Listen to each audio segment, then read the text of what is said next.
Good evening. Welcome to the Monday, March 10th meeting of the City Council. Wanted to call this meeting to order. Madam Clerk, can you start with roll call, please?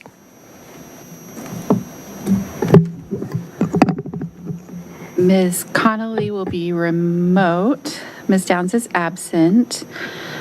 Ms. Flynn? Here. Ms. Shantz Hiscott? Here. Mr. Snyder will be remote. Ms. Underhill? Here. And Mayor Hardy? Here. Thank you, Council. I'd like to, Pledge of Allegiance. We don't call them in first. Oh, we do have to call them in, actually. You're right. Thank you for the reminder. Do we have a motion for electronic participation? Yes, I don't see Ms. Connolly on yet, though. Is Ms. Connolly on? Is Ms. Connolly on remote? I don't see her icon. I am not seeing her on the meeting yet. What about Mr. Snyder? He has indicated that he may be running late. Okay, so back to Pledge of Okay, Allegiance. so we are doing Pledge of Allegiance then.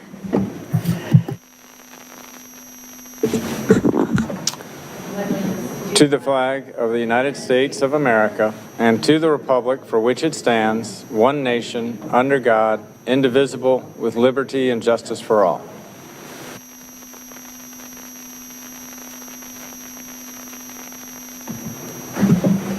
Okay, if we can just keep an eye out for Ms. Connolly and Mr. Snyder, who are late, that would be great. Let's move on to adoption of the meeting agenda. Do I have a motion to adopt, please? Do I move to adopt tonight's meeting agenda. we have a second? I'll second. It's Underhill in the second. All in favor? Aye. Any opposed? Meeting agenda is adopted. So we have two special proclamations tonight. The first is declaring March 28th as Brown's Hardware Appreciation Day in Falls Church, and I know we have some guests in the audience. And I think Ms. Flynn will do the honors. Whereas Brown's Hardware Store has graced the corner of Broad in Washington since 1883 and is widely loved and appreciated as the city's oldest continually operated family-owned business. And whereas Brown's Hardware became an icon and symbol of the great American Main Street business through the hard work and resilience of its owners and staff, and by serving its customers with tools, gardening supplies, electrical and plumbing fixtures, and most importantly, with practical advice. And whereas the Brown family, led by J.W. Brown, Homer Brown, and Hugh Brown, operated the store with a deep commitment to serve the Greater Falls Church community. And whereas when Hugh Brown died in 2022, the city named the park on West Broad Street Mr. Brown's Park. And whereas Brown's Hardware has been celebrated on PBS and many other media outlets, and the news of its closing has attracted widespread media coverage and an outpouring of public appreciation. And whereas the Virginia History Room at the Mary Riley Stiles Library created a display of photographs and Brown's Hardware memorabilia in its collection to aid in the community's remembrance of the history of the business. And whereas most recently, the store was lovingly maintained by John and Dave Taylor, who continued the Brown's Hardware tradition of exceptional service and community spirit. And whereas the news of the closing of Brown's Hardware has resulted in an outpouring of love and appreciation for the store, and the community will come together on March 28th for a public event to express appreciation for Brown's Hardware and what it has meant to the community of Falls Church. Now, therefore, I, Letty Hardy, Mayor of the City of Falls Church, Virginia, do hereby proclaim March 28th, 2025 as Brown's Hardware Appreciation Day in the City of Falls Church, and invites the community to celebrate and commemorate all that Brown's Hardware has meant to the city. An event on March 28th at 7 p.m. at Claire and Don's Beach Shack.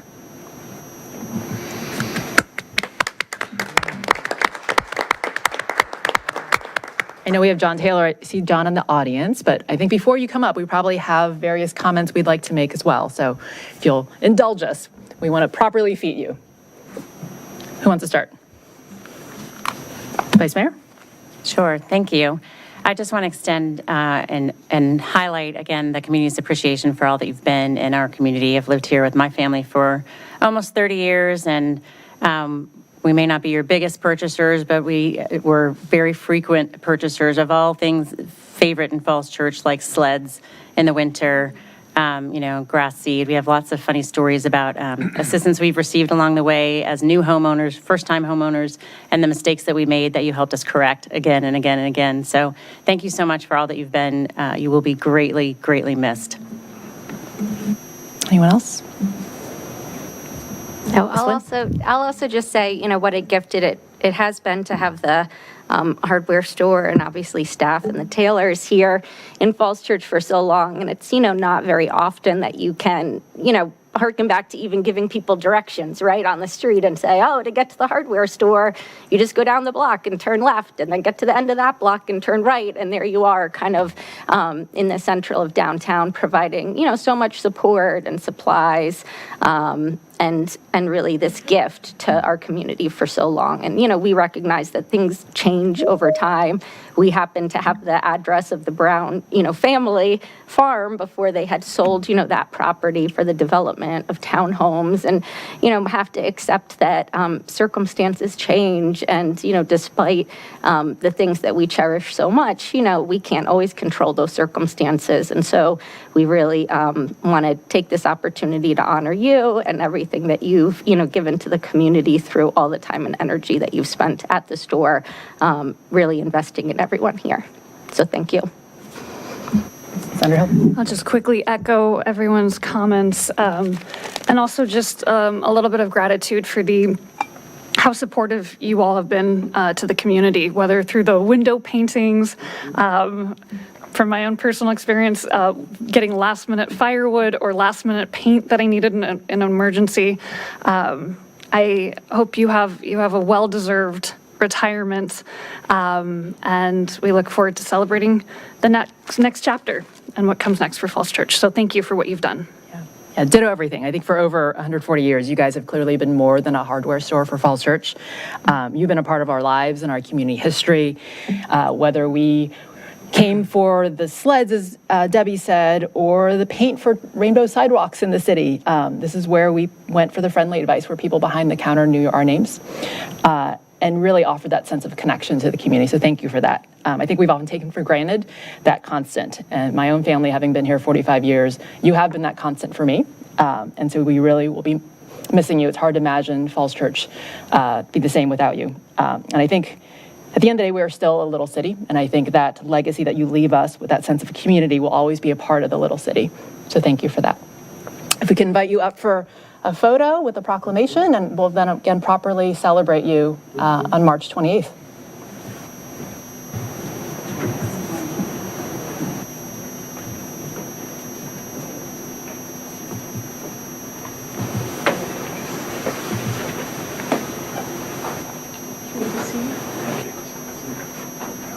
I heard, sir. I want to talk to you about something. Not up there. I got that chance. We have that seat that We've been talking, trying to find a home for it. Yeah.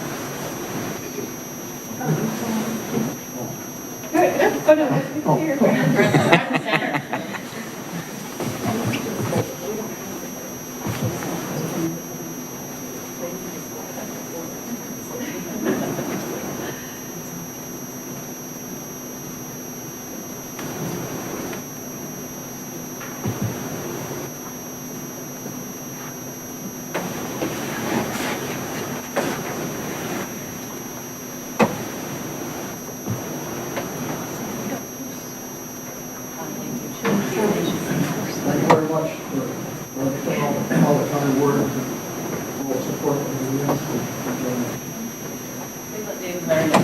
Okay. Yeah. Okay.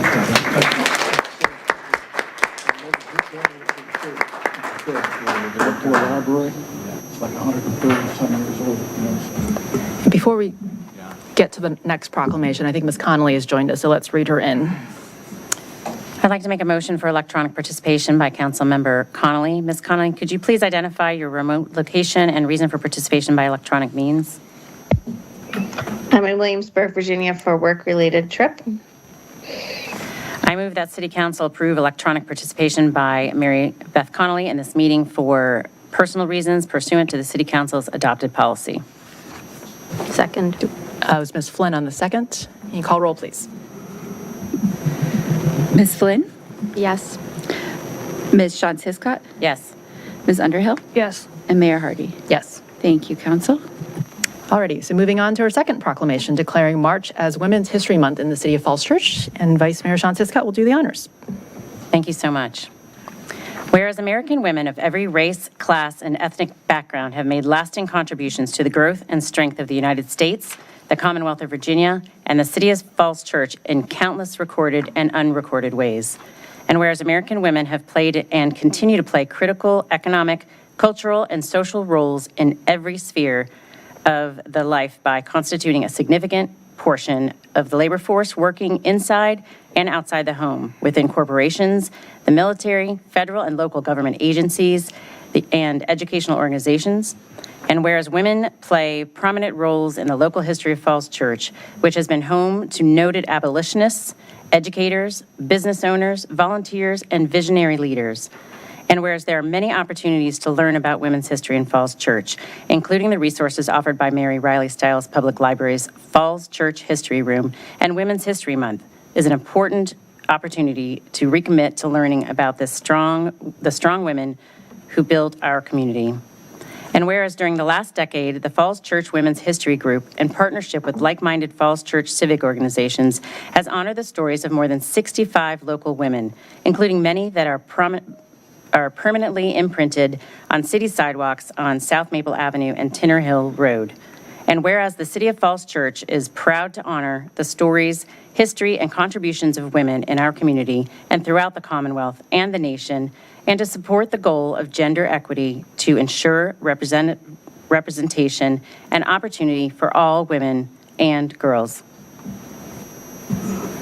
Now therefore, I, Letty Hardy, Mayor of the City of Falls Church, Virginia, do hereby proclaim March 2025 as Women's History Month in the City of Falls Church and urge the community to recognize the full value of women's skills and their significant contributions to the labor force, acknowledge the injustice of wage inequality, and join efforts to achieve equal pay. And how about, given that we have a large number of women in the audience, we invite all the women to come up and accept the proclamation for a photo.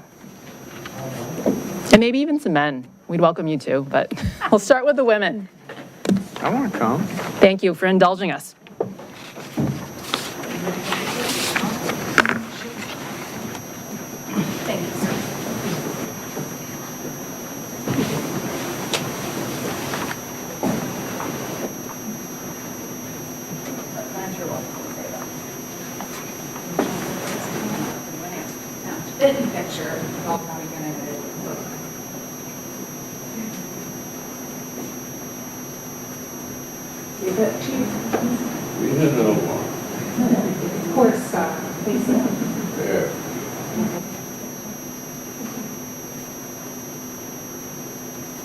Thank you, Chief.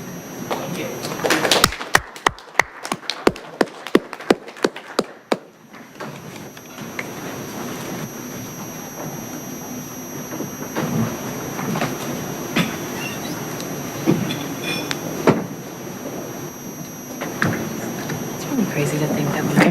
When everyone sits, feel free to jump in. This is like so basic. I want to thank all the women that are here, but also all the men that are here that support women and that support our pursuit of equity and all representation in local government, in businesses, and just everywhere else within our community, our state, and our country. And I think it's just incredibly important that we continue to recognize that there have been historic disparities and that women have continued to work through those and will work towards continuing to ensure equity for ourselves and for our children moving forward. So thank you all for taking the time to recognize this. I appreciate everybody's support, and we'll continue to do the work to ensure that these things happen. Thank you. Anyone else? Okay. Let's move on to oaths of office. Madam Clerk, do we have anyone in the audience taking oaths tonight? I believe we have at least 2 people here to take an oath. We have Stacy Vagone, Galina Tarasova, Cinda Rose, and it looks like maybe one other person. If you all want to come forward, we can get you sworn in.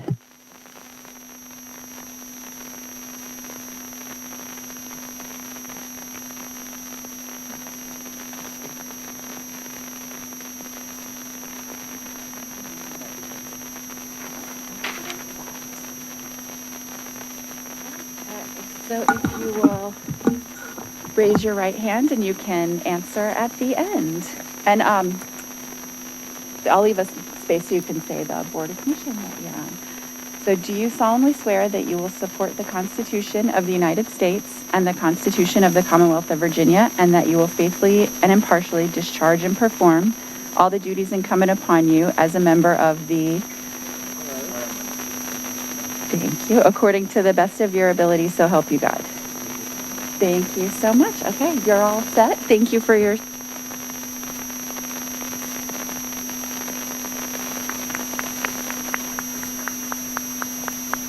And I believe that those are members of the ESC, HARB, Aurora House, and what was the fourth board? the Housing Commission. Housing Commission. Terrific. Well, thank you all for volunteering your time and giving back to the community. If I can make a plug for people in the audience, we always have vacancies on our boards and commissions. It's a really great way to dip your toe in local government, which is more important than ever. So I encourage you to look online and see how you can contribute.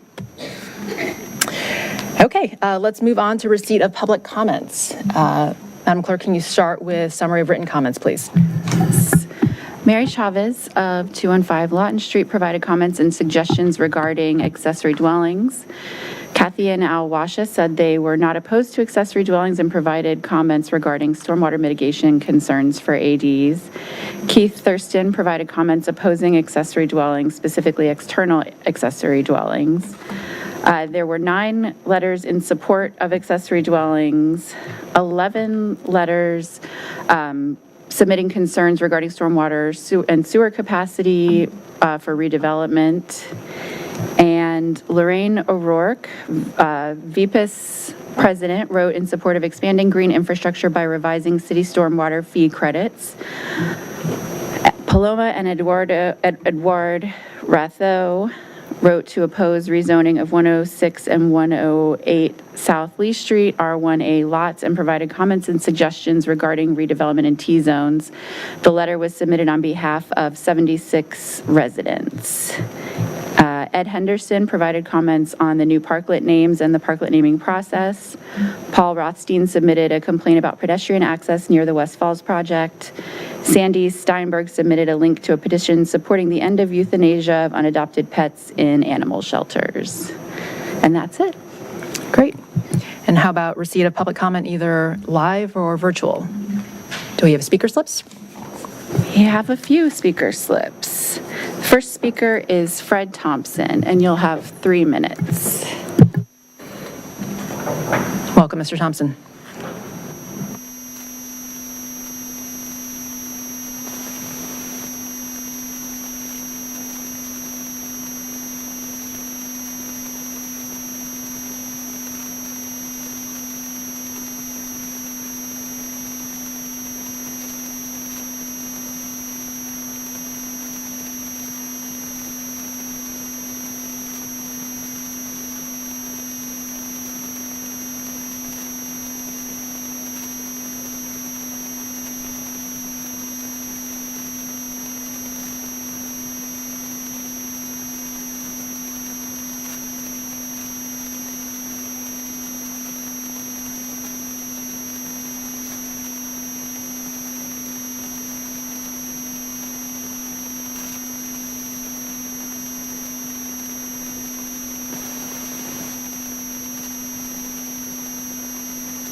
The second issue I would raise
Thank you. And we have received those letters from the Broadway, and I think the city manager will be prepared to address some of those. If we'll ask that you stay in the audience and hear the responses. So thank you for your comments.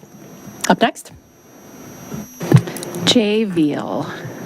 And actually, I know that we have maybe issues with that mic. I'm getting 4 alerts that people can't hear. Can we try that mic or address the issue? Because I want to make sure public comments can get heard.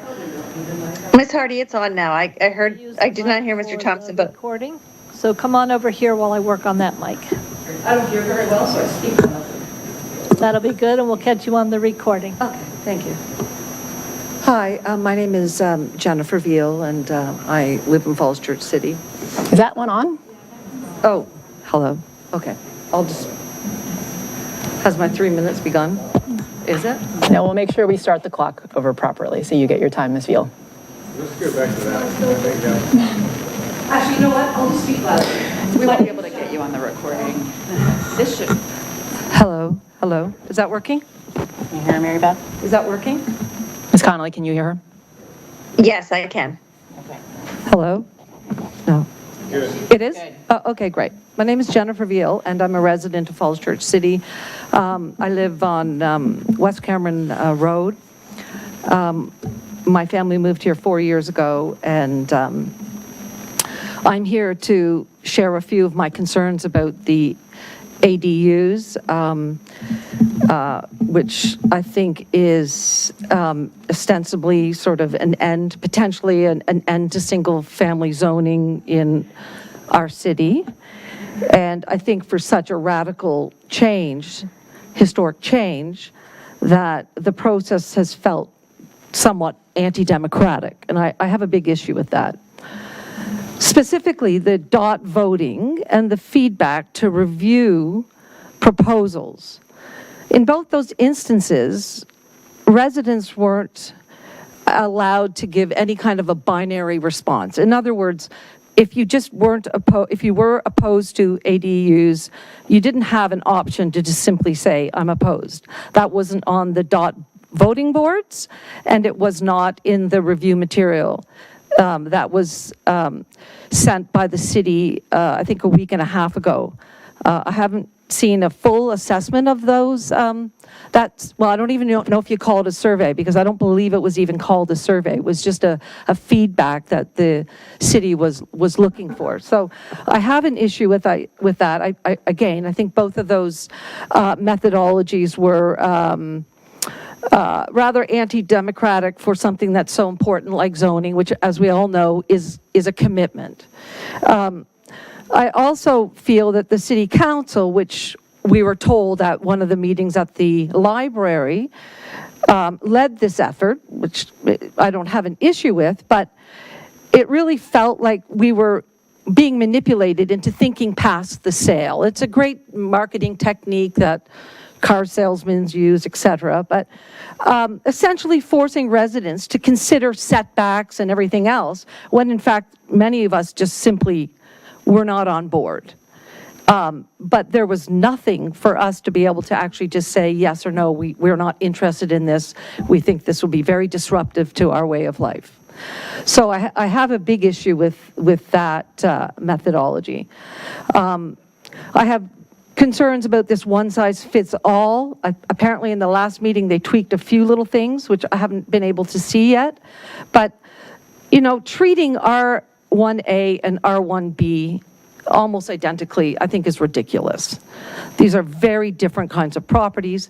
If you ride a bike in R1B versus R1A, it's a totally different experience. The way children play in these areas on the streets, it's completely different. So I would just implore you, when you're considering your vote next month, to just really kind of think about this point. Oh, shoot, really? Is that it? If you could just finish up, that would be great. Okay, thank you so much. So last thing, property values. So I did, some cursory research. Zoning for ADUs increases the value of properties, including not just the ones that actually add an ADU, but other properties. So are residents aware that their property values are going to go up and therefore their taxes are going to go up once you allow this zoning for ADUs? I think that's something that a lot of people should be aware of and be told and And this should be discussed further. So I had a couple other things about environmental impacts, no concern for privacy, apparently. Yeah, that's all. Thank you kindly. Thank you for your comments. And schools. But. Next, we have Matt Cunningham.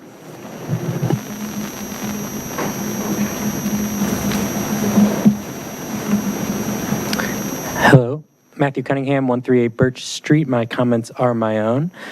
I'd like to first thank City Council for naming this month Women's History Month. I think that's exceptional, especially with some of the recent attacks on certain words and especially rights of certain communities. So thank you for taking that step. Secondly, I'd like to talk in support of the gun legislation that's going to be discussed tonight about destroying guns that have been confiscated. I think that it's something that we should definitely do as a community, ensuring that those companies that we contract with to destroy the guns have been properly vetted, because there have been some instances where guns have been resold, taken apart and resold in other jurisdictions. And then thirdly, I'd like to speak in support of accessory dwelling units, especially on the point that we have a housing shortage in this country, in this community, and many of us have been forced out of the housing market, especially as costs continue to rise with increasing labor costs, tariffs, so on and so forth.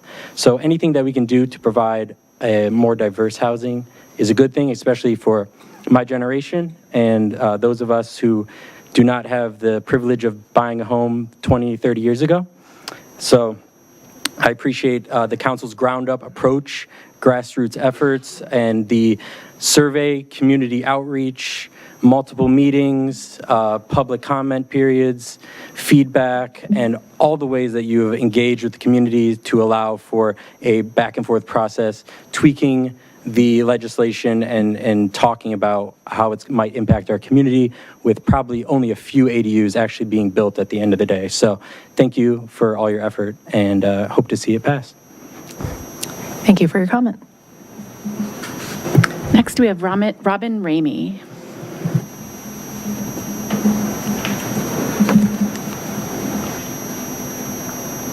Good evening, Council. My name is Robin Ramey. I live at 1134 South Washington, and I'm here tonight to express my support for the proposed accessory dwelling ordinance. But before I get to that, since it is Women's History Month, I wanted to quickly take the opportunity to thank the women of this council and staff as well for serving and representing our community with strength and diligence and grace. So on to ADs. I'm going to try to keep this brief because you guys have heard from me about this before. I did want to take an opportunity to again thank city staff and our various councils and commissions for their continued work and dedication in crafting this ordinance. ADs provide a small but practical solution to our city's growing need for increased housing density and diversity, which I think we all know is absolutely critical to housing our city's growing population. ADs create opportunities for seniors to age in place, for young professionals to find attainable housing, and for families to keep their loved ones close. These units help address a variety of our housing needs without really compromising the scale or the character of our highly desirable residential neighborhoods. Our neighboring jurisdictions, such as Arlington and Alexandria, have adopted similar policies as the one we're considering. I think that places us in a pretty strong position to follow their lead and then also learn from their experiences. And to that point, I would really like to urge council to approve a version of this ordinance that minimizes restrictions on ADs so that we can make sure that this ordinance actually has an impact on these issues. Overly burdensome regulations could make these units too expensive or difficult to build, limiting their potential to really help solve the housing challenges in our community. While I don't own a property that's in the affected districts, I recognize that granting those who do own properties in those districts the flexibility to implement creative housing solutions benefits not just those individual homeowners, but also our broader community. Thank you for your time and for your consideration tonight. Thank you for your comment. Next, we have Joseph Shirazi.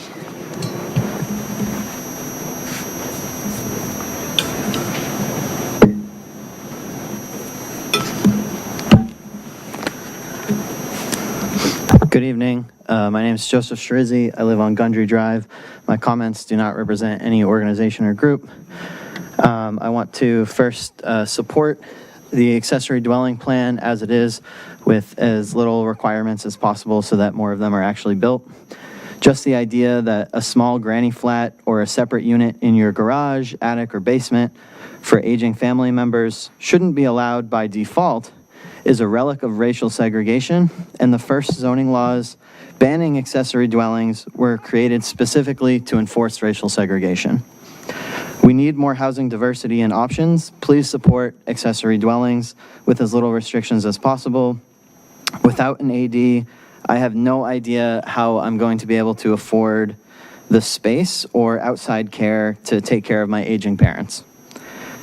Thank you for including RM and truly listening to the residents' feedback. I feel like this process has been most democratic. So thank you for all the rounds of back and forth and the thoughtful approach that you've taken so far. On another note, I wanted to talk about the Aurora House solar project that I think has been left unfunded in the current version of the budget on staff's recommendation. This is a project to put solar on top of the Aurora House. The city has already invested money in doing a study on the feasibility of this, and it is expected to pay for itself. So I don't know where staff has suggested other funds go, but I'm guessing that wherever they're going, it's going to be a project that doesn't pay for itself. So maybe we should invest in ones that do pay for themselves over time, especially as the budget will be tighter this year, and I expect in following ones as well. Finally, I wanted to talk about the composting plan that is on the agenda tonight. Everyone in Falls Church should have access to composting. I think it's a great way to live. And we pay for trash by weight in the city. So if we move some of our food that is going into trash and move it into composting, yes, we're going to pay more for the composting, but we're going to pay less for moving all the trash. And I think that will actually add up over time. Apartment dwellers in Falls Church have been subsidizing trash costs for people living in single-family homes for years by paying taxes for a system that they cannot access. So I hope that you will please take this equity issue into account when you're reviewing the composting plans this evening. Thank you. Thank you for your comment. Next is Kelly Port.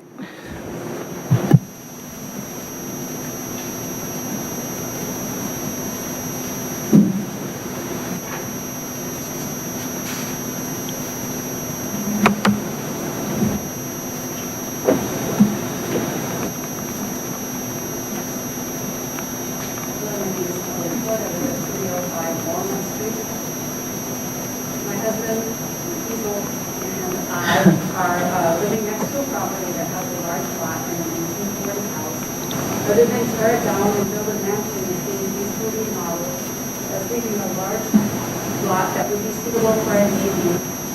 We believe there's a need for ADs in the city to meet housing and family needs. Our concern is the unique situation presented by corner lots and how close the AD is to the shared lot line. We sent an email earlier today, and supplement that email, we thought it might be helpful to see a diagram. We borrowed this diagram from the Arlington County website that illustrates setbacks for different structures on various types of lots. The shaded boxes represent the allowed building envelope for primary and accessory dwellings. Primary or Ms. Port, if you could speak up, I think I'm getting alerts that.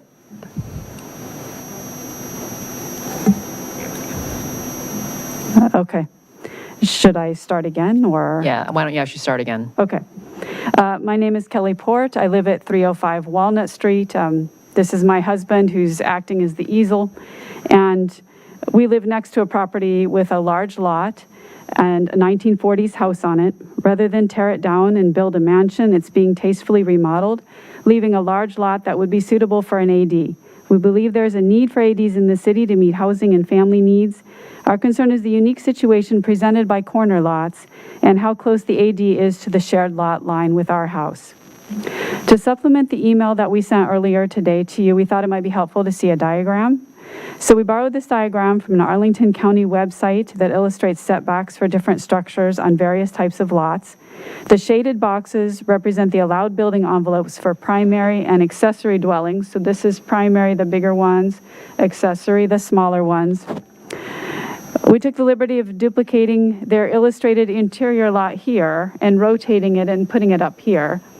So this is our lot. This is the lot where the renovation is currently taking place.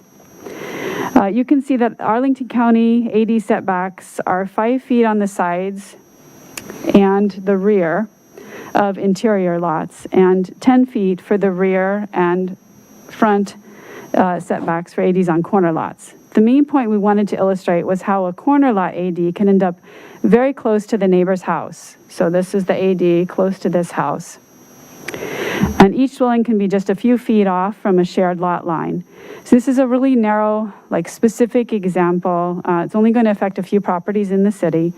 And we would appreciate it if you would please consider the privacy concerns of the AD and the people living in that AD, as well as us living right next to them. And how windows will face each other and how difficult it's going to be to provide significant screening unless there's a certain distance between the two of them. Our specific request is that you make a 10-foot setback in this specific circumstance of a corner lot next to an adjacent house to give more space for that screening and that privacy. We also made note about considering a grading plan on the corner lot ADs, given their likely proximity to houses and the effect that could have on stormwater drainage. It may be that, given the land disturbance, that it will be likely that they would have to do a grading plan anyway.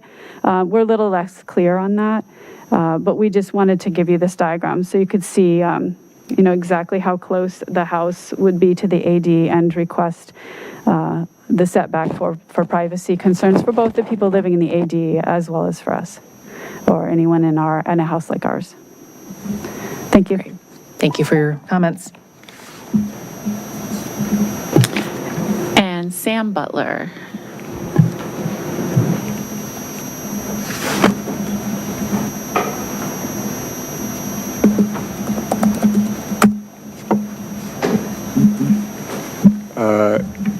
Good evening. Is this working?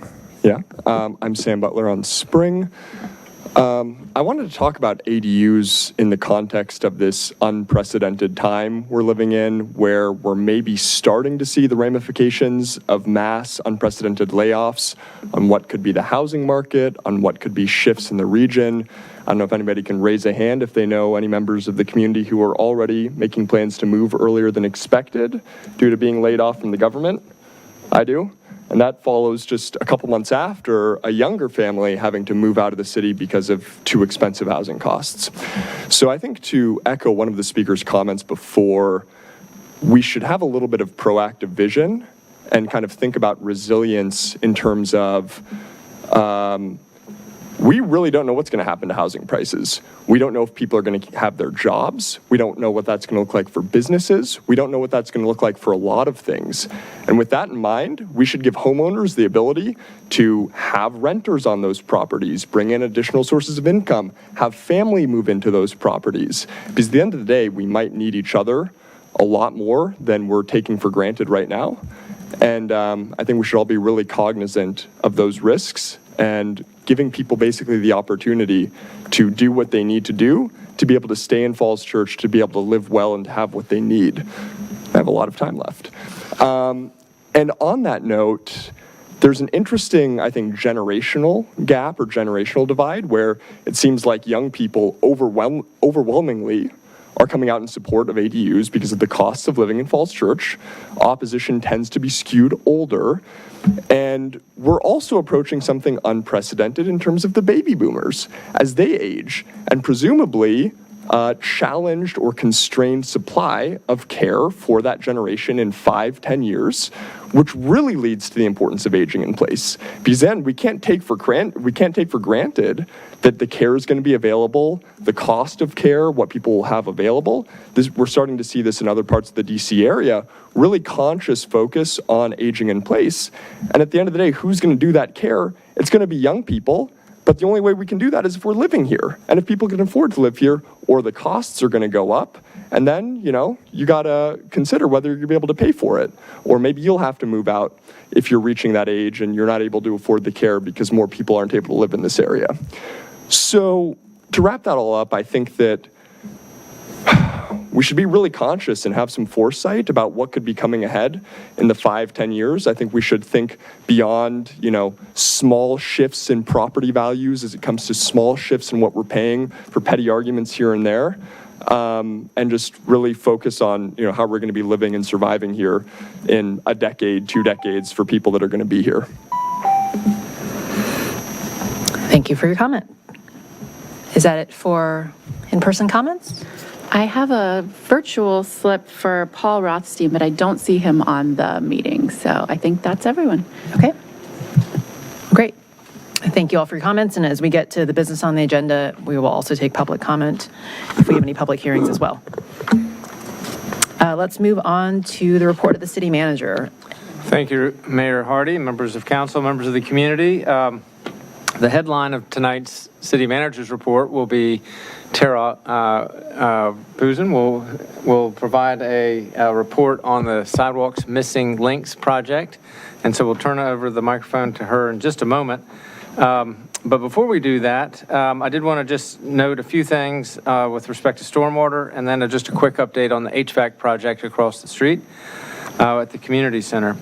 First, with respect to stormwater, we are in receipt of a number of letters from the Broadway. We are reading those letters, and we will get back with everyone who has written us on those. And some of them relate to very specific issues with respect to the Broadway, and some of them relate to sort of more global issues. And I do want to just speak about the global issues, where the request is that the city assess the impact of the T-zone ordinance on our stormwater infrastructure.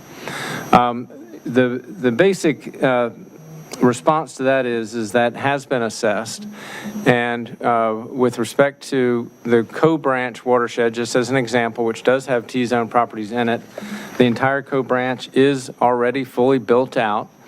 And when there is redevelopment, what you're doing is taking parcels that generally have very high levels of impervious surfaces and redeveloping them. And with that investment of private money into those parcels, there are code requirements that they must comply with, and the effect of those code requirements is to reduce runoff. And so, for instance, one of the townhouse projects will have a calculated 30% reduction in the runoff for a 10-year event as they treat the water on site. Now, having said that, the T-zones is a very small part of the overall co-watershed, which is a 70-acre watershed. And so these redevelopments probably will take years before you actually see the impact of them, and it'll be small and incremental when it does happen. And that does point to the need for public investment. So the point was made that there's $3 million in the forward-looking CIP for stormwater. In addition to that, however, there's $13 million that has already been approved and which is under construction right now or in design right now for stormwater improvements across the city, following the recommendations of the Stormwater Task Force. That is a historic investment in stormwater flood mitigation and that the city is in the midst of right now.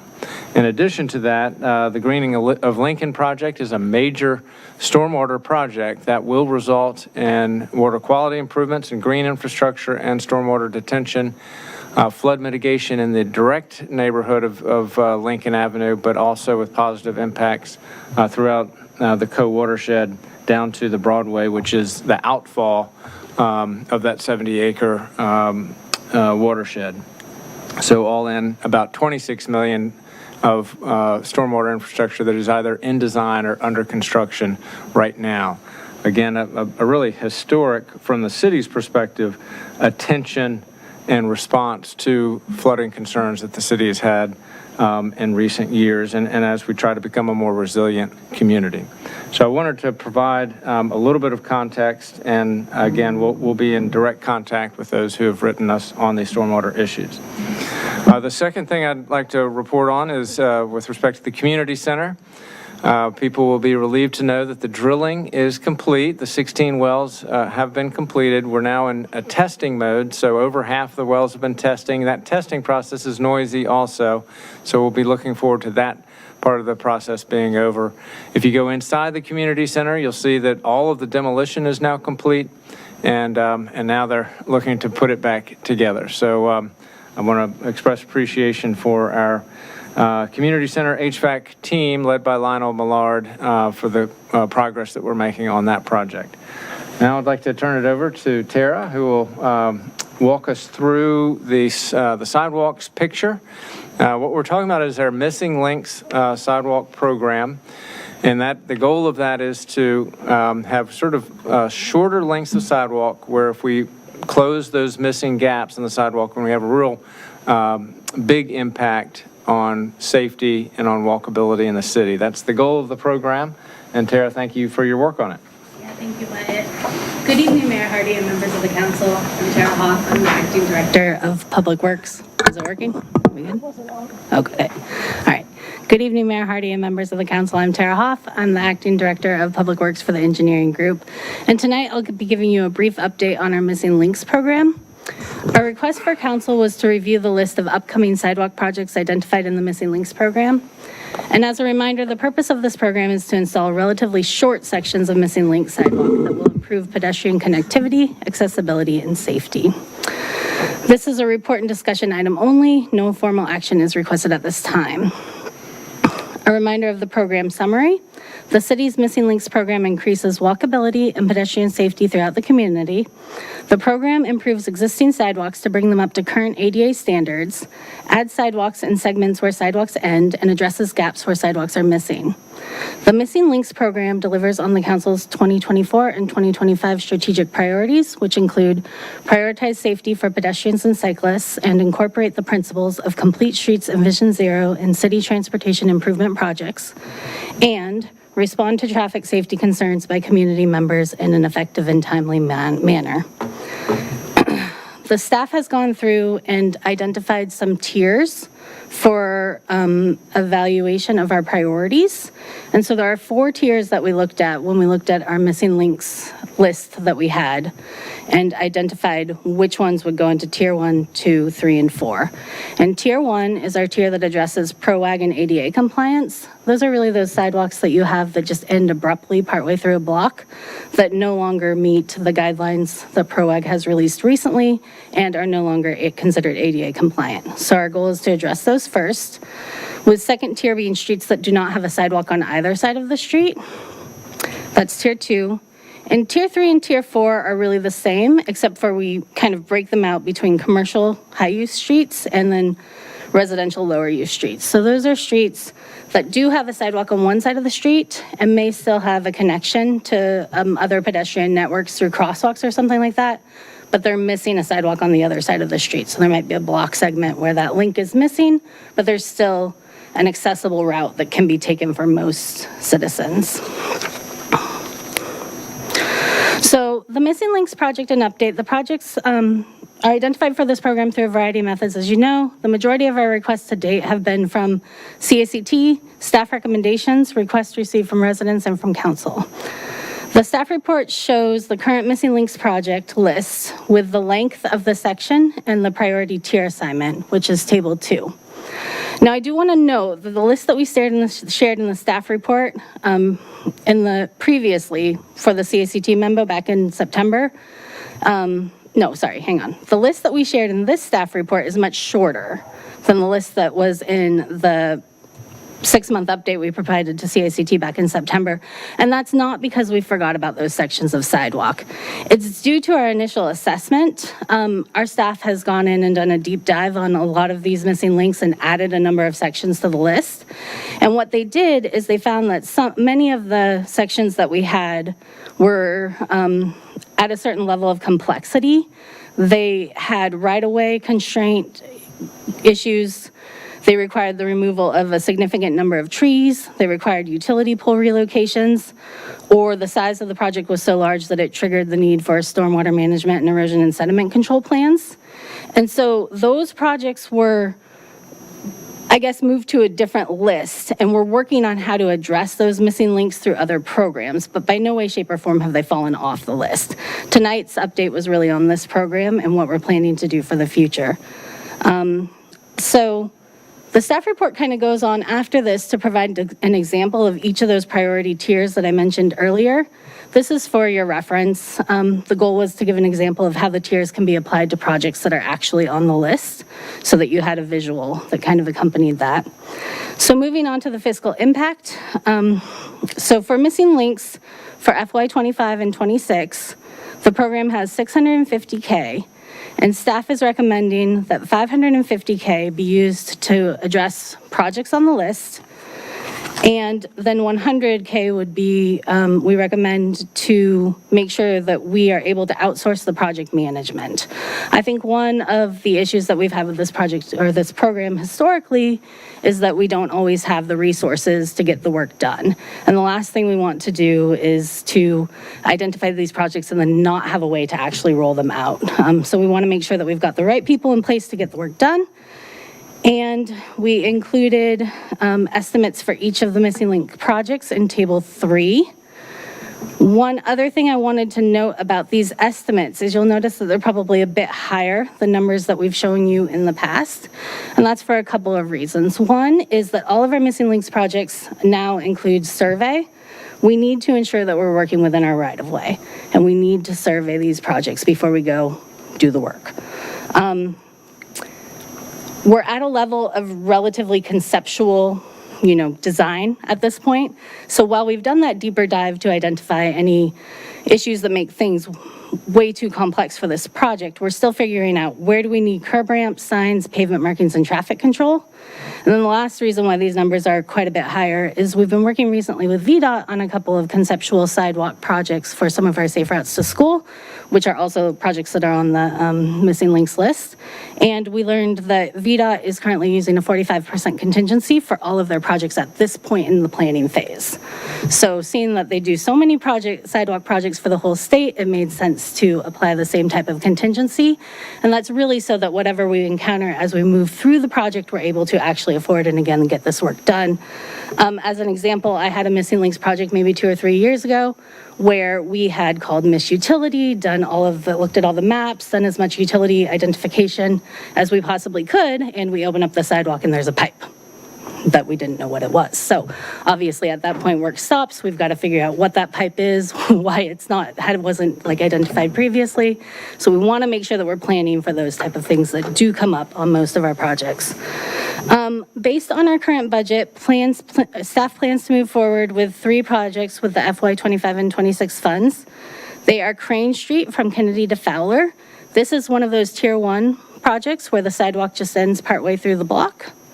Madison Lane from west to Randolph. This is also one where the sidewalk ends partway through the block. And then the last one is Broadmont Terrace, where it would be proposed to put a sidewalk on one side of the street, but we're still working on some details with our ones that would come after those Tier 1 assessments. And in addition to the staff report, we also provided a sidewalk repair memo, which outlines our sidewalk repair plans for 2025. And that's all I have. Thank you. Thank you. I think I've been personally heavily anticipating this conversation, so I appreciate the discussion on this. I think we probably have comments from council. Sandra? Thank you so much. I really appreciate this. So you mentioned that we need to do a survey to figure out what right-of-way we actually have.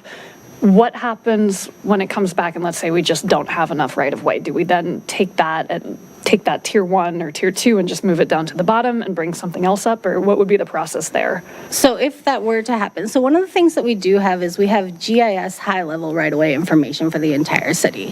What we found is it's not as accurate as we would like for it to be. It's definitely not accurate enough to move into construction.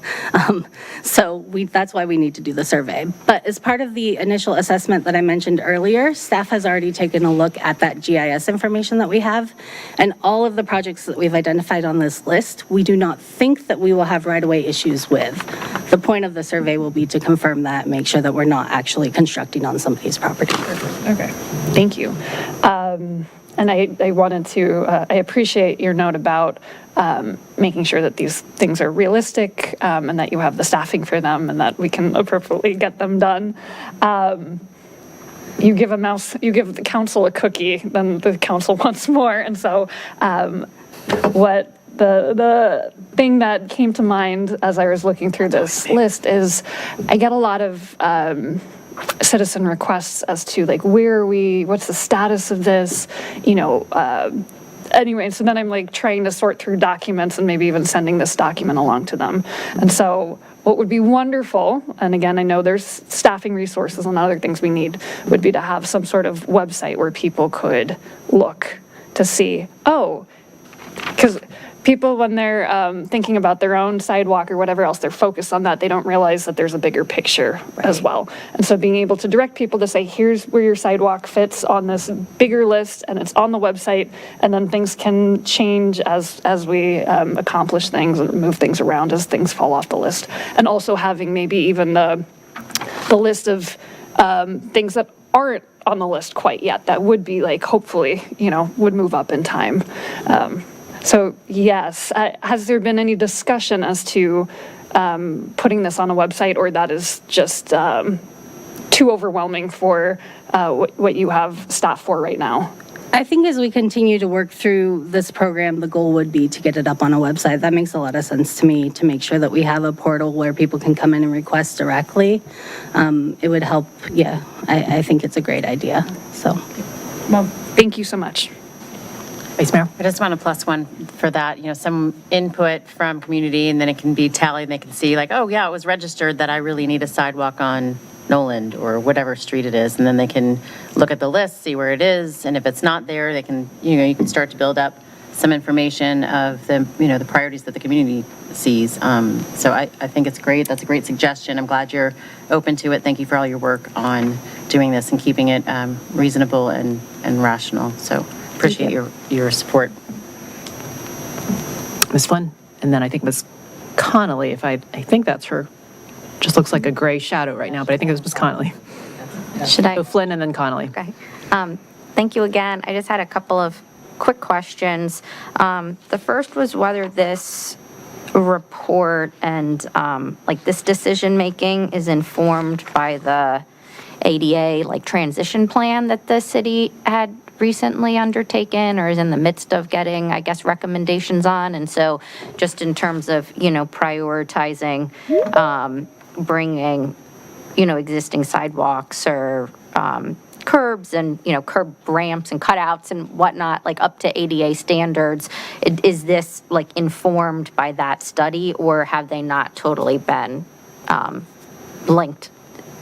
So they will be. Okay. We don't have a copy of the transition plan yet. They'll be releasing a draft relatively soon, but once we have the final version of it, it will inform a number of different programs through the city, but Missing Links will be a big one. Okay, and so we could see possible changes to this before we're doing funding authorizations or allocations based on the transition plan, or no? So for the proposal that we made for the 3 streets that we mentioned in the staff report, we're planning to get started on those ASAP. We have money right now that we can start to spend. And so the goal would be to get the resources in place and get that money under a PO and start spending it this spring. And the transition plan will not be a document that's in a state that it'll be ready to inform this, but we're going through an update of the Missing Links program every 6 months. And so we'll be constantly re-going through this process and updating the list, so that would be something that would inform the future fiscal year spending. Okay, thank you. And then my other question was just in looking at the project list, it seems like there's a lot of like end of street designations, and some of those streets are like cul-de-sacs and so I guess I'm just wondering, and I'm like in no way suggesting that cul-de-sacs shouldn't have sidewalks, but in terms of thinking about like resource allocation and funding allocation at times when we do have like high contingency measures that we have to take, can you just speak a little bit more to kind of staff's decision-making around like where to invest those resources given the delta we might have between what a normal project cost would be versus what we might see it be in this environment? Yeah, and for the ones, there are a lot of cul-de-sac streets on there, and I think in a sense, a lot of them ended up on this shortened list because they are kind of more that low-hanging fruit. But one of the things that we will want to do, especially in cul-de-sac locations, is take a more holistic view and fully understand what the neighborhood needs are, what the neighborhood wants are, and if that makes sense for that particular neighborhood before we went and rolled any end-of-street sidewalk projects out. Okay, yeah, so that's what I couldn't tell, like whether these streets were on there because they were just missing sidewalks or because there were specific like requests from the residents on that street. And so it would seem important to try to just gauge what the interest is based on the need that they have of their lived experience there, given like some of these costs in particular. Agreed. Great, thank you. Thank you. It looks like Mr. Snyder has joined the meeting, so we'll need to do that. Great, let's read Mr. Snyder in, and then Ms. Connolly, I will get to your comment. Does someone have an electronic motion? I do. Mr. Snyder, can you please identify your remote location and reason for participation by electronic means? Yeah, Phoenix, Arizona, job relating, travel relating to natural catastrophe financing and mitigation. Do we have a second? Oh, do I have to read it? Second. Oh, you have to read the motion. I move that City Council approve electronic participation by David Snyder in this meeting for work reasons pursuant to City Council's adopted policy. Now we have a Second. second. It was Sean Hiscott on the second. And call roll, please. Ms. Flynn? Yes. Ms. Connolly? Yes. Ms. Hiscott? Yes. Ms. Underhill? Yes. Mayor Hardy? Yes. Thank you, Council. Thank you very much. Thank you for joining. Ms. Connolly, you had a comment about missing links or question. Yes, thank you. I don't know what happened with my picture. That was really creepy. It looked like ghosty me was there for a little while. Okay, here are I have several questions for you. A variety of sidewalk things. The easiest one on your list of sidewalks to be repaired, one we've heard about a lot from a resident is Hillier. I'm sorry, not Hillier. Over by Whittier. Graves Park. Whittier, thank you. I didn't see Whittier on there. It's a brick sidewalk. The one that had, okay, is it a missing link? No, it's on the repair list. No, it's a repair. Is it on the repair list, Letty? It was not, so I had the same thing flagged. Okay. It's got upturned bricks, I think, that. We'll look into that and get back to you. Okay. It's got some sunken bricks. Is there a map of where all of these areas are? So for the ones that we have on the missing links, in the missing links staff report, at the very end of the staff report, there is a map. Oh, okay. That shows, there it is, the links. It's a little challenging to read, but it's what we were able to put together. Okay. At this point. But not the sidewalk. That's just the links, but not the sidewalk repairs. That is not sidewalk repairs. That's just missing links. Yes, that's correct. Okay. So that would be helpful in the future too, as we talk about what could be on the website. And I know that could be a lift to make all that happen, but that would be helpful. The quality of the concrete. When I know you probably saw the concrete over on Wallace Street on Tinner Hill. They put that in this winter. I think it must have been too cold when they did it, but the concrete looks really bad. So I just want to make sure as you're working with contractors that they do it better. Yes, that is on our radar, and we are looking into what happened there, and I agree. We need to figure out what happened and make sure that the concrete that's going in meets all the requirements. That's great. Thank you. And as far as when you're talking about easements and other things, I know sometimes we do sidewalks that are just laid down next to the lawn. And sometimes they go into, like the easement is the first couple feet of the lawn.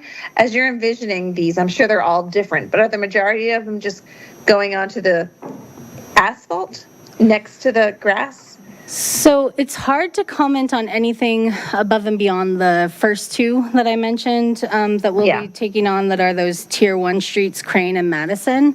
And those two particular instances, we already do have sidewalk out there. I believe that both sections have a grass buffer.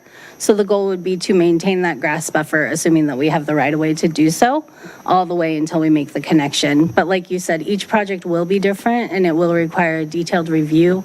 And it's going to be different based on right-of-way constraints, grade constraints, other constraints that we have, if it falls into this Missing Links program, because this Missing Links program is not particularly robust with the funding. So we are looking for kind of those fixes that we can do for a relatively short segment. And with that, it's at a lower cost as well. Okay. And then my last question is it's about Seton Lane, which is not on there. This is probably there's nothing you can do about it, but I just want to say it anyway. And that is on Seton Lane, on the rear entrance to Oak Street Elementary School. It's part of the Greenway Downs project. There's a big bump out there at the corner of George Mason, which is my street, and Seton Lane. A lot of the neighborhood is quite upset about this bump out. And it would be much better if that bump out was a sidewalk that connected George Mason Road with Greenway. It probably is too late in the process for that, but that would create a nice connection all the way up from Sharrow up to Oak Street. So those are the kinds of projects that got missed along the way, and I hope that in the future we'll be able to not miss those, because some of them are really good ideas that come from residents, but the process is already moving along so much that they can't be taken care of properly. So thank you for all of this. I appreciate it. All right, thank you. Thank you. Okay, I get to comment now because I've been anticipating this conversation for like 6 months. So the reason why I'm glad we're having it is because I think we all up here know that this is one of the top requests we get from the community. I think as we become more walkable, more people are going to demand more sidewalks. And so we're noticing those missing links. So thank you to staff for putting together the work and identifying those. I had one tactical thing and then a couple of broad questions and comments. So besides the Whittier sidewalks, which we've gotten a number of public comments from over the years, Virginia and Nolan also have stretches of missing sidewalks. I don't know if they are too long to be considered missing links per se. The Nolan one, if Ms. Downs were here, she would know specifically. I think it's where Midvale is. And then Virginia actually has no sidewalk on either side. And given that that's really close to the library and there's a high activity near Cherry Hill Park, that's one that I often hear comments about as well. And so I don't know whether those would actually qualify as missing links per se or just large sidewalk projects, but I wanted to flag those on there because those have ones we've gotten consistent comments on. Yep, and I have them both here. Based on our review, they both require stormwater management and erosion and sediment control plans because of the size. So that's partially why it hasn't fallen into this program that we updated you on today, but they are still on the list, and we are going to work towards how we're going to find a way to do these larger missing links. Yeah, what might be helpful is for transparency to show people they're on the list and they just require more resources to get them to sidewalk. But I think people often feel, at least knowing that, okay, I'm on the list of 30 things, even though I'm 25 on the list, I know that at least I'm captured. Right. Okay, we're great. I'm glad that we've gotten those. So more broadly, I love the idea of letting people submit sidewalk requests. I think more broadly, I've talked about this in the past, where years ago, when we first developed neighborhood traffic calming, kind of making it a bottoms-up process where you and your neighbors can get together and talk about, hey, we need traffic calming. I need more than 50% of the neighborhood to agree to do this. Eventually, I think sidewalks is probably a similar situation, right? Because a lot of times sidewalk projects are actually much harder than we think, because often it requires proper right-of-way. It might require removal of street parking. It might require taking a tree down. And so that might be something that we want to consider is for sidewalks. If we want to stand up a program, we might want to actually ask a neighborhood to get to a 50% or plus threshold for those bigger projects before we invest a bunch of resources. Because I think we have found ourselves in the past caught in the middle of some of those neighborhood discussions and disagreements. And so that's something I would encourage us to think about is how do we stand up a similar program similar to NTC, where a neighborhood could say, yes, I really want a sidewalk. I've gotten the majority of my neighborhood on board. And that's something then we will invest resources in. So food for thought on that one.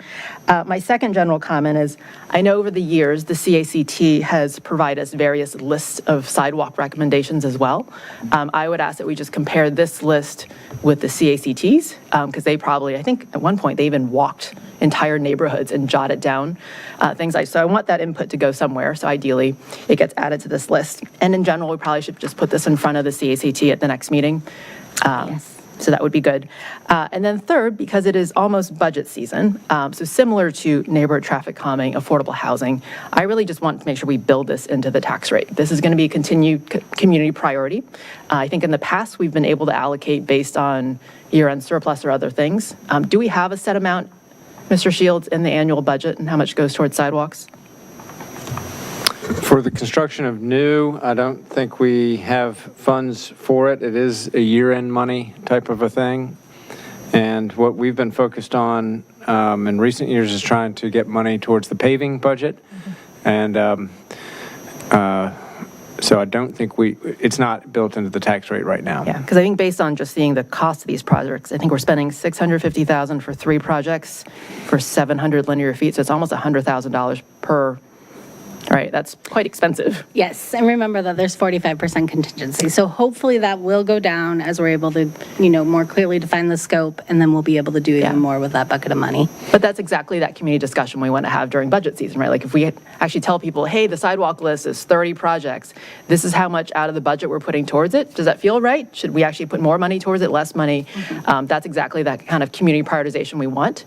And so building it, into the budget, making sure it's a recurring expenditure, I think is worthwhile.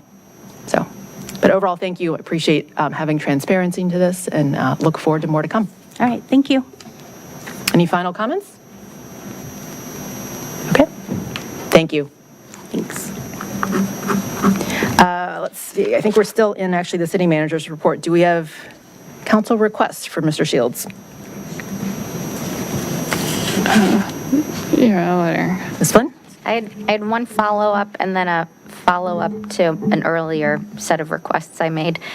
So on the stormwater, I guess the response to the stormwater comment, can you make sure when you're reaching out to the Broadway or that you're addressing this, that you speak to, I guess, the on-the-record representation that was made before Planning Commission during those Parkley and Oak Park townhome, conversations regarding the inadequate sort of capacity there? Because I think that that's where this is coming from, right? You can say, well, the on-site, stormwater is no worse than and is actually better than a 10-year event. But when that is accompanied by a comment that's like, oh, and the infrastructure can't support what's there, that's obviously very concerning. And I think why the Planning Commission wanted a more holistic kind of review of the CIP and sort of stormwater and sewer infrastructure and where the comments are coming from with respect to if we have incremental growth or they look like, marginal changes or maybe even marginal improvements sometimes, overall, are we still capturing the demand on the infrastructure that exists and appropriately capturing that somewhere in financial planning and longer term planning. So that's the first request. And then the second request I have, I had sent in a number of questions. Some of them are quick and I'm going to go through them quickly related to Aurora House. And so do we have a point person for the parklet signage and who the point person should be related to the signage that may be folded into the, Cavalier Trail Plaza or else would be separate by the stone installation? I wanted to acknowledge Ms. Flint's list, and we are working on that. For that one, we're coordinating with the Housing Human Services staff and timing it with the EDA's parklet signs, which that's EDA funding. So don't have one person yet, but we're working on it. We'll have that response back out this week. Okay, I just want to make sure that we have it for the Aurora House Citizens Advisory Committee meeting tomorrow night, because these requests have sort of been lingering, and the one with the permit, which is my second question, has been for some time now, I think, a frustration for staff with that commercial oven and when the replacement might happen. And so I was interested in whether the permits have been received in that order was placed, because I think a lot of times in direct service providers, they are reluctant to sort of be the squeaky wheel, and so I'm being the squeaky wheel on behalf of Aurora House and its staff, given that, we're talking about a residential home that we're contracted to provide in the city, and that oven does not really seem to be appropriate for the house at this point in time, and I want to make sure that we're responding to that need as urgently as it actually exists. And our project manager is actively working on it. The health department hasn't issued the permit yet, and so the oven hasn't been ordered, but I've been working actively on that one as well. Okay, And then I we'll know. work on answering for your meeting tomorrow. It just may not be totally closed, but you'll have a status. Yeah, so I think, any indication we can have on what the delay is or when we might expect something would be very welcome. And then thank you for Ms. Carroll and her responses to getting points of contact in Fairfax and Arlington for possible fee-based activities and waivers of those fees. And then lastly, I do want to make sure that we have just an indication of whether the dedication ceremony, like whether there would be any issues with the date that is planned for a ceremony, given planning that has to go around that. And so I do want to be responsive to that request and family request in a timely manner. And we put that one at the top of the list, which is why I don't have all the others resolved. Right now, we haven't found a city conflict. I was just checking Arbor Day, spring cleanup, Easter egg hunt. So right now, it seems clear. I just need to finish that tomorrow. Great, thank you. Okay, other council requests? Vice Mayor? Yes, would you please share again the plan for Little Falls Park Avenue repaving, because we talked about it, I can't remember, I know it's in progress, but it's been asked a number of times. It is in process, and I had announced earlier that it was going to be on March 26th, and I think we have good news, and it's ahead of that date. I think we're talking about next week now. 18th. weather March pending. 18th is when Park Avenue will be repaved. Great, thank you very much, that's it for me tonight. I'll also note that South Spring Street's being repaved right now. That's related to the Washington gas work. There will be our own contractor will come back for the finishing up of the repaving associated with the Berman Park crossings. And so unfortunately, it'll be a separate paver that'll come back. That'll be later in March. Thank you. Ms. Underhill? I just had a few questions regarding the stormwater and the T-zones, as was brought up by the Broadway residents. Are the current T-zone projects, you mentioned that there was a 30% improvement in stormwater quality, as well as... So in terms of the 10-year peak runoff, there is a reduction. And that's all modeling, but that is the modeled number because of the stormwater biofiltration and detention that they have to do to comply with code today. Gotcha. So any given storm could potentially create more runoff with the new development, or is that not the case? Well, there's a reduction, so there's more detention now. Well, there will be post-construction than there was pre-construction. Okay. So that's the bottom line. Okay. And we should say this every time we talk about stormwater infrastructure. If you have an event that's above the 10-year event, it will be overwhelmed, and every raindrop that comes above that 10-year event is going to cause flooding and, all the damage that happens. And so usually when people think about problems in this area in particular, they're thinking about 2019. Mm-hmm. And it is really important that we always just keep in mind nothing that we're building would be able to handle a 2019 year type event. Gotcha. Okay. And do you know what is that, like a 30-year storm, or what that? No, that was like a 100-year storm. Okay. And 200+ year event. And that lexicon is frustrating for people because the city experienced like a 300-year event in parts of the city and Broadmont and the Labor Day storms of 2018, then a 200-year probability event on 2019, and then like a 100+ year event in 2020. So we had 3 really bad years in a row. We haven't had those types of events really since 2020, but those stay in people's minds. And nothing that we're building would be able to deal with any of those types of storms because they're so extreme. Would the detention that the T-zone developments are being asked to add to their units, would that make the severity of their runoff in those sorts of storms less, or in the 100 or 200 year storm it wouldn't matter? Well, we do have Tara who knows a whole lot more about this than I do, not to put her on the spot, but as a general rule, a 10-year event that has a 10% probability of happening in any given year. And so that's really what we were trying to solve for with the Stormwater Task Force, was the frequent recurring flooding that was happening in spots around the city. And so the top priority projects were really trying to deal with that recurring situation. The bigger events are going to still have the impacts that they have had in the past, even with new investments that we'll make. Okay. Does that answer your question? Yeah, I was just wondering if the additional detention from, let's say, what the surface looked like before versus what it will look like, would that reduce or increase the amount of runoff that then, let's say, goes to the Broadway? For an event up to a 10-year probability event, it would reduce it. Yeah. But for a 100-year event, everything's overwhelmed and it doesn't. People are going to be impacted. Okay, gotcha. Thank you. I appreciate you breaking that down so that I could better understand.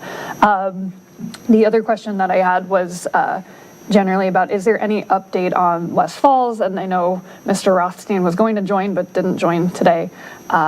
Is there an update for Mr. Rothstein if he does send us an email? Well, so we do patrol that area, and some members of council patrol it as well. And we asked Clark to go out there after any rain event or wind event to check signage. And so even since the last time when we went back and got everything fixed, there's some things got blown over again, and those are the types of things that we need to have them fix. I will say this, you can see the streetscape is going in almost down past Mary Ellen Henderson. And so very soon, all of this is going to be history, and we're very much looking forward to that. Yeah, and we'll have good, wide, safe sidewalks throughout the site. Wonderful. But yeah, I guess in the meantime, it would be nice to maybe have a sandbag or something so that the signs don't keep tipping over. And we did go out, we tried to tell them to secure them better than they had before. And I think we made some progress, but I know that some did blow around again since the last time we got a notice about it. Great, okay. The permanent mast arms are up at Mustang Alley in Haycock as of last week, and so that was really exciting because that intersection has been so messy with that temporary light, so seeing the real big official signalized intersection go in will be a big improvement. Yes. Mr. Snyder, you have your hands up. Yes, thanks very much. Two quick things. There's some pretty significant potholes elsewhere around the city. Is there a plan to sort of either ask citizens to report or for city staff as they see things to address those? I'm thinking on Great Falls Street and around the city when the weather permits, beyond the really severe condition that you see on Little Falls and Little Falls and Park. That's a question of the city manager. So thank you for reporting that. So to answer one of your questions, the report of concern is a tab on the left-hand side of the city's homepage of its website, and so people can report potholes through that portal. And with respect to the pothole on Great Falls itself, Ms. Pouzin, I don't know, Ms. Hoff, if you know of that one, we'll have to get back with the council in terms of the plan to rectify that. Our DPW operations crew is who handles potholes, and DPW engineering is who lays out, when we're going to repave whole streets. Right. It's just the nature of this winter, I think, has been particularly harsh, and so I appreciate the work to repair where the damage has been done. Secondly, I wanted to support everything the mayor said about the sidewalk, the missing sidewalk pieces. and CACT meets, I think, tomorrow night. Can we get this to them, and have they been involved in this project so far?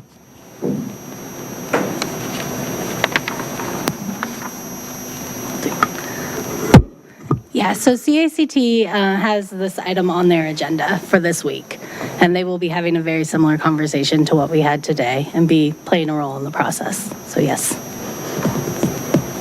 Great, thanks a lot for that. That's all I had. Thank you. Great, thank you. So I had a few requests. One, I received concerns from residents on Grove Avenue who were concerned about traffic calming. I think they are worried that the speed humps that are already put in are not effective, and they've already had to relocate a bus stop because of cars trying to speed past it and some concerns. So I will pass it along, but I thought I would mention it because I think they've already been addressed through NTC once and had some concessions from the Founders Row project. So I thought I'd flag that one.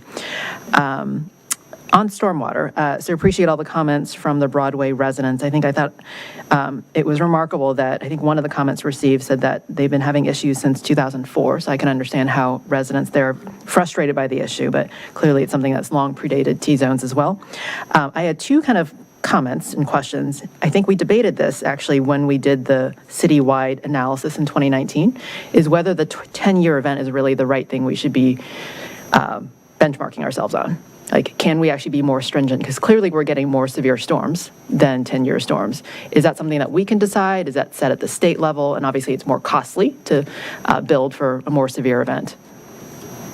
So when we're regulating private parties, we have to follow the state code, and so that the 10-year standard is there. The council did adopt in code to use a different NOAA standard, and so that was one thing that we did that will result in greater detention and private redevelopment.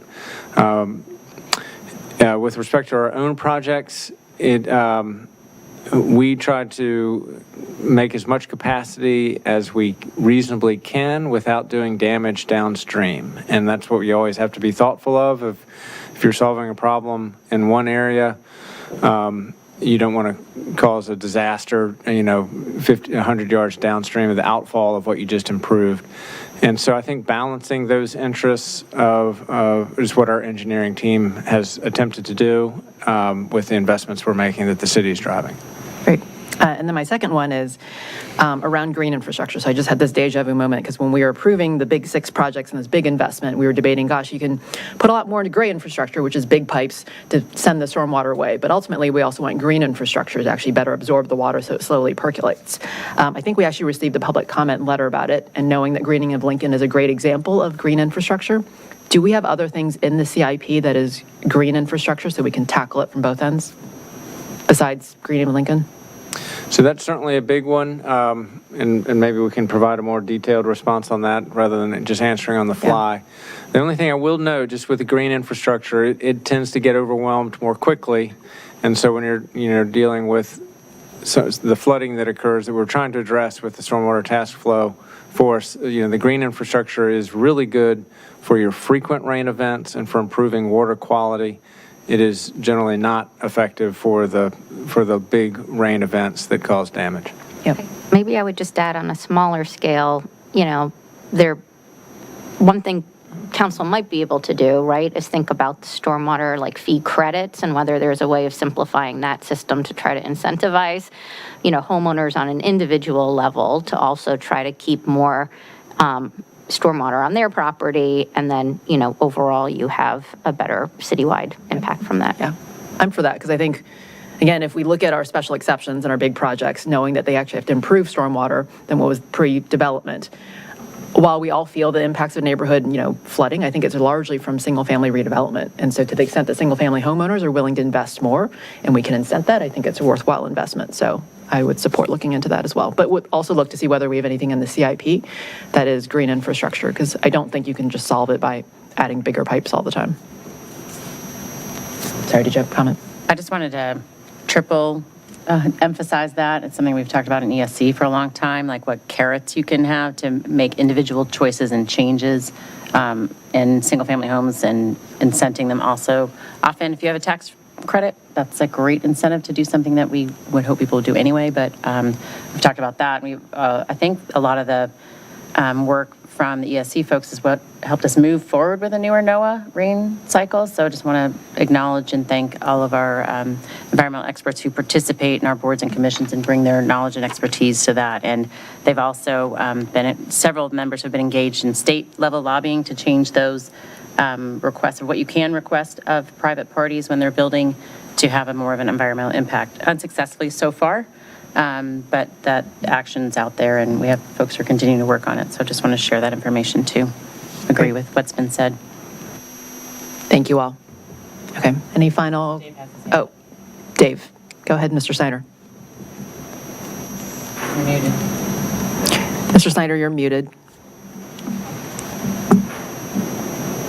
Thank you so much. Just to follow up on the green infrastructure comments, the Council of Governments through the Transportation Planning Board has an initiative ongoing on green infrastructure regarding transportation. So I think this is a topic. I'm glad you raised it, Mayor.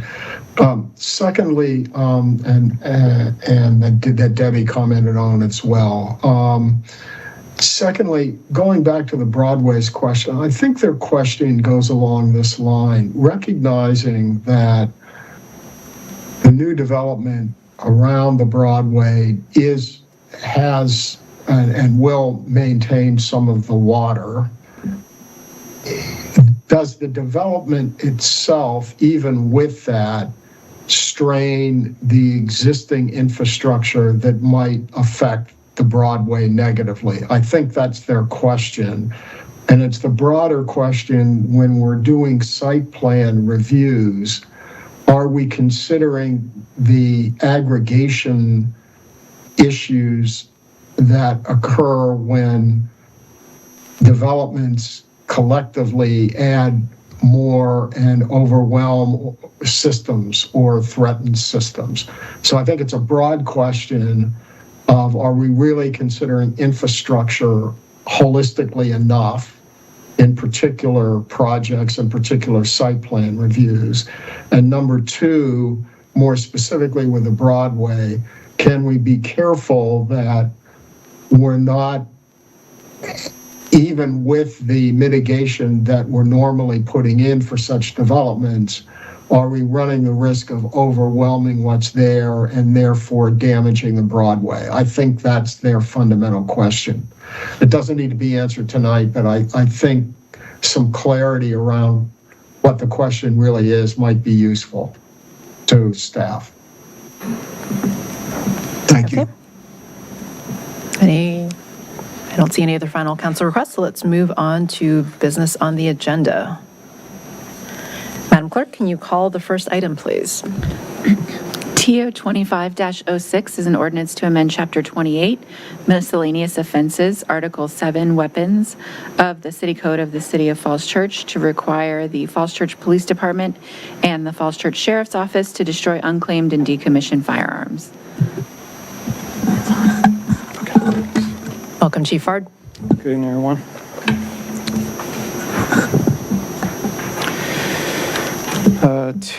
So TO 2506, ordinance to amend the City Code of City of Falls Church, Chapter 28, to require the Falls Church Police Department and the Falls Church Sheriff's Office to destroy unclaimed and decommissioned firearms. So council has requested a grant first reading to a proposed amendment to the City Code. Changes are to require that all unclaimed firearms in possession of the two cities' law enforcement agency be destroyed when legally permissible, and to prohibit the reselling of decommissioned service firearms to firearms dealer in return for rebates or discounts when new firearms are purchased by the City Police Department and the Sheriff's Office. So in the staff report, line 19, the Falls Church Police Department is responsible for the safekeeping of unclaimed firearms and other weapons. The weapons include firearms that are deemed to be unclaimed property, those no longer required for criminal prosecution, those obtained during gun buyback events, and those owned by the department. And we are committed to ensuring the safekeeping and disposition of these firearms to ensure they will never be involved in future crimes, injuries, or deaths. Just talking a little bit about the service weapons, the fully depreciated service firearms assets of the police department and sheriff's office are considered decommissioned law enforcement firearms. Previously, a practice is for the firearms to be sold back to the firearms dealers who may resell them then to private individuals. In return, the dealer provides rebates or discounts to the law enforcement agency to help them offset the cost of their purchasing new service firearms. This practice has raised significant public safety concerns nationally, as these firearms have been shown to re-enter the market and potentially be acquired by individuals with criminal intent. Line 34, your police department, the sheriff's office believes that risk of decommissioned service firearms being misused far outweigh any financial incentives for the city. Staff believes that these practices are aligned with public safety missions of the city and recommends that the proposed amendment to the city code be enacted. Okay, thank you. Do we have any questions or comments for the chief since work session? Okay. Do we have a motion? Move to grant first reading to TO 25-06, scheduled public hearing and second reading for March 24th, 2025, and advertise the same according to law. Second. Ms. Underhill on the second. Madam Clerk? Ms. Connolly? Yes. Ms. Flynn? Yes. Ms. Sean Hiscott? Yes. Mr. Snyder? Yes. Ms. Underhill? Yes. Mayor Hardy? Yes. Thank you, Council. The motion carries 6-0. Thank you for your work. Thank you. We'll see you at second reading. Okay, let's call the next item, please.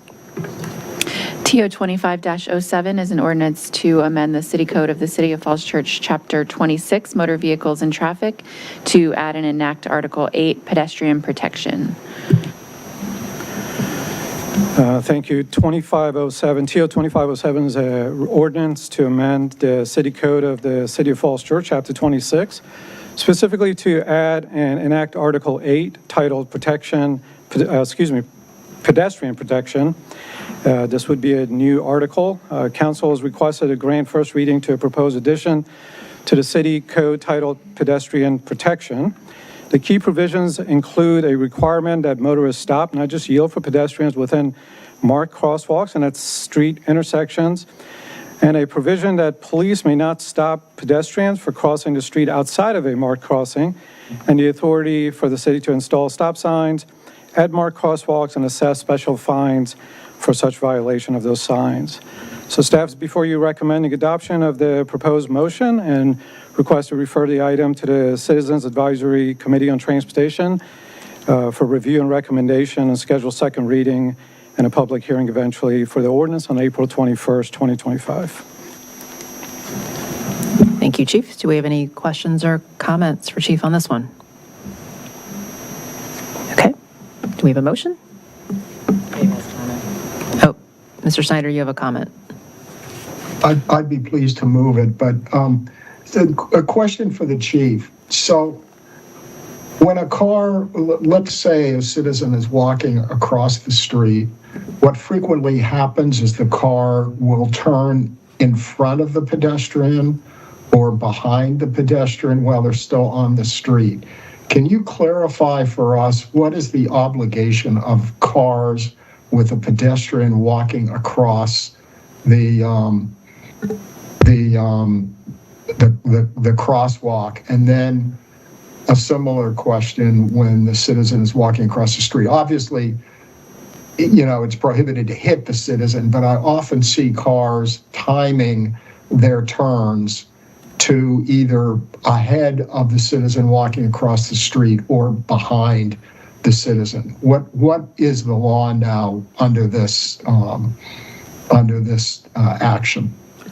Thank you, Mr. Snyder, for that question. The answer is that if there's a pedestrian in a crosswalk, a vehicle needs to stop for that pedestrian until that pedestrian completely clears the crosswalk. Okay, I totally agree with that, but there's going to be a lot of enforcement because I see that behavior all the time around. So anyway, thanks. And Madam Mayor, whenever is appropriate, I'd be pleased to move or second this ordinance. I don't see any other questions or comments, so please go ahead, Mr. Snyder. So I move to grant first reading to TO 25-07, refer to the Citizens Advisory Committee on Transportation, CACT, for review and recommendation, schedule public hearing and second reading for April 21, 2025, and advertise the same according to law. Second. That's Ms. Flynn on the second. Madam Clerk? Ms. Connolly? Yes. Ms. Flynn? Yes. Ms. Shantz Hiscott? Yes. Mr. Snyder? Yes. Ms. Underhill? Yes. Mayor Hardy? Yes. The motion carries 6-0. Thank you, council. Thank you. Okay, let's moving on to consent before we get to our work session items. Thank you, Chief. Does anybody want to remove anything from consent? Ms. Shantz-Hiscott? Yes, I don't care to move anything from consent. I just want to make the same comments I made in work session in support of EVs, and then just also in support of this is, I know this is a contract for our compost crew, the way we are currently doing business, but I just want to state that I'd like us to continue exploring moving forward with this next year's budget, having a third bin and also trash equity. So I know that's not taking it off, but I just want to make the same comments I made in work session as I am today. +1 on that. Anyone else? I'll +2 on that.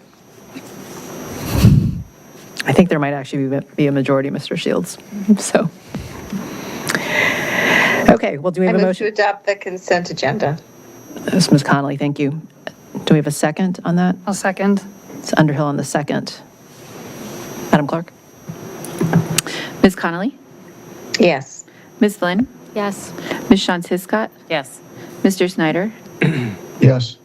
Ms. Underhill? Yes. And Mayor Hardy? Yes. The motion carries 6-0. Thank you, council. Okay. Okay, so I know we have a work session, and that clock is not on daylight savings time yet. It's actually 9:12.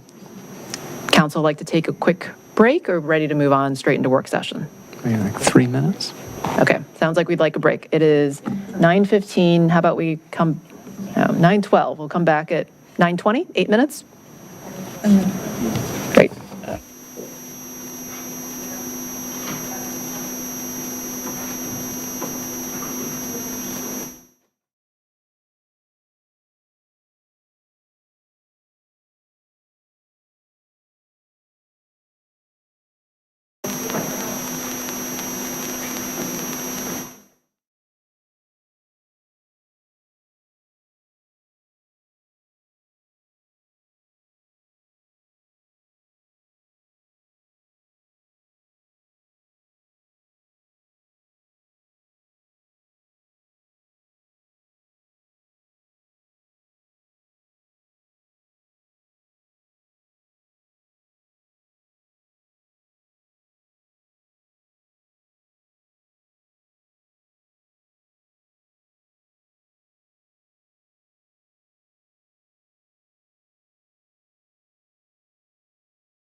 Well, also, when you think about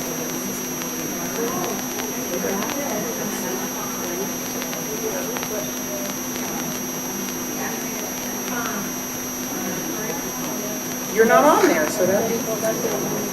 Oh, that's Amy. Yeah, I know. I'm a little slow.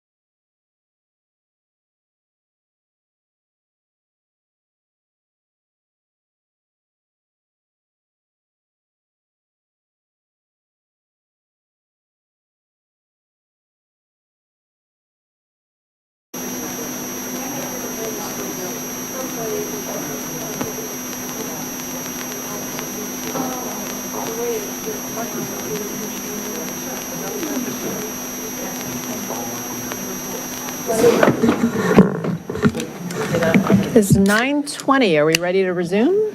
We are, and Mr. Trainer is going to be our staff lead for the work session discussion on accessory While he finishes dwelling. up, I know we have a number of disclosures before we get to, Thank you. so we can tackle that while he finishes his drink and snack. And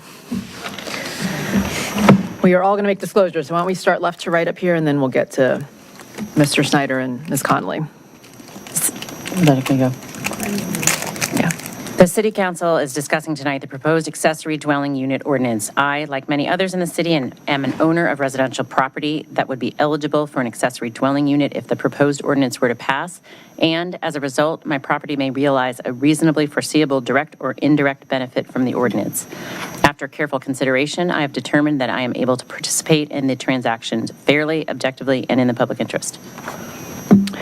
The City Council is discussing tonight the proposed accessory dwelling unit ordinance. I, like many others in the city, am an owner of residential property that would be eligible for an accessory dwelling unit if the proposed ordinance were to pass, and as a result, my property may realize a reasonably foreseeable direct or indirect benefit from the ordinance.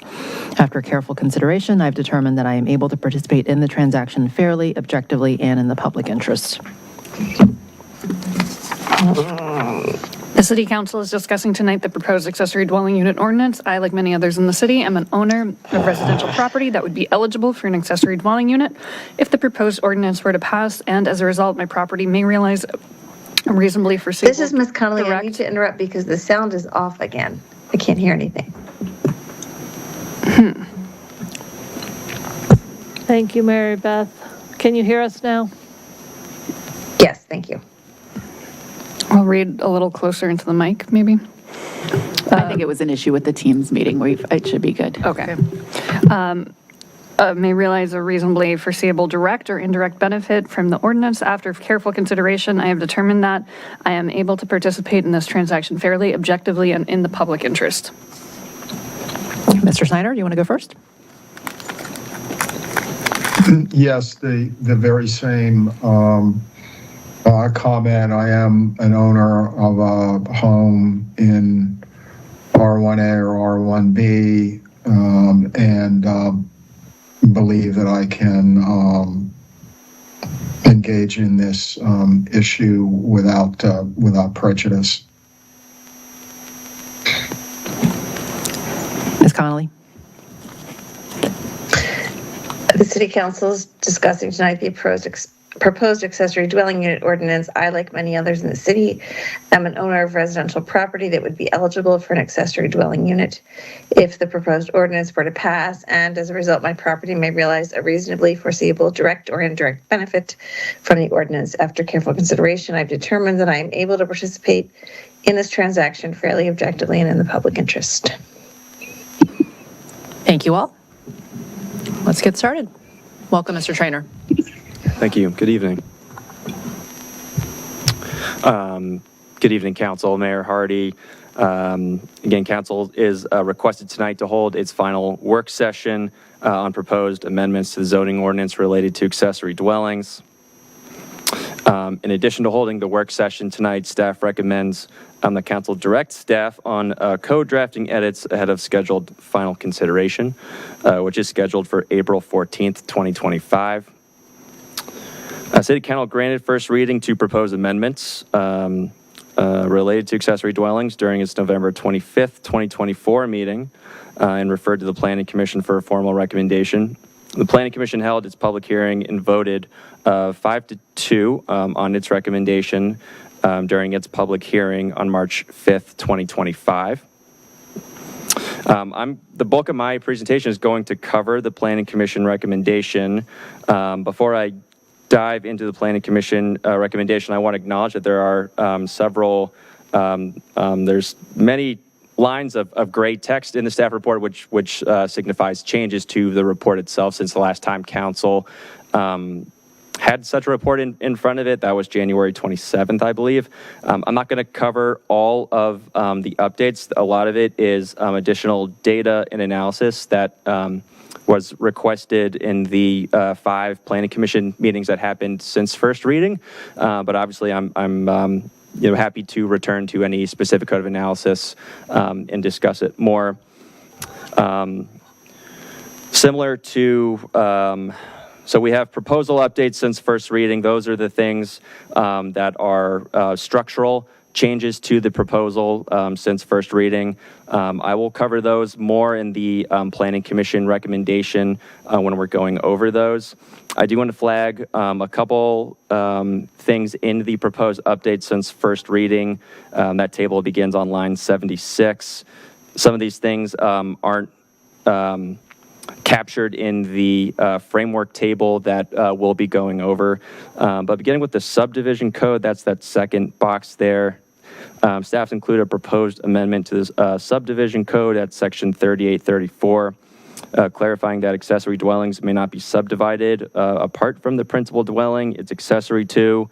The Planning Commission also had discussion and included in the draft code that it recommended to the Planning Commission that included an edit to section 487886, discussing ancillary structures, how ancillary structures heights are measured in historic properties. Previously, the code had measuring these structures as to the roof peak, the Planning Commission in its recommendation included an edit that would make that measurement method uniform with how accessory structures are measured throughout the city, which is midway to the roof line. Regarding substandard lots, this is also kind of captured in the Planning Commission's recommendation. I just want to shout it out that included in the Planning Commission's recommendation to council is one where a detached accessory dwelling located on a substandard lot, which is a lot that's smaller than the minimum lot size required per the zoning ordinance, would be subject to mandatory height reductions, which are capped at down to 15 feet. So no accessory structure could be permitted or required to go below 15 feet in height if it's on a substandard lot. I believe that's all I wanted to cover there. Also wanted to note staff report updates. These are, again, the kind of data and analysis that's been requested. That table begins on line 83.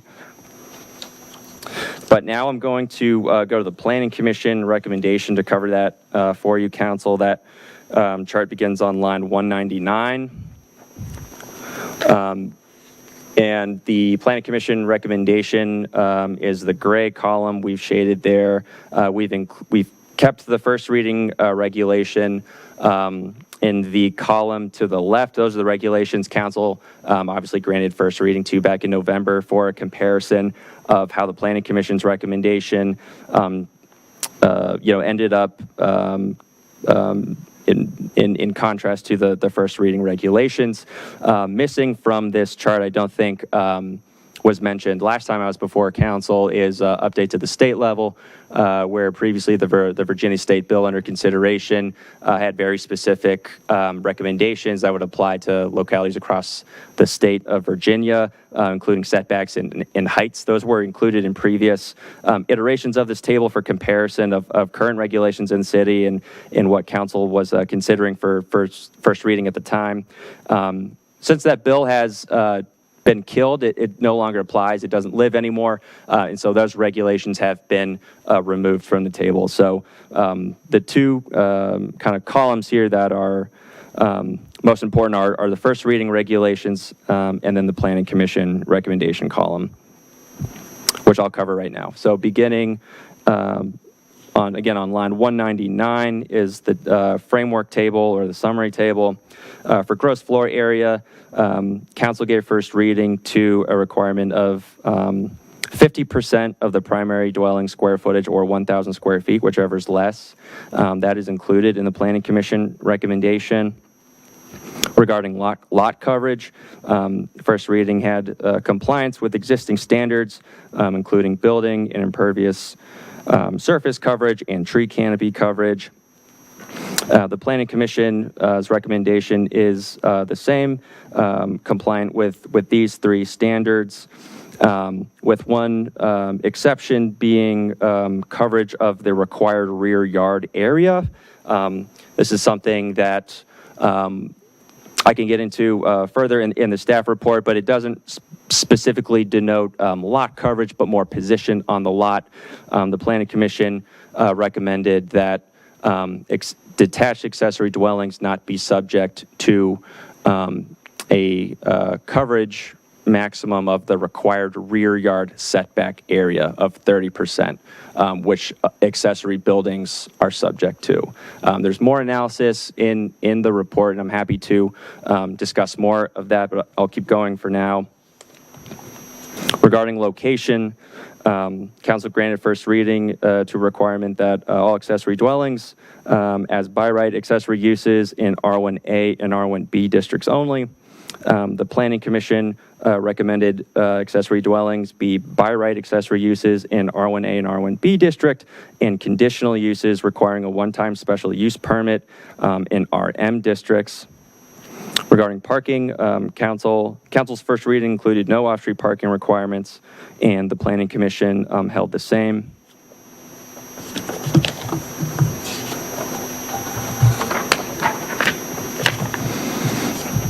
Regarding short-term rental, council's first reading did not include any specific short-term rental regulations. The planning commission's recommendation to council includes prohibiting short-term rental use in accessory dwellings. Regarding an owner occupancy requirement, council had establishing an owner occupancy requirement for either the primary or accessory dwelling.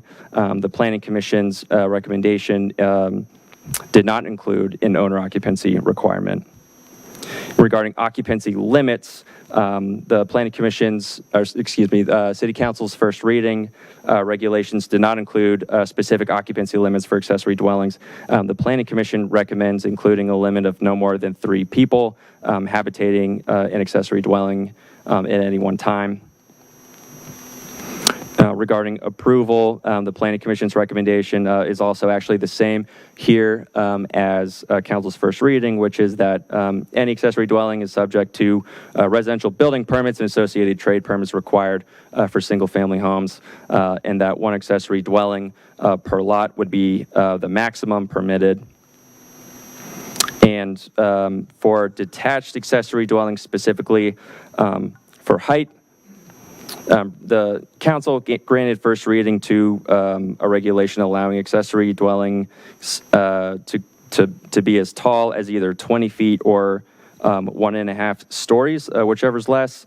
The planning commission's recommendation is that an accessory dwelling be permitted to be 1 story or 15 feet, whichever's less, when set back 5 feet from the property line, and including a sliding scale up to a setback of 10 feet, where for every additional foot of setback given, the accessory dwelling would be permitted to go 1 additional foot in height, but not to exceed 1.5 stories or 20 feet in height, whichever's less.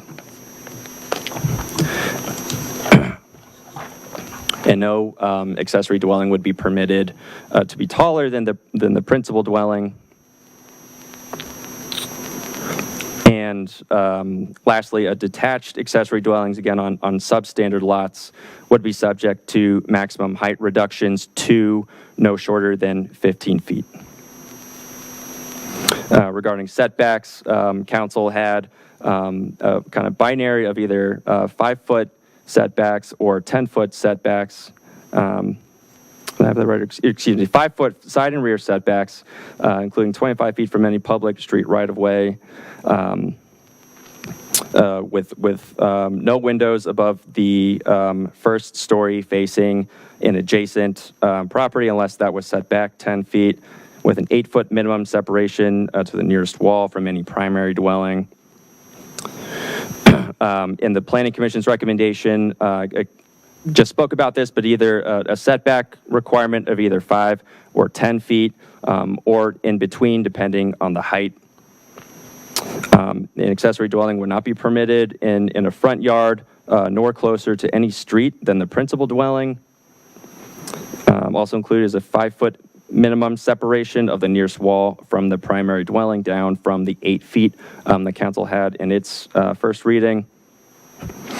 And then lastly, windows facing adjacent lots above first story must be set back at least 10 feet from the property line, unless they are made clear story or non-see-through or are above seeing eye level. So the clear story windows are more decorative. If for the neighbor, they break up the facade. It also allows in more light to the accessory dwelling, so they're more decorative, but also have a functional purpose while retaining privacy for the neighboring lots. And then lastly, for existing accessory buildings, the Planning Commission's recommendation was also the same as what was granted in first reading, which is that accessory dwellings and non-conforming accessory structures built before January 1st, 2024 shall require a special use permit granted by the Board of Zoning Appeals. I want to go back to the first page now real quickly in the staff report beginning on line 22. Ms. Mester, in addition to those regulations that I just went through, the Planning Commission did add 3 additional requirements some of which are captured actually in the framework table. The first is that in its motion, staff included these three additions. The first of which is staff shall include draft code language indicating new detached accessory dwellings shall not be located in the front yard nor closer to the street than the primary dwelling. This language has been included in section 48.12236D of the draft code. The second addition was that staff shall amend draft code language to remove the requirement that detached accessory dwellings comply with rear yard 30% coverage requirements. This amendment has also been made to the draft code in section 48.1102E3. And lastly, that staff shall amend draft code language to ensure special use permits are reviewed by the Planning Commission. This amendment has been made to section 48-1725B of the draft code. And this is in relation to a proposal included in the draft code that would streamline applications for special use permits, specifically for accessory dwellings, to the Board of Zoning Appeals, which is the issuer of such permits. Right now, the Planning Commission does review such applications and is required to make a recommendation on them to the BZA. Staff's recommendation was to streamline that application to take out some of the additional meetings for resident applicants to save time and money. The Planning Commission and its recommendation included keeping the procedure the way it is, which is keeping the Planning Commission in that process, reviewing all special use permits relating to accessory dwellings, and requiring a recommendation to the BZA before the BZA's public hearing.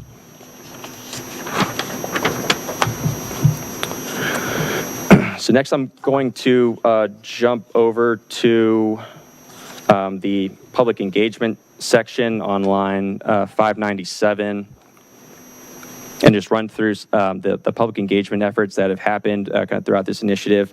So to date, 23 public meetings, have been held on accessory dwellings, including work sessions by the Housing Commission, Urban Forestry Commission, Environmental Sustainability Council, the Planning Commission, City Council, and 6 staff-hosted open house meetings. Those happened in July, November, and January. We collected dot voting feedback on the various stages of the proposal, which have been included in this report. And then in February, staff sent out 3,000 plus postcards advertising upcoming meetings related to accessory dwelling updates. Those were sent to all residential addresses in the affected zoning districts, which is R1A, R1B, and RM. And then lastly, a paper questionnaire that was deployed for the January 12th and January 14th, 2025 open house meetings was digitized and put on the accessory dwelling update website to collect more feedback. Results were captured and summarized twice. The first was for the Planning Commission's public hearing back in February, or their last work session in February, and then an additional batch of responses were captured as of Thursday, March 6th, where 227 responses had been recorded. And those responses have been compiled, including all of the open-ended question responses as an attachment to this report. So lastly, in the timing section, beginning on line 694, reviewing the whole process, this has been a 15-plus month effort, beginning for staff at least in December of 2023. The Planning Commission had its scoping session on January 17th of 2024, before City Council had its work session and scoping meeting in May. Since then, we had several phases of updates and public engagement where Feedback was taken, best practices were reviewed, and recommendations were put forth for public input and review, including City Council and all the boards and commissions I mentioned earlier, and those 6 open house meetings. To get to this formal consideration period and City Council's final work session, which is scheduled for City Council's final consideration date, which again is scheduled for April 14th, 2025. So, Madam Mayor, thank you. I'll turn it back to you. Great. Well, thank you for that very detailed, all the work, I think, first of all, between when we last saw you to now, so thank you. I think it's evident based on the staff report, the detailed follow-up that you've done between researching best practices, the community input and engagement that you've done, and then your work with the Planning Commission. So also, thank you to the Planning Commission for anyone watching for their work getting us to this point as well. For the purpose of, I guess, given that this is our final work session, what I was actually going to propose is go through the framework and maybe go through item by item and pause to see if people have questions or comments, just so that we are thorough and gone through everything and given everyone an opportunity to comment or question. How does that sound? So we pull up the framework, kind of like the one that we did a couple work sessions ago. Like start with the GFA, see if there's any final questions based on the Planning Commission recommendation, any discussion, and then just go through item by item and use our time that way? I don't mind doing that, but I also have like specific suggestions since we're getting to the end of this on the actual code language. And so I don't want to be like stuck solely in the staff report portion of this and not get into like what's in the actual code that people are going to be referencing when they're going about like the building. So long as we can we do per one and then the area other? like toggle back and forth or get to that part. I just don't want it to then be like rushed at the end since it's the governing. Can we do both? Like when we're on the code section, like if you have something for GFA, then we can toggle to the code section? Or I could try to do it that way. Or can we do all this plan and then go to the code section and follow the code? Like you probably have it organized by, yeah. Let's do the latter, what One of Debbie the things said. we discussed in government operations meeting last week was just making sure that if we move forward with this, if we, that language that's included is very clear to all staff, to all, we had an extensive conversation about making sure that zoning ordinance language is spot on and understood by all parties, so there's no ambiguity. So I think it's great to have your expertise on that, but I think, can we talk? I'd like to go through it and then go to the zoning language. Okay, let's do that. That works organizationally, and I'll try to, I don't have mine in order of that, so I'll try to catch them as they come. I might have some at the end as well. Okay. Well, let's try this, and then we can add things at the end. Okay. Close floor area. I do have. Debbie. Okay. So the 50% of the primary dwelling square footage for the accessory dwelling, I understand the intent. We want to make sure it's accessory and it doesn't become the main dwelling, so it doesn't look like you have two main dwellings. And for many of our houses that are 2,000 square feet or above, obviously they can still max out at that 1,000 square feet. But that list that you have of how many houses are smaller than that also might have some land that is, that could build an AD on, it feels punitive to have it only be 50%. If you have a 900 square foot house, I'm wondering if like the setback scaling, sliding scaling, if there's something that could be done on the sliding scale, so it still meets the intent of having it as an accessory, not the main, unit, but it allows I want to incent people to keep small houses and build an even smaller house versus tear it down and put, which is the right, tear it down and build one large one. So it's just a thought I had that maybe we could do some kind of sliding where it's not just 50%. Can I second? I'm going to second that. That was a suggestion I made last time, and it was in a lot of the comments. People concerned that they wanted to keep their small houses and make use of their lot in a different way. And that's what we're trying to incentivize.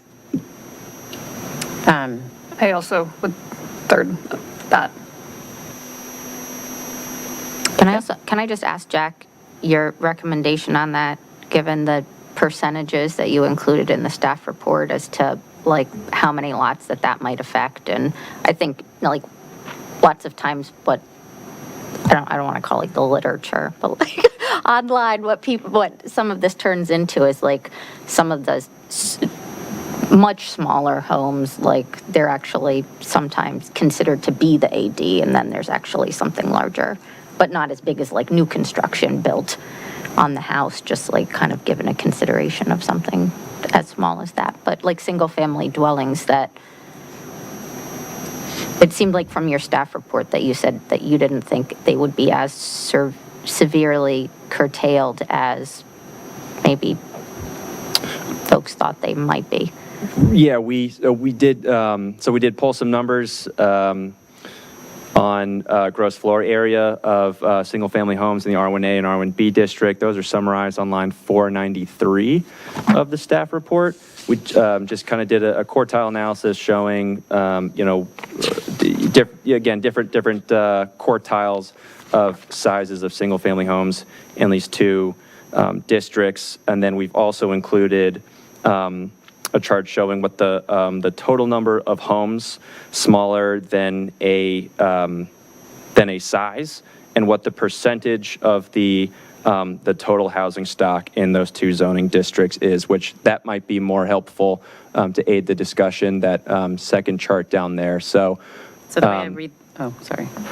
Yep, so that middle column on line 500 is the sum of the homes that are under the GFA listed in the corresponding cell in the left-hand column, the maximum GFA, and then what percentage of that sum is of single-family homes in R1A and R1B districts. And so, there are very few number of homes under 1,000 square feet. 16%. 6% of homes are 1,400 square feet or under, or that captures about 145 homes. And then 11% of homes in R1A and R1B are 1,600 square feet or under. So this is sort of the table I would sort of base discussion on, if council would like to discuss that further, or if their staff can also come back with a more specific recommendation on that as well. So am I reading it correctly? That's 16, essentially if you had a 2,000 square foot home, 50% of it would be 1,000, which is the maximum we've discussed to date for the accessory dwellings. So this is, the way I read this is 16% of homes would have to have something smaller than 1,000 square foot. 900 square feet. 900. Yeah. So I don't know how that overlaps with how many of those lots have enough space in behind, not side yard, behind, and fit all the other requirements. But I think it's worth a consideration. Sounds like others might think that as well. I don't know if anybody wants, I had a couple other on the same topic. While we're on GFA? Yeah, but Mary Beth might have something. Mary Beth, do you have a comment on that one too? Oh, you're muted still. I was agreeing with Mrs. Scott earlier. This is something that I heard come up several times, and I read a lot of comments about it as I read through all those comments that came in response to the survey, that this is something that people with smaller houses would be like to be able to take advantage of, that they would not be able to if they could only do a 500 square foot or 450 square foot building. So I would be okay if we said, it could go up to, you could go up to 750 square feet or something along those lines, if your house is 1,000 feet or. And still has to meet the 25 and 35. I mean, I don't think anybody's asking for that to change. So it'd have to be maybe one, there's some really long lots or that have small houses up front that could potentially do that. I guess and I was at one of the library sessions where this came up and we had kind of a conversation about it. I guess in my mind, that sort of, there's a question of when it crosses the line from an accessory dwelling to like you just now have a two houses, multi-family, like two dwelling lot, right? Because there's no relationship or no proportionality between the primary dwelling and the accessory dwelling. And so I guess, I understand the 50%, and I think that if if you were trying to accommodate that concern, other jurisdictions, as far as I understand it, still do, like, if your home is under 1,000 square feet, then maybe you could be at 60% instead of 50%, but there's still like Yeah, some I definitely proportion think you have to keep between the it as opposed proportionality. to, yeah. Absolutely. Yeah, That's why I I'm would saying like a agree. sliding scale comparable to when we discussed on. Yeah, I mean, I would setbacks say of on adding top, a I would foot. put, aside from this conversation, I'm actually interested in a difference between a top square footage of like 900 square feet versus 1,000 square feet, and what the extra 100 square feet sort of like gets you, considering the fiscal impacts of, 1,000 square foot dwelling versus some smaller dwellings, especially given what seem to be industry standards that a lot of these are coming in at, 600, 700, 800 and something square feet when you look at what's actually out there in the market and some of the like pre-designed homes. So I would actually support something more like a 900 square foot cap. I would also support a 900 square foot cap. As a sliding on these homes, 16%. Or in general. No, in general. In general. So it's actually opposite of the planning commission discussion. I think there was discussion whether they would go to 1,500 square feet, so. Yeah, that's not accessory as far as I'm concerned. I think 900 is good. 1,000 I would go with if that's the majority, but I think 900 would be, it makes it an accessory. I guess it just seems kind of arbitrary that we're picking 900, given that we've been discussing 1,500 or 1,000, and I think we've settled 1,000 based on the planning commission recommendation. So let's put that one aside. But before we lose the point about small homes and whether they can build more than 50% of their size, I think I heard 3 people. It was Debbie, Mary Beth, Justine. I guess I will throw myself in there because I think we do want to encourage preservation of small houses. Now, clearly, you don't want 2 dwellings that are 1,000 square feet each, because then you've got a duplex, right? And it's not really accessory. But I guess I would look to staff to figure out whether there is a reasonable number that we would let the accessory be. Okay. Any other comments on that one? And then I want to get back to the 900, so we don't lose that comment. Yeah, and I guess my comment, to build out on it, if you look at line 688 of the staff report, and this came up in the planning commission conversations too, sort of just, the fiscal impacts is some of the square footage actually gets larger. And then where a lot of the online sort of materials on accessory dwellings sort of show that you can actually do. Well, let's pause, I guess. On fiscal impact, clearly it's something that we want to consider, but if I understand our fiscal impact model and the way we've been doing it, it's really modeled against costs, and we're capping resident costs, I would say, clarifying more. And so given that we're capping it at 3 dwellers, I guess I want to know how that compares to what we do and what we see in bedroom counts in multifamily buildings. So I don't think it's necessarily actually size of the unit that drives a lot of the costs.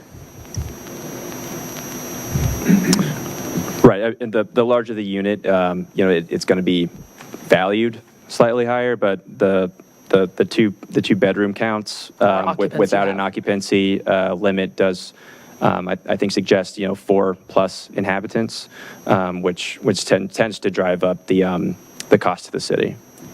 Is the number of inhabitants a little more so than the inherently the size. So yeah, if you do have an occupancy limit, I would expect the city cost to go down, but we can take a closer look at that analysis as well. Again, given that I think the estimate from staff was 3 accessory dwelling units per year. 2 to 5, 2 to 5. Depending on any pent-up demand, and then after that, about 10% of new single-family home product. Yep, I think the impact is probably pretty limited, given we're not talking massive accessory dwellings across the city.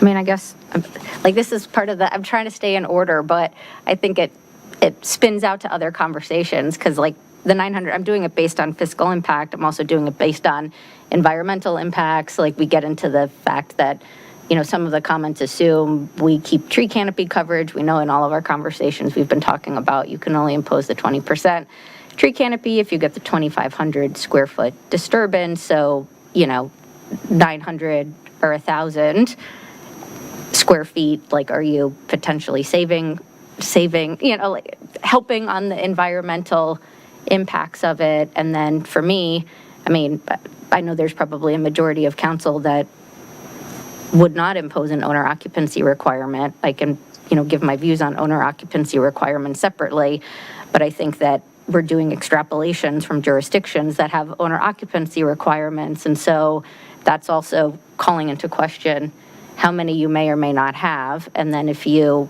have what I would kind of call so-called like commercialization of lots, does it make sense to, drive someone who's using that for to rent a lot they're going to put up, 1,000 square foot AD if they can to maximize the value of that lot versus something that might be slightly smaller. So I think there are just different considerations as to being at 900 versus 1,000. I would favor 900 on this particular point for various reasons. So given those considerations, do we have a majority for 900 versus 1,000? I think I heard Mary Beth and Aaron on the 900. Anyone else? I would just like to say that given that we are maintaining the 35% lot coverage, and as Debbie said, that we do want to encourage people to be able to build these units rather than having to tear down their house and build a gigantic McMansion. I would be in favor of keeping the Planning Commission's recommendations as we have it now. Okay. So I'm hearing majority, or sorry, go ahead. Go ahead. Hearing majority for keeping it 1,000 with the request to explore what to do about small houses and whether we would allow them to go beyond the 50%. I think that's what I heard too, Liddy. Thanks. And just in terms of a solution to that, could we have a minimum at 600 feet? So even if the ratio took you below 600 feet, there's a minimum of 600? Can we pull Or a up minimum of 500? the data chart that showed what are likely ADs that are built in the region? I don't want to just say 600 without some sort of anchoring in like, here's what's livable and usable and what the industry has been building elsewhere. Well, 600 to 1,000 is generally what we're seeing as the industry standard. So 600 is doable for a one-bedroom. I'm just trying to find a simple solution that if you have that very small number of houses that might get into like a 400, there might be an 800 square foot house in the city and this would It's only protect that 16% of the houses where this would qualify. So it's probably small, but I'm trying to pull up the chart. How do people feel about 600? Can we say just 60% of the primary dwelling square footage instead of 600? Okay, so, for a house, then the primary house at 1,000 feet or less, the ratio shall be 60%. That would be another simple way to handle it. Yeah, and I defer to you all the right number, but I think that's as a percentage. Okay, all right, we can follow up on that. It ensures that it's accessory to the main dwelling. I agree with that. So that was under 1,000 square feet? You can go to 60%? Yes. Yes. Okay. And just, double check our math and that that's reasonable. Yeah, my main desire is to make sure it's still livable and buildable, like that someone would want to have a unit. Sounds like you can fit a one bedroom in 600 square feet. Okay, Okay, we're still on gross floor area. Do we have other comments on this one?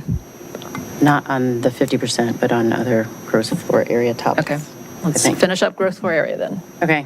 Well, one question or clarification I wanted to have, looking at the data on those size houses and on the number of lots that could have an accessory dwelling, I think that if you, that was done based on like a GIS overview of the percentage of lots that had a home that would allow another 1,000 square feet and wouldn't trigger the 25-35%.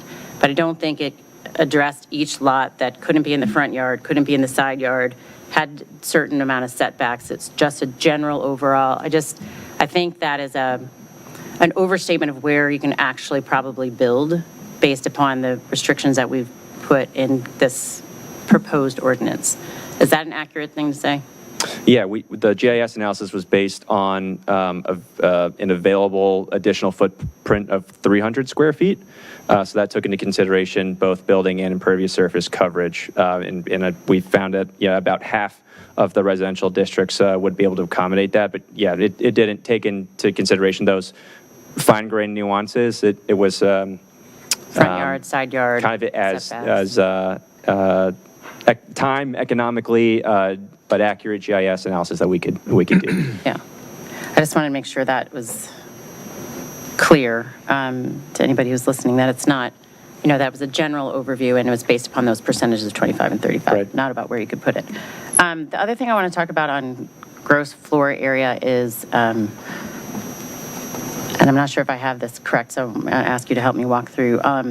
Basements, if you dig out beneath it, when you look at a lot of the ones that have been in Arlington or Alexandria, a lot of the mechanicals are in the basement, but might have like a TV down there or like a partially finished something down there. And it doesn't increase the square footage of the lot that's disturbed or of a visual to a neighbor or, I guess I think that basements we should have more flexibility with basements because you can make the area, make it smaller, make it more livable if you could put a lot of the mechanicals underneath a property. Like if you look at some of those, and it doesn't change the requirements of 25 and 35%. Right, so a finished basement would count, but a non-finished basement for the purposes of just hosting mechanical equipment would not count towards the GFA. And why So it's a would a finished finished, area. if you're capping the number of people who could live there, why wouldn't we want them to maximize living space by having a finished basement, for instance? Like, So you're saying? you're not throwing 10 more people into a basement, but you're making it a little bit more livable space, and it incents people to have maybe a 600 square foot AD instead of a 1,000 square foot AD because they can put the mechanicals below and they could, and the examples I've seen have like a couch and a TV, and so that's finished, it's not unfinished, and I think that we would want to incent that versus penalizing somebody for that. That's my opinion. We haven't considered basements, I think, up to this point with ADs. I think that's accurate. One thing I will just note, the city in the past has even considered outlawing basements and new construction because of the stormwater impacts. And that might be something to think about. We do get concerns about that with ADs generally, and the basement can contribute to it because then you need a sump pump and it can exacerbate issues. To that point on the, I'm not sure if this fits in here, but it kind of does. On the, we can go back and doing some math on, I've brought up before my opinion on what is disturbed when you're building something. So I've gone back and talked to people who actually, who build these size accessory structures or accessory dwellings. And if you were to build 1,000 square foot footprint, let's say like 25 by 40 foot ADU, you have the 1,000 square feet of where the building actually sits. And then on each side, the footprint of the building, you have to have a 10-foot buffer, right? So that would be, in this mathematical equation, 1,700 feet. So just on the house and the buffer, you're at 2,700 feet, which kicks off the grading plan and the site plan and the BMP. In addition to the 2,700 square feet, you have to calculate the construction access, which is, I think it's 15 feet required. So it's 15 feet times whatever goes back to the structure, which if it can't be in a front yard, has to be subservient to the main house. In most cases, has a pretty far distance to go. So it's 15 feet times whatever that is.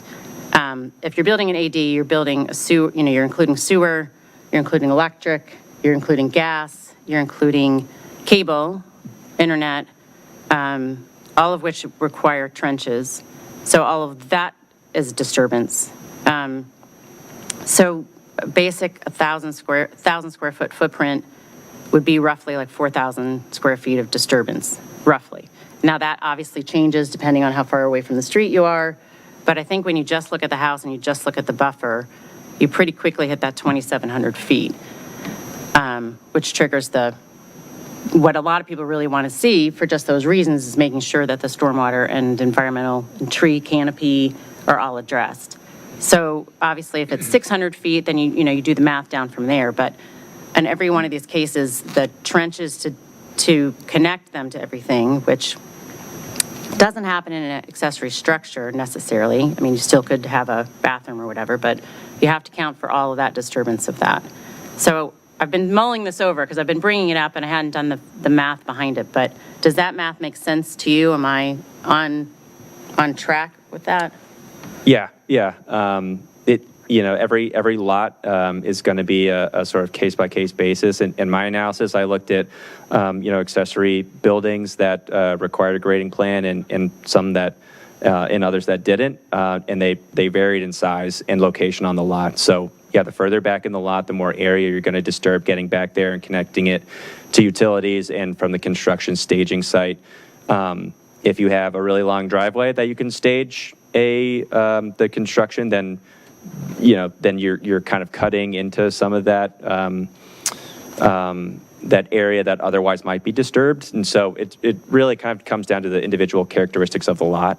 Right. But typically all those things that you were describing, council member, are go into that disturbance analysis. And so, yeah, it's not just the footprints, the construction staging area, it's the buffer around the trenches for the utilities and a buffer around the utility or the footprint itself. And there might actually be more that I'm forgetting, but. So it's obviously not a guarantee. There are different situations or different sizes you're building and the buffers that you have, and depends on what you put in. But it's just something we haven't talked about explicitly, that 10-foot buffer around whatever you build and then the trenches of whatever your utilities you're putting in count as disturbance. And so I just wanted to share that. Thank you. That's helpful math. Like you had something you wanted to add, Erin. Oh, no, yeah, I totally agree with you, and I think that math, right, the math makes sense, assuming you have like a 1,000 square foot AD on one floor, right? And so if a lot of these are 1.5 stories or you're stacking, right, you're dropping down the disturbance area or the buffer area. And so I think that it's just hard to know, right, if you're going to meet the 2,500 square feet or you're not going to meet the 2,500 square feet. And I think this was what the Planning Commission was talking about too, that you can come up with ways to very craftily, right, like design your AD to avoid whatever you had said in the past, like a $40,000 grading plan is going to be. But yeah. Okay, anything else on GFA? I guess this could go on. We can talk about this and move on. I'll talk about Okay, somewhere else. let's move on to lot coverage. So Planning Commission recommended keeping the same 25/35% coverage. Any comments on this one? Erin? I'm fine with the 25%, 35% that we were talking about. I think a new thing that is concerning to me is the 30% maximum of the required rear yard for accessory buildings. And so, it came in very late in the game. To me, it's something that could actually, in my mind, trigger like a first reading type thing, because it seems to be a significant enough change from what we were saying were like pre-existing lot coverage, and that this really doesn't change that. Or that, accessory buildings are sort of capped at 30% in a rear lot. And to just say that there's no rear lot requirement at all, there's no upper maximum to it at all, and that we're including substandard lots by right, to me risks just having the entirety of a backyard be like a wall in terms of the impact on adjacent lots. I would agree with Erin there. I did not get to watch all the Planning Commission meeting because it didn't pop up online until today, but as I watched it, I would really like Jack to explain that a bit more, because as I listened, I thought I can't actually be understanding what they're saying, that they're taking away some requirements. So could you explain that a little bit more, Jack? Sure. Can you explain it versus accessory structures versus single-family home, extension, in each of those three scenarios? Sure. So Thanks. there's an existing requirement today that limits accessory structure coverage of the required rear setback area to 30%. And so what had been included in the draft code previously was in kind of the spirit of keeping that with accessory dwellings, that would include accessory dwellings as, accessory structures. The Planning Commission requested some more information about that. We did some more analysis, and let me find the section. That's in the, I'll give you a... It's line 349. Is that the section where you had the different examples? 349? Sounds right. Yeah.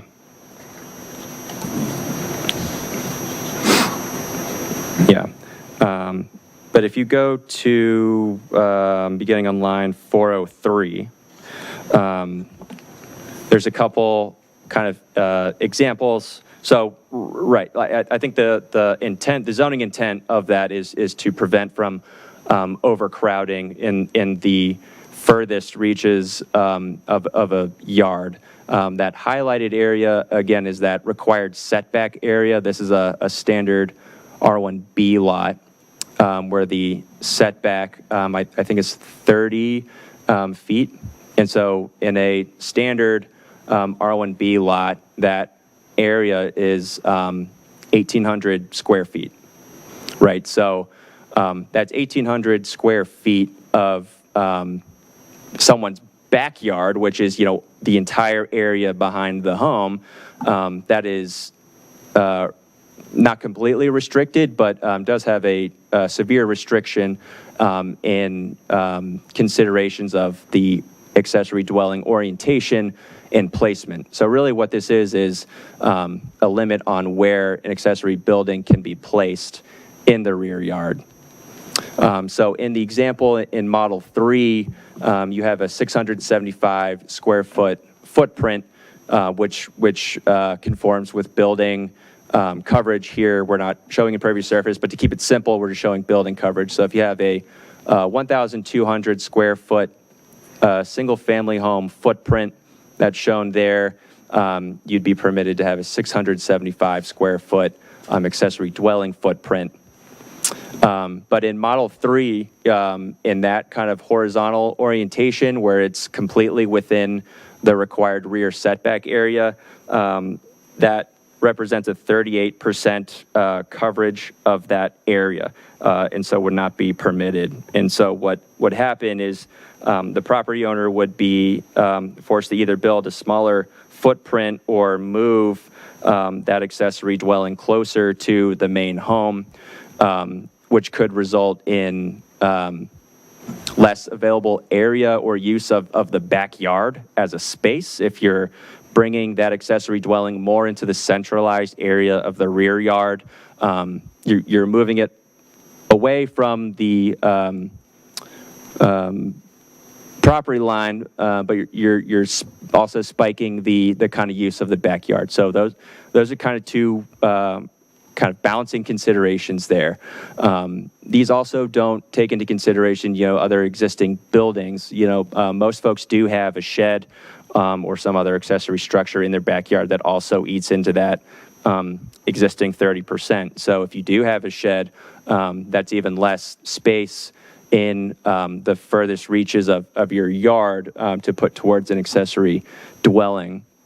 And if we scroll down a little bit, Cindy, there's two kind of other examples showing. So here you have the same kind of property, a standard 7,500 square foot R1B lot. You have a 248 square foot existing building, which is about the average size footprint that we measured with GIS. And so that with those two footprints, you're down to a 427 square foot footprint. And so in Model 5, you're also not able to put that smaller footprint in the backyard because of that existing building that you may not want to or may not be able to move for some reason. Might be expensive to do so. And so with the existing 30% requirement, that accessory dwelling again would get pushed into the more central part of the backyard, which removes the usable space of the backyard. It's also less flexible for the property owner to work with any other existing conditions on the lot. We put, two just kind of trees here as by way of example, where, that back corner in Model 5, the one on the left, might be the best place for an accessory dwelling to be sited just because the way the lot is today. But with the 30%, you'd be, again, forced to build a much smaller footprint in unit, or be forced to perhaps remove some other factor on the lot, which could be the accessory building on there, or it could be some of the existing vegetation on the lot. And so what exempting accessory dwellings specifically from this limit on the coverage of the rear yard, rear setback area, it gives more flexibility to the property owner to, again, accommodate some of these existing conditions on their lot. And some folks may elect to build closer to the dwelling if, it's meant to house an elderly or dependent family member. But for flexibility, I think the Planning Commission decided to make their recommendation to exempt accessory dwellings from that requirement. Now, included in the staff report are some other thresholds that go above the 30% to show what the square footage available would be at different thresholds for standard R1A and R1B lots. That's included on, let me find that.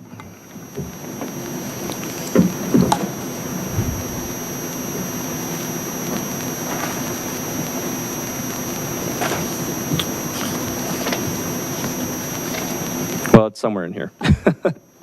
But it is also just a kind of simple math exercise as well.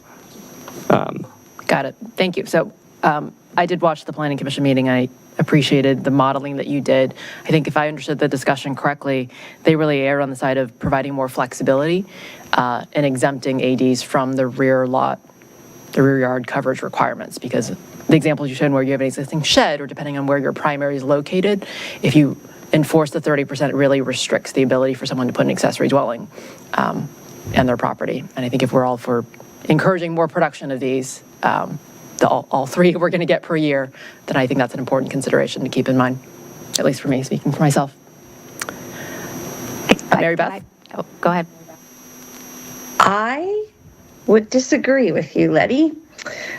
That's what I thought that you were going to say, Jack. And I think we just need to come to terms with some lots and the siting of some houses and the hill in the back of someone's yard. Some lots just aren't appropriate for ADUs. And so it seems like doing this and creating this flexibility, we're also kind of trying to squeeze things in where they may not fit. So I think, while I would like to see ADUs built, I think giving this extra flexibility is not considering the three lots that are on the other sides of this property, because this property isn't just sitting there all on its own. This property has a next door neighbor and a side neighbor, and a rear neighbor. So getting rid of that 30% requirement, while it may provide flexibility for the homeowner, it just may be that this lot is not appropriate to put in anything larger, because it already has a shed and it already has a hill and it has some trees.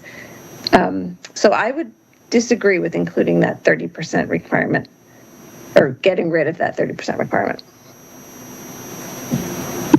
Can you just walk through, if it were a single family home where you extended back, you just built a bigger family home, like let's say you took this down and you built, in my mind, I'm thinking what it would look like if it was a tear down and a giant home put there versus a existing structure with an AD behind it.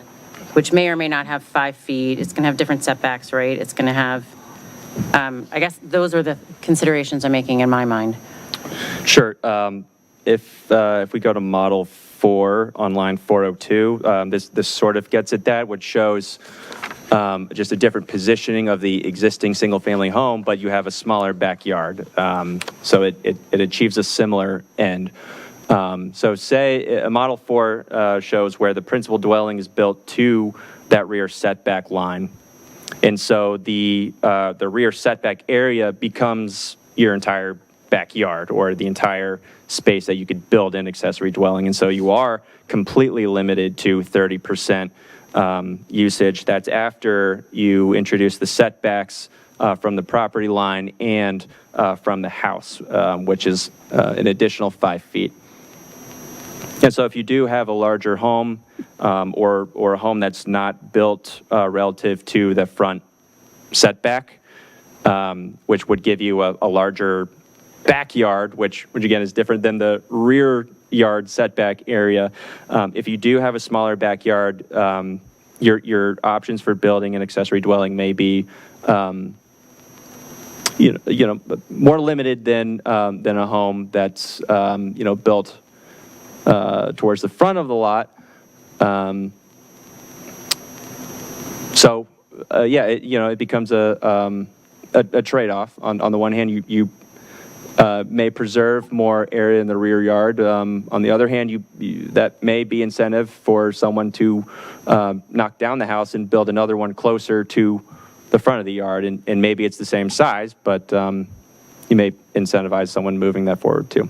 Yeah, so I guess it's just, what are you incenting? Are you incenting a tear down? Are you incenting additional building in the back? Like, do we end up with people wanting to tear it down and moving it closer to the street, which, it depends on how you look at does that change the character of the neighborhood if you build a giant house that's closer to the street?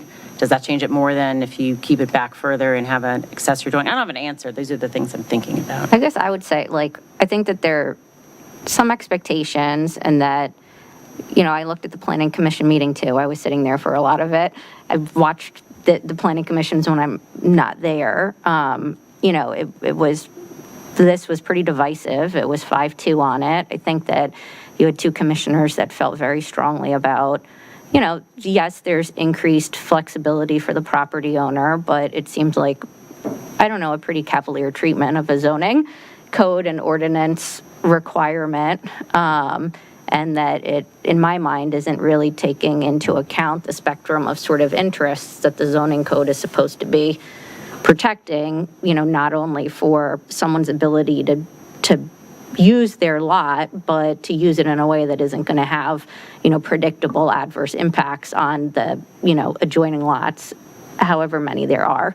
And if I don't think we should talk about everything in terms of we'll build an AD or we'll get a tear down. No, it's not a one-for-one. Yeah, right. But, so I don't think we should. To think about. Yeah, I'm not saying it's a direct equivalency that if you don't do this, then it's going to be torn down. But these are considerations. If you're going to consider someone investing in a property, like a developer or whatever coming in, and if we're concerned about them building 2, I'm more concerned about them tearing down and building 1. Yeah, but I guess what I would say on the other side of it, and I'm not, advocating for big buildings, I, would like to have accessory dwellings to preserve existing housing stock. I've before made tax credit arguments about how we should be incentivizing internal and attached ADs, by giving people tax credits on the increased value of their lots. But regardless, if you're talking about 2 back-to-back new buildings, you would be talking about those rear setback requirements in R1B of 40 feet rear yard and 30 feet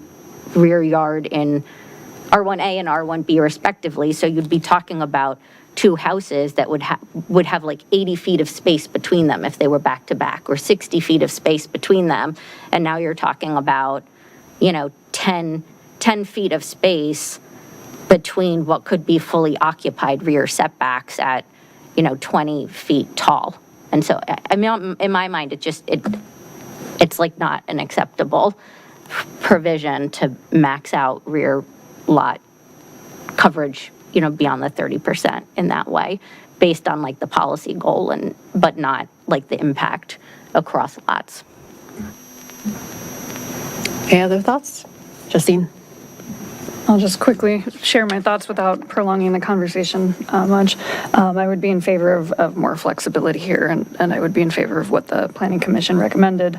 I think that allowing more property rights in this case could allow for more flexibility of building these ADUs and possibly make it such that we don't lose some of these older homes. That's all. Okay. Can I just ask a question on this one? Is there a way to allow more than 30% with an SUP or with a request for a waiver?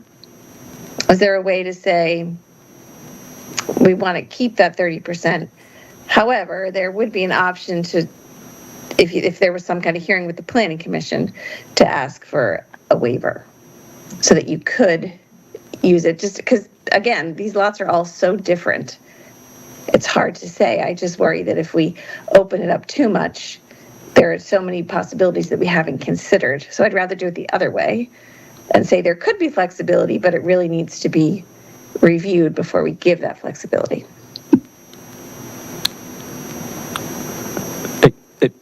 Yeah, I mean, I don't see a reason why that couldn't be subject to a special use permit review. We have other things that are subject to special use permit review, and so if council desires, that could be included in the code. I mean, I guess, is it an SUP, or are we talking about like a request for a variance? Because you'd need to show that like it's such a hardship on your property to be subject to a 30% rear. Like, I don't want it to open up everything to a SUP. Like, I think if it's a hardship and you have a unique lot that makes it impossible or almost impossible for you to put an AD there, then maybe you go seek a variance, but it shouldn't be like, I would prefer not to do that, so I'll just... Without making the SUP option explicitly available, it would require variance.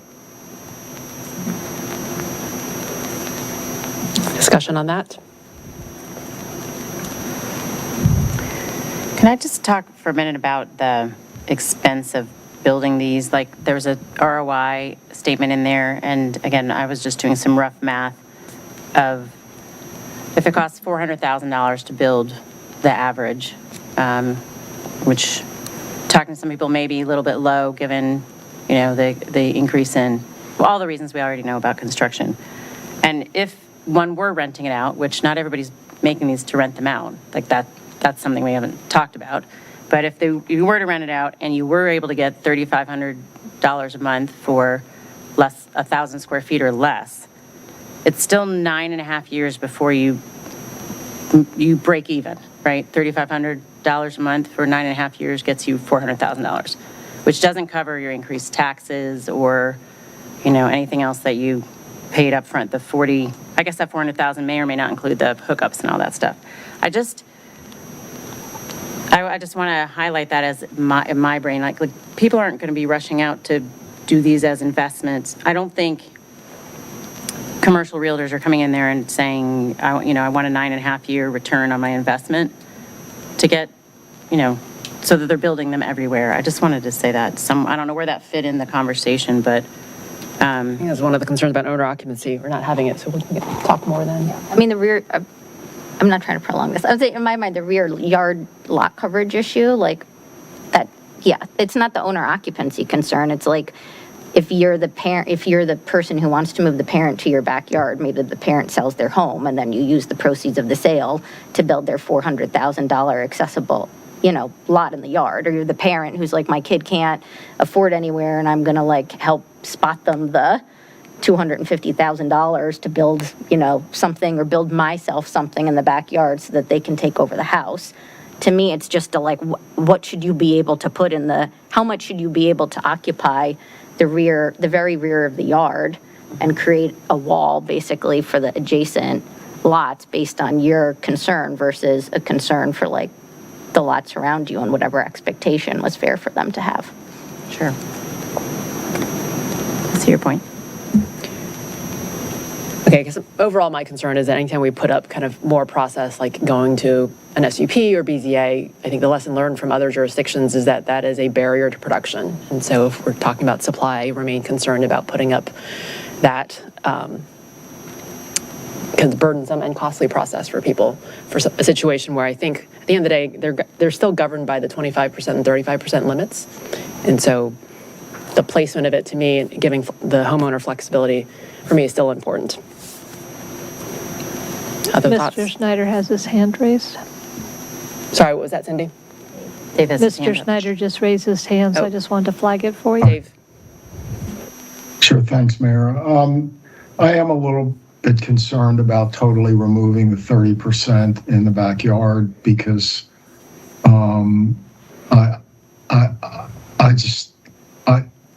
I just think you could occupy a huge portion of the backyard, and that's really kind of not fair to the surrounding landowners.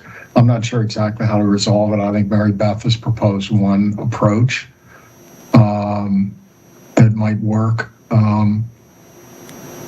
But I think in addition to encouraging this, we really have to protect other homeowners as well. So it seems to me that totally removing any limitation in the backyard goes too far. That's my comment. Thank you. Sounds like we're pretty split on this one. Laura. I think when Ms. Laura comes back, we can ask for her opinion, or we can ask staff for recommendation in the interim too. There's also, I mean, the space between 30 and 100% too, if council wanted to explore 40, 50, 60% or some other number in between. It might be a way to reach a compromise. Maybe you can come back to us with recommendations or ideas, having heard 6 opinions. Would there be, we did some modeling at 50% as we were thinking about this before the Planning Commission. Would there be support for 50%? Is that a reasonable compromise? 50%. Rear lot coverage. It would be kind of the 30% rule is in effect, and then there's an exception for an accessory dwelling wherein up to 50% of the rear yard setback could be used. And just keep in mind the 25% lot coverage is still in effect, and the 30 and the impervious surface coverage is still in effect. Yeah. And again, not saying that people would, but if you tore down a house and you built one that covered that same lot coverage, you may have the same, by right, you might have the same complications of having someone closer to your lot line than you might like, than they did when they had a smaller house. Again, I'm not saying it's one for one, but it is something to think about as well. We are open to thinking about 50%. I mean, I'd be at 40. I mean, like, you see the models and, like, you look at 40, and 40's already taking up a lot of space because it's like 50 on the rear lot line because there's still some space in front of it. So, I mean, I'd be willing to move to 40 to get it down from 100.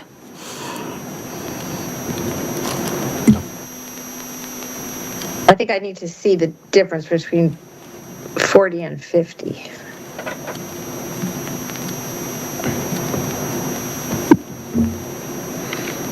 Any other thoughts? We're going to have to ask Laura. Okay. Sounds like we need to put a pin in this one to come back to. Okay. Okay. Anything else on lot coverage? Are we ready to move on to location? Right now it's R1A, R1B, and one-time SUP to allow them in RM. Thoughts on that?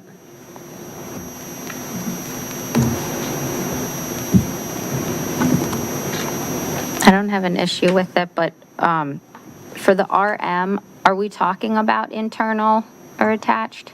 Like interior or attached, right? So Yeah. I guess I think that it makes sense to have a corresponding edit in the code language to make that clear, even though it has to go to the BZA.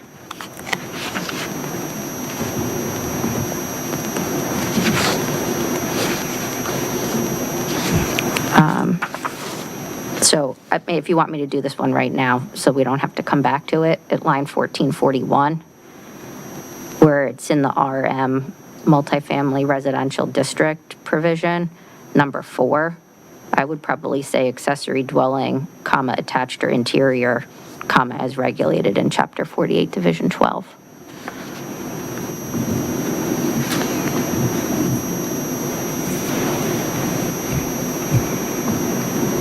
Okay. Thank you. Okay, moving on to parking.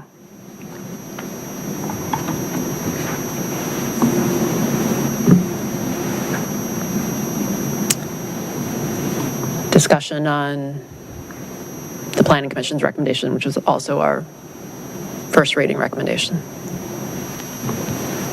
Okay, I think, I would agree with this. okay. Can I make a corresponding suggestion for the code language? I'm okay with this, as long as there's, that the single-family dwelling retains the parking in conformance with the code. And I'm not sure when we did the edits or when you did the big strike of language, it may have gotten lost. Sorry, I'm trying to figure out Oh, that would be, Pavement and number of cars, that language? so that, Yeah, so maybe it's, I don't know, is it, it might be in the paragraph that's at 1523 to 1528. Is this supposed to mean that if you were non-conforming, that if you're adding an AD, for example, that you should have to be brought into conforming in order to have it? yeah, unless there's some prior approval specifically to be non-conforming, but the way the code's written now considers if you remove existing parking that's required to serve the single-family home, the property owner would be required to replace and retain at least one off-street parking space per the zoning parking requirements for a single-family home when constructing an accessory dwelling. If they're non-conforming with respect to that, I can double check with the zoning administrator about how that might be covered. If they have if there's some existing allowance to be non-conforming or not have a parking space for whatever reason, I assume that would be honored. But I can double check with the zoning administrator on that condition. I guess I just want our intent for there to be conformance with what the requirement would otherwise be to be captured. Yeah. And it wasn't clear to me like where it's captured. I know that there's the parking requirements by use. And so I didn't know, for example, at line 1525, where it says through the partitioning into additional dwelling units, you would want to say something like through the partitioning into additional dwelling units or addition of a detached AD, so that there's actual code language that triggers the conforming as to what the other use on the lot would be, even though you don't have an accessory dwelling parking requirement in and of itself. Got it. Okay, other comments on parking? Okay, moving on to short-term rentals, which we already took out at first reading, so no changes there. Owner occupancy. Buddy, can I just ask one short-term rental question, which is really not even related to this, but, well, it kind of is. When I do a search of VRBO or Airbnb and look at what's in Falls Church, I can find about 11 Airbnb rentals, some of which are in separate units on a property. How will that be handled in the future? Because people are already doing this right now. How does the city enforce that? Right. So if they're in unpermitted accessory, if they have an unpermitted accessory dwelling, that might fall under the purview of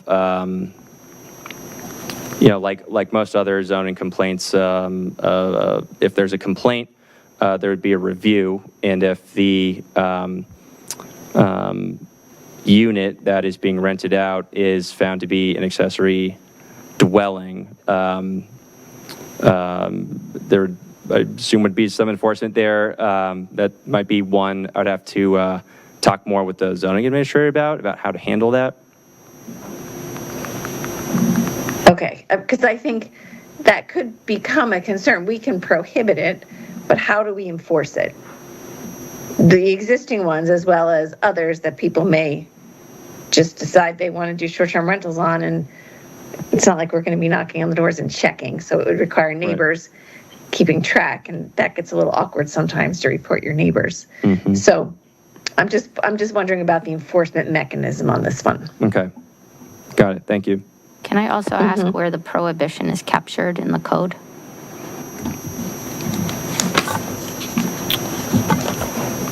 Yeah, I think that is covered in the definition of an accessory dwelling.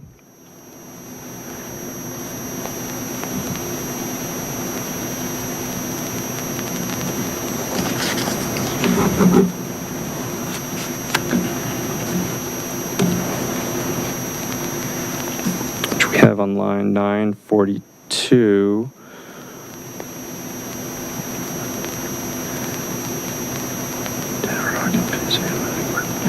Maybe that was a prior version. If that's not in, It's captured, so it would be, it needs to get incorporated there. somewhere, I guess, to make clear that it's not a permitted use. mm-hmm.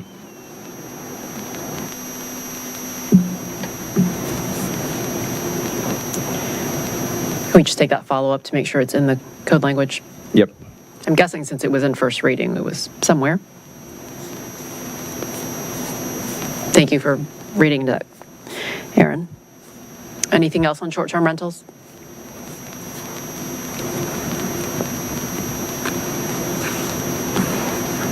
Okay, owner occupancy. The staff recommendation remains no owner occupancy requirements. Plus, I think the guidance we had gotten from the city attorney as well. Dave, you have your hand up.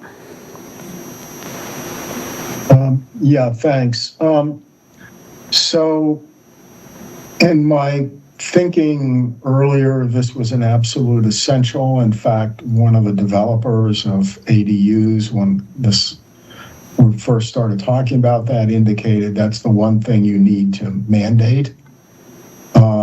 That's obviously changed. I appreciate what the city attorney has said.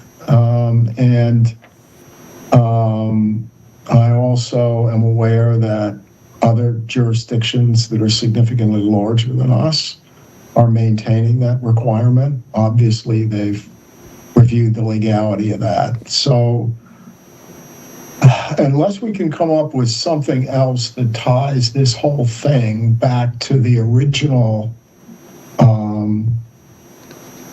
purpose, which was to allow so-called granny flats or to allow other members of the family who might not be able to afford the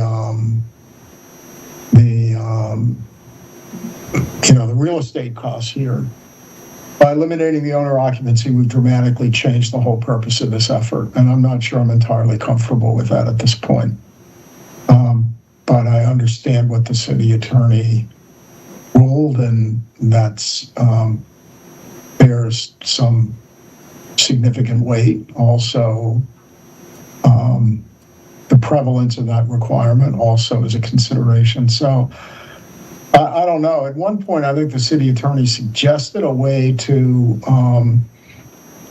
sort of maintain the original intent without an owner occupancy mandate, and I might be interested in revisiting that. I think in her original memo, she offered an option or an alternative, and I haven't seen that discussed much.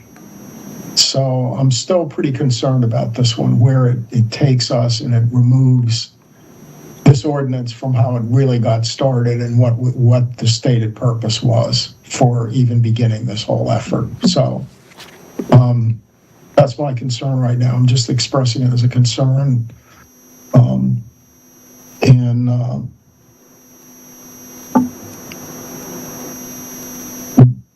That's where it is right now. Thanks.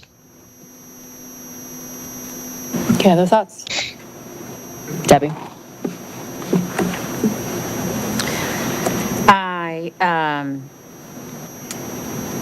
I think it feels prejudicial to decide whether a renter or an owner of a property is a better fit for a neighborhood or a better neighbor, or I think that we have plenty of evidence, we've talked about before, plenty of evidence of renters of homes, renters of apartments who've been very engaged, active citizens in our community. I don't think being a renter is a negative thing. I think that we should have in place things that discourage any behaviors that people who might have negative perceptions of renters might be, whether that's noise or, number of cars or the way they're keeping their property maintained or anything that's dangerous behavior. I think that we do have, and we should continue to enforce action on those behaviors, because those behaviors can happen whether you're a renter or you're an owner. I think that we all know examples of owners who keep their property amazingly well, and some owners who don't, and the same with renters. So I believe that the intent is to have opportunities to have others live on your land and be able to use your land as you see fit. But I also think that we have let people rent their homes for decades, and that we should continue to do so, and we don't prejudice renters against owners, nor, and I might not be using the legal term right, I'm like looking at the, I also think that given, one of our speakers tonight talked about the economy the way it is right now, that if you own a home and maybe for a short time you're not going to be able to afford to pay your mortgage on it, that you should be able to, maybe you live in the accessory unit and you're renting out your main house, you could still stay in Falls Church, you could still have, your one child or maybe two children going to school in Falls Church, and you're renting out your main house so that you can afford to stay here. I'm thinking of scenarios like that I think we don't want to preclude. And maybe that's not a good example because I'm saying the owner's moving back to the accessory. But the point being that to have the financial option to still rent out your home, maybe you have to move out for a year or two before either the economy changes or your job situation changes and you can continue to afford to pay the rent, and then you move back in your house. I think that, in my mind, is what some of this flexibility of where it's put on the lot or how it's put on the lot or how owner versus renter is legislated. I like to separate the two of them. I'd like people to be able to, if you own your land, use it within the guidelines. And if there are issues, then we need to be using our other tools within the city to address that. That's my personal opinion. Do you want to go ahead? Mary Beth? I was just kind of calling Mary Beth. Thanks. This is a tough one. Just as Mr. Snyder said, it's a tough one because there's just so many different concerns. And I hear Ms. Hiscott's, and I would agree with her, that I think you can't say that a renter is better than an owner, or, people are people, and we want to welcome people to come and live in Falls Church, no matter their status. One of the concerns I've heard from citizens is that corporations are going to buy up these lots and put in two houses and be able to maximize their profits, because then they would have two renters on a property. And I hear that concern as well. And this is my own personal analysis of the situation. There was a really interesting article in Slate this weekend about the prevalence of very large white urban farmhouses in Northern Virginia. It was a story written by someone who lived in Arlington, and he was curious about why his neighborhood of small houses in Arlington was being overrun by the same exact kind of house, which is a large white house with a garage in front and different styles of just different look to it than anything else he had ever seen. And he talked to a realtor and he talked to a builder about it, and they essentially said, we're spending so much money on these properties that we need to put something we know is going to sell. And what we know will sell is this very large white house with a 2-car garage and lots of bedrooms and bathrooms. So that is just one developer in my own very small analysis, but that seems to resonate more. I think we're much more likely to have a developer who's buying a house on spec. As Mrs. Scott said, it's going to take 9 years to pay off putting on a little accessory dwelling unit or 2 units on there, when it's much easier for a developer and a builder who need to make their money back right away to build a very large house on a lot. So while I hear the concern of people that think that's what's going to happen, I think it's much more likely that what will happen and continue to happen is what happens now. A developer buys a small lot and puts a very large house on it, maximizing all the space. So that being said, I'm okay with the owner occupancy requirement being removed. Thank you. And I think actually, it was either Wyatt or Jack mentioned a couple work sessions ago that we actually looked at some analysis and data on whether this is happening and the likelihood, and the data also doesn't bear out that this is actually a good investment because of the poor ROI for investors. Right. Erin? Yeah, I guess I have a similar request to Dave's, which is just, in my mind, like the owner occupancy isn't getting at any like negative view of renters, or it's not that I don't acknowledge that you can use nuisance laws to reach, conduct or behavior on lots, whether it's by owners or renters, that is impacting neighborhoods. It's that, to me, this is a fundamental difference in a use of a lot. And I think, an owner occupancy requirement, or whether it's some requirement about, you can't have 2 rentals per lot in an R1A or R1B zone, that it's signaling intent, what was supposed to be the primary intent of the ordinance, which is giving homeowners flexibility or enabling people to age in place.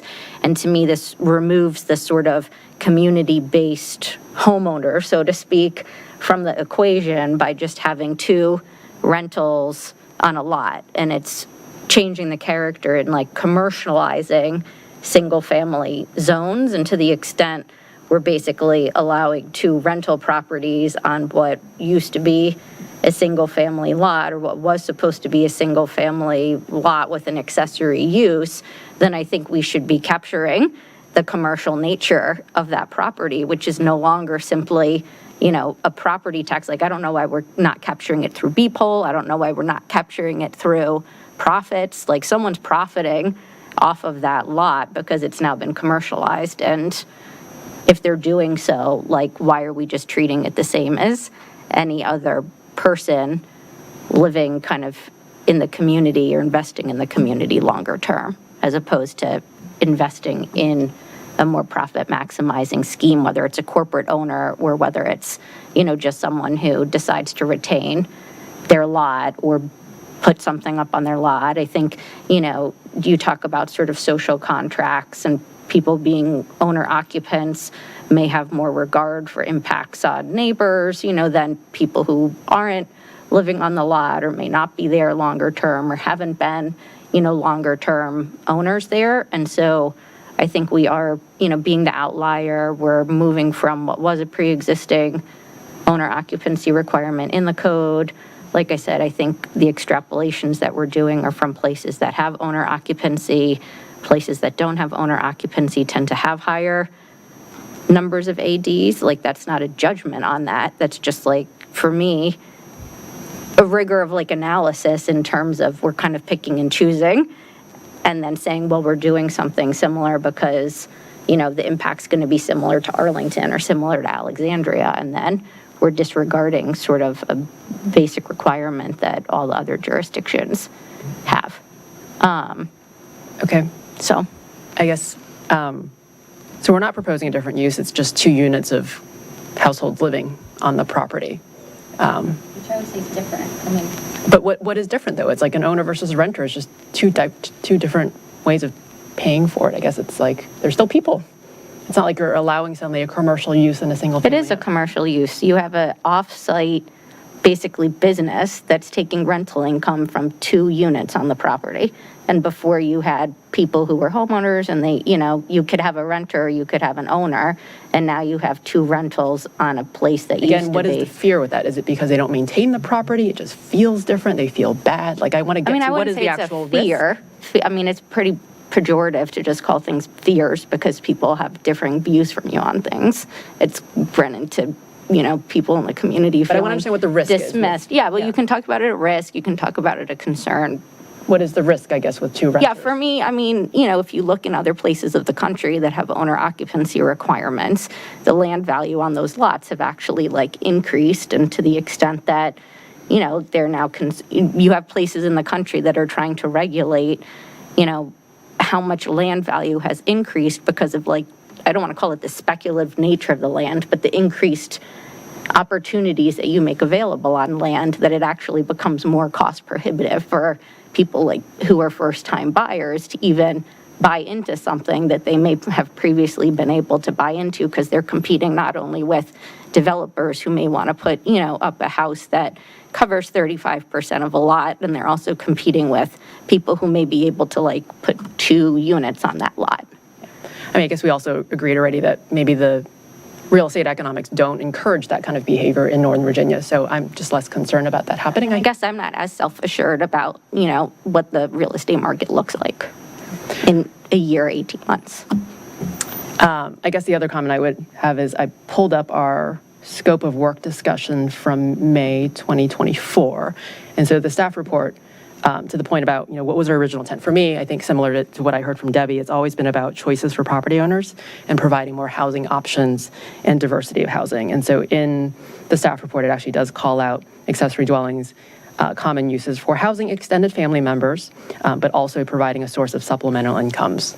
So that was something that we did discuss a year ago when we started the process and laying out our desires for this. Yeah, and I'm not saying you can't have a supplemental income. I'm saying that if you are the owner, you could rent out an accessory unit. That's a supplemental income. And if you decide to live in the accessory unit, you could rent out your principal dwelling, which is supplemental income. I'm saying that you shouldn't live off-site and rent out 2 properties and call it the same use. Okay.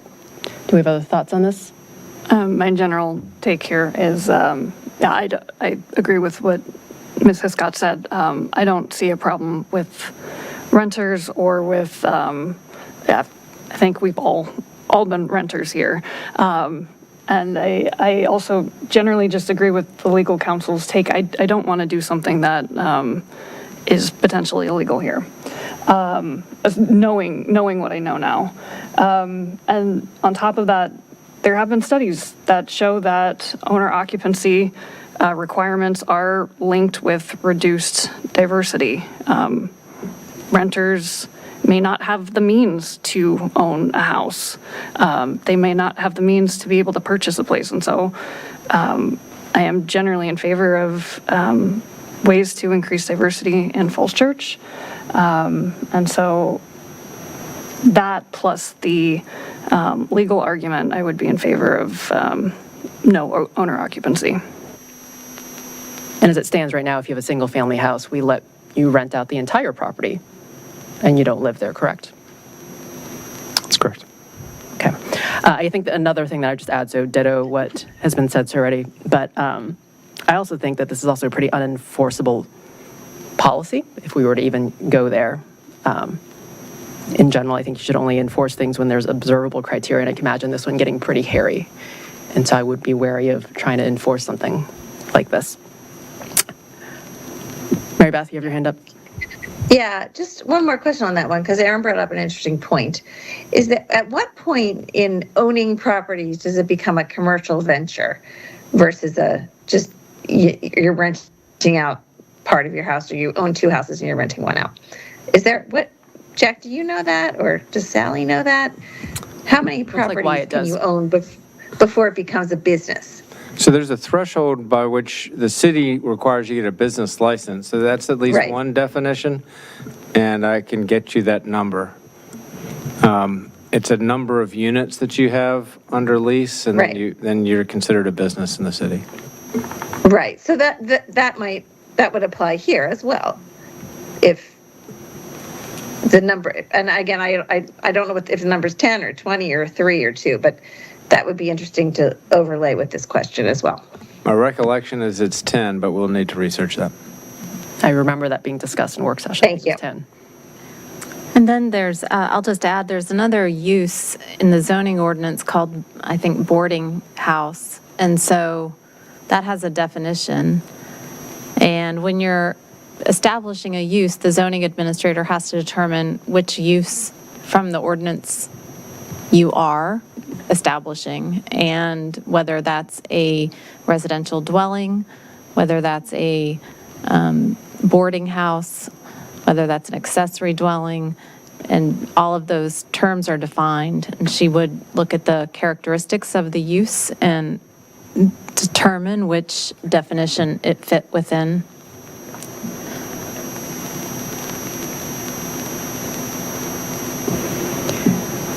Okay, so on owner occupancy, I did not hear a change to what the staff recommendation was. Is that correct? Is there a majority to keep no owner occupancy? Okay,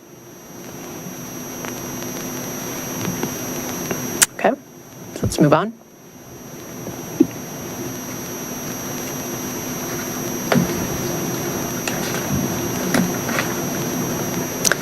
Occupancy limits. I think the planning commission recommendation was 3. I think there was some discussion of 4, but I think the majority ended up at 3. Was that correct, Jack? From the planning commission? Yeah. Yes. The recommendation was 3. Thoughts on this one? Mary Beth? Surprisingly, based upon my other comments, I actually think this should be 4. And I say that based upon some of the affordable housing that we've been trying to get people to move into. When we limit the number of people per bedroom, or it really limits what families can do. So suppose you're living in this house and you have a baby, and then you have a second baby, and then you have to leave, that because you have 4 people. This is another one that I think would be very hard for us to enforce. But I would be more than willing to move this to 4 if others would as well. I would support 4. Other thoughts? Justine? 3 or 4 is fine with me. Yeah, I don't feel strongly. The only point that I would make was the one that came up at the planning commission, that, we're thinking about this as 3, like these people, the 3 people or the 4 people as a household, in terms of like a normal, first thought that people have of like a family, like with a young family and a baby, or a young family. And you could have like 2 couples living in a 2-bedroom AD, right? So you could have 4 people, and then you could have, however many people in the main house, 8 people. You could have 12 adults on a lot suddenly. Like, I'm just saying it was part of the planning commission conversation, is the other way to think about it. I don't really feel strongly between 3 or 4. I mean, I think it's just naturally constrained by the size of them, but I'm more separate discussion is why we allow 8 unrelated, regardless of the size of the single family. That's weird. Agree. I think that's a lot. But thoughts on 3 or 4 here, as it relates I to just want to 8? agree on the 8, because that, to my mind, moves you into a boarding house if they're, what I think of as a boarding house, and on 3 or 4, I don't have a strong opinion. I mean, again, the enforceability feels hard on this one. But I guess it would be good for us to set some expectations.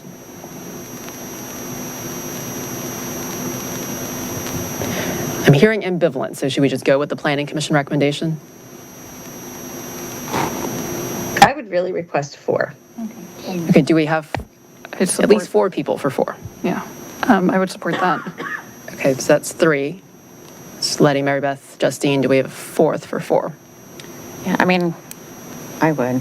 I wish I could tie it back to the other conversation because I do add, can add 4 and 8, and it does sound overwhelming, but. We're not solving for the 8 now today. You're not solving for the 8, and it goes back to the other comments about nuisance issues and parking restrictions and only being able to have 4 cars and all the other things that we should be enforcing that would naturally restrict having 8 adults with 8 cars in one house. Just a quick question. So this would be 4 in addition to the 8, or is it 8 per property and then 3 maximum in the accessory dwelling? We had an intention to keep the 8 capped for the 2 properties. Yeah. And that might be so- another one to make sure is in the language. But that was what was discussed at the staff level. So you can only have 8 per lot then. That's right. I think So we wouldn't be Spread between the changing two. the max. I mean, that's not in the code, but You're correct. So if there's agreement on that principle, we would put that into the code. So then, yeah, I think that would be fine. And then we're not changing the total number of people that can be on the lot. Currently. Yeah. So, That makes more sense to me. Me too. Okay, let's go with that.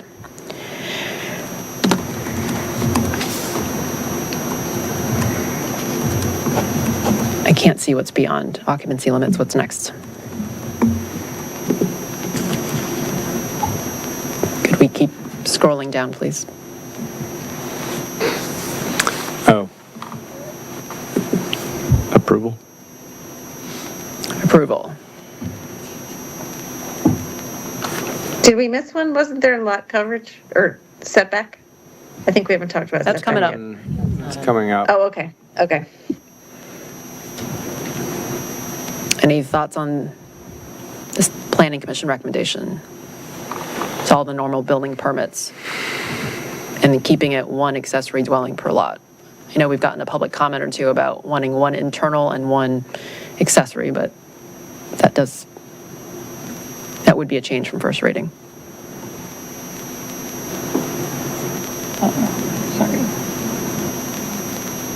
I just wanted to highlight that over on the descriptor part, like when I think building permits, I don't necessarily think fire and safety. I just want to highlight that over in the right-hand column, it specifically states meet fire and safety code requirements. I think that's really important. Okay, I don't hear comments on this, so we can move on to height and setback.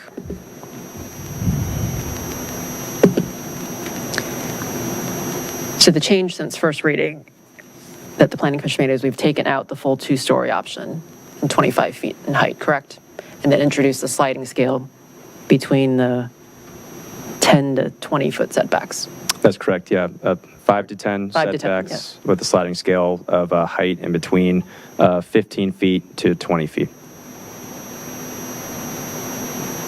I'm in support of the sliding scale. Other thoughts? I disagree with the sliding scale. It's confusing to me, right? I mean, I don't know what you mean by, like, if you say it's 1 story, if you say, anything up to 15 feet or 1 story in height must be set back at least 5 feet, right? It could be 5, it can be as close as 5 feet, but it could be more than 5 feet, right? But then once you get into the sliding scale, it seems to assume a foot per foot, which Right. isn't necessarily true because you're talking to the midpoint. And so you may be back a foot and, a foot and a half or a 2 foot differential on the height. And it also isn't clear because I don't know at what point you go from 1 story to 1.5 stories between 15 and 20. Like if you're at 16 feet, does that mean now it's a 1.5 story AD at 16 or 17 feet?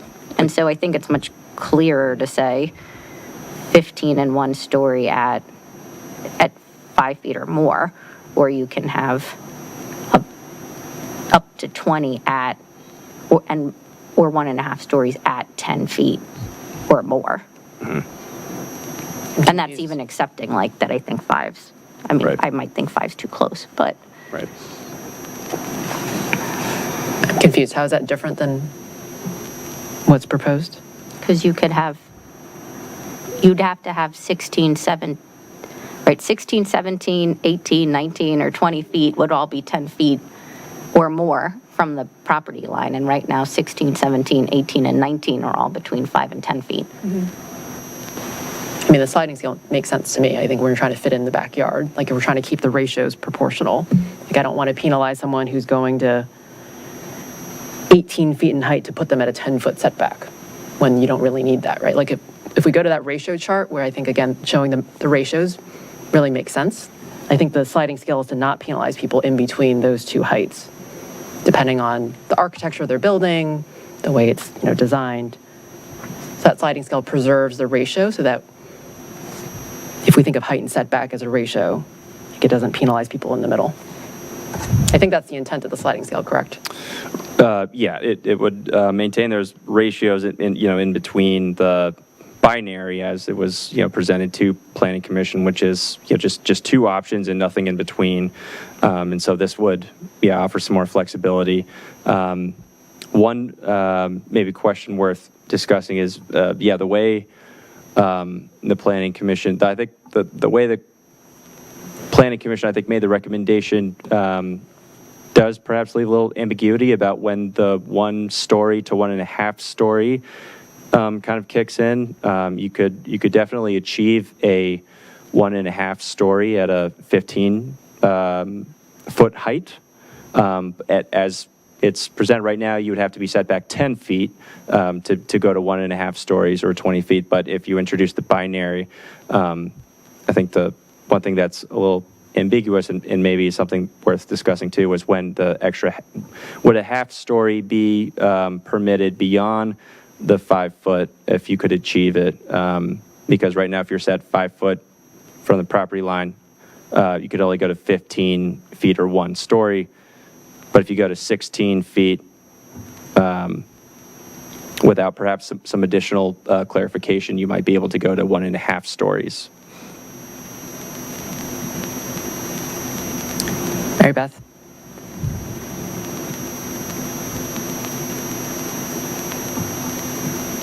Okay, so the height part makes sense to me.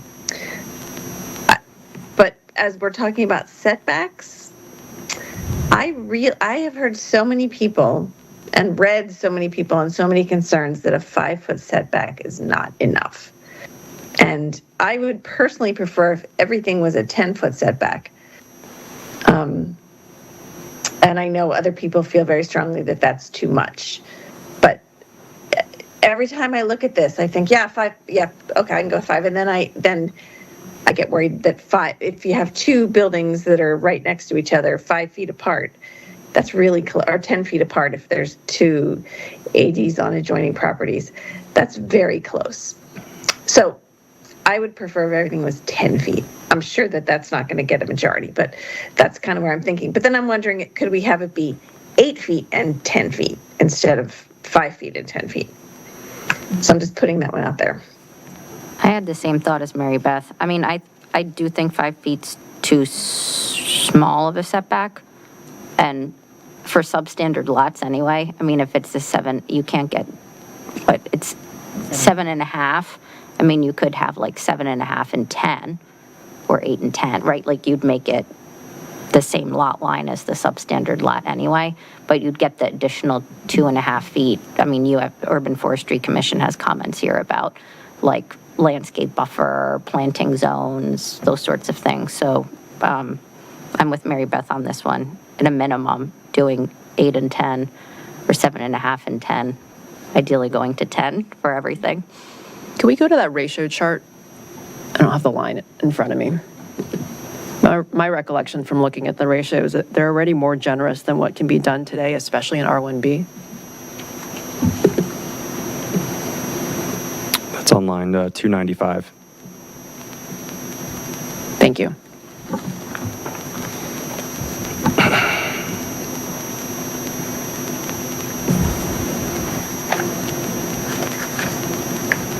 So you could see at 5 feet, the ratio is more generous than what a single-family home can do in R1B already. That only needs 10 feet and can go up to 35 feet tall.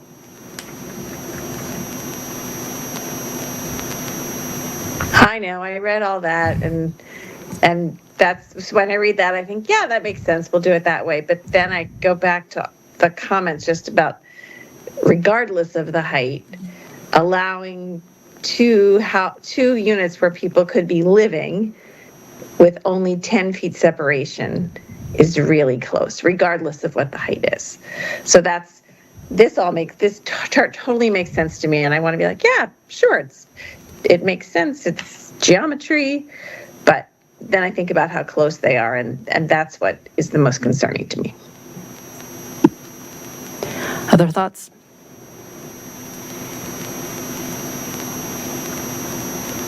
I'm supportive of the Planning Commission's recommendations here. As am I.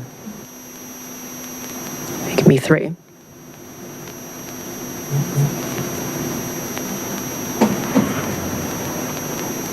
We might have to ask Laura. I think we can confirm with Laura. I don't want to speak for her, but I know that she was comfortable with 5 last we talked, but we can confirm with her when she's back. We'll put a pin in this one too. Also like the rear coverage discussion. Dave, you had your hand up.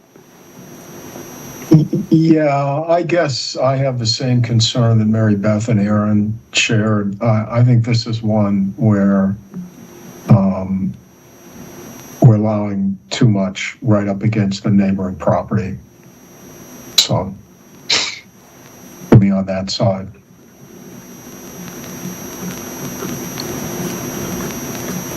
Okay. Any more discussion? We're ready to move on. Can I just say one more thing on that one? I'd be willing to say, to have that one also be able to be changed by variance. That, they could go to the BZA on that as well to get closer to this, to get to 5 feet. And just so we're clear, then in terms of what we would prepare, we would have the planning commissions, and then is there 3 for basically exactly as it was at first reading, but shift the 5 feet to make that 8 feet? Those are the 2 options? Yes.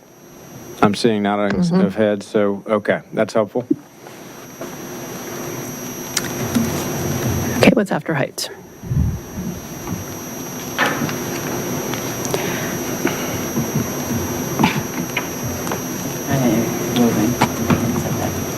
Yeah, I don't think we need to, do we need to talk more about setbacks? I just, Kelly Port had her concern about corner lots, and I don't know, have we addressed that very specific concern about houses on corner lots? In fact, thank you for being patient and sitting through all the discussion. So, discuss corner lots and what's the staff recommendation. I know that in Planning Commission, they said that you can't have them in front yards. That's right. The Planning Commission made a specific recommendation that would not permit would clarify that accessory dwellings would not be permitted in the front yard or be closer to the street than the principal. If you have like a house built, at a time before the front setback was increased, it's set back closer to the street than you'd be permitted to build today. The front yard's different than what a new house would be built at, so they added in that extra language that the accessory dwelling couldn't be closer to the street than any principal dwelling. But I think I couldn't see Kelly's picture because of where the camera was, but I think she was concerned about the other side. Right. So there's no corner specific consideration right now. I think the request was considering for larger setbacks for corner properties. I guess I took it similarly to Mary Beth. I guess I took their concern to be that that you have the 25-foot setbacks on the 2 sides, right, the street sides, and that they feel the 5-foot side setback for a corner lot in particular, because then there's no rear, there are 2 sides and there are 2 fronts, right? That the side in particular doesn't work as well for a corner lot because you're basically putting the AD on the same field as the front-facing property that's next door. Yeah. And you could cite the AD between door, those too. two properties. And so it should be closer to the neighbor's property who has the AD instead of sitting between the two fronts of the corner property and the lot next door. And so I don't know if there's a way to help solve or accommodate the concern, or to go to 8 or 10 on a side requirement on a corner lot where they're adjacent. Yeah, well, if you increase the setback, then yeah, you're pushing the accessory dwelling. Because right now, the way the proposal is, it doesn't specify front or rear or side, right? It's the same setback for the side or rear. So increasing the setback in that situation, you would bring the accessory dwelling closer to the principal lot and away from the neighboring lot, who would be, whose home would be closer to an accessory dwelling than, you might expect in to neighboring interior lots. For that same reason, right? The accessory dwelling would be built on the same plane, kind of as you put it, as the neighboring single-family home. So I don't know that there could be some language about, additional distance from a road that would push it back in a lot, because if you increase the setbacks, yeah, you're not removing it from the plane that the neighboring home is on, but it would increase distance physically from it. Other thoughts on this? Just a question, what's the current rate, so for a corner lot, if there were to be like an accessory structure, what are the regulations for that right now? Just the setbacks. So you have, for a corner lot, you have 2 side and 2 rear yards. Sorry, you have 2 front yards and 2 side yards. No rear yard. So right now, what would dictate is just the setbacks, and then no permission in the front yard. So you have the front yard plane of the house that would keep the accessory dwelling, behind that, and then you have the setbacks in the 2 side yards that are like interior on the corner lot. So for like a garage right now, what would the side setback be on a corner unit? Still 3 feet. Still 3 feet, okay.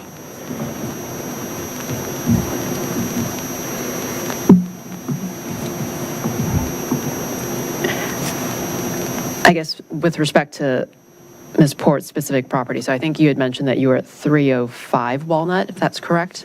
So for what it's worth, I went to the online database and the maps, and the property assessment database says your neighbor at 303 Walnut is actually a separate parcel from the corner lot. So they have separate tax IDs.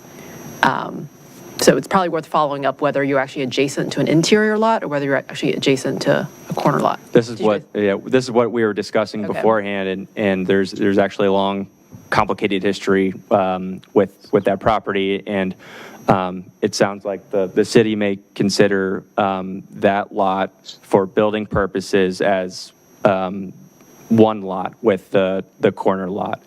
And so that's the short answer. The short answer is that the city may consider those 2 as a single lot for building purposes, even though it does have a separate tax ID. And so I promised Kelly I would talk to the zoning administrator sort of about how enforcement might work, because there's no single-family home on that vacant lot for an accessory dwelling to be accessory to. Yeah. Now, if the city does consider that in the neighboring lot for the purposes of being a single lot, then would the principal at, I think it's 1200 Lincoln Avenue, carry over to that lot? It's a very strange case, and the vacant lot is substandard, so it was subdivided, it sounds like illegally. So you have a substandard vacant lot that's about 5,000 square feet, so you couldn't do that today. So it sounds like it was subdivided illegally, and that's why for building purposes they're considered one. So it's something we would have to do a little bit more following up and digging on it. Again, it's a really specific case, but the concept on the corners obviously would apply to more properties than just that one. Got it. Okay. That's helpful. Thank you for digging into that in the conversation with the residents. So thoughts on corner lots? So I guess my question is, staff didn't have a recommendation beyond keeping the setbacks the same. Given the conversation we've had, is that still the staff recommendation? Yes, I think so. I mean, if for corner lots specifically, if the concern is being on the same plane as the single-family home, then there could be an introduction of additional separation required from the roadway that would push it off of that plane. That would be in addition to the setbacks. So you would keep the setback from the interior side yard, but then maybe have an additional requirement from the roadway, which would push it back. Now,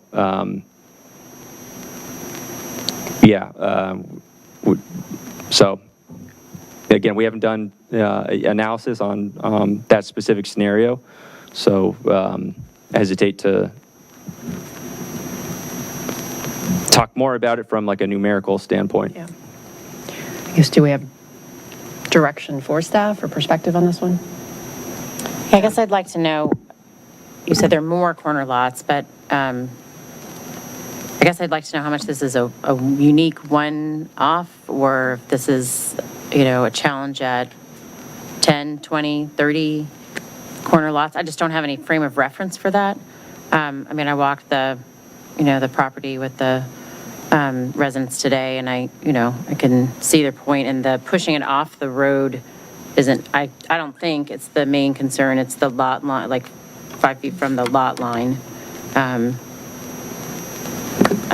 So I guess I would like to hear how many people it affects and what other suggestions you might have on the list of things to look at some more. Other thoughts?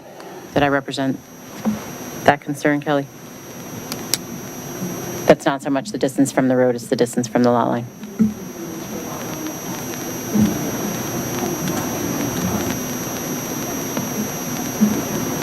Yeah, So I think I captured that. The side setback. Thank you.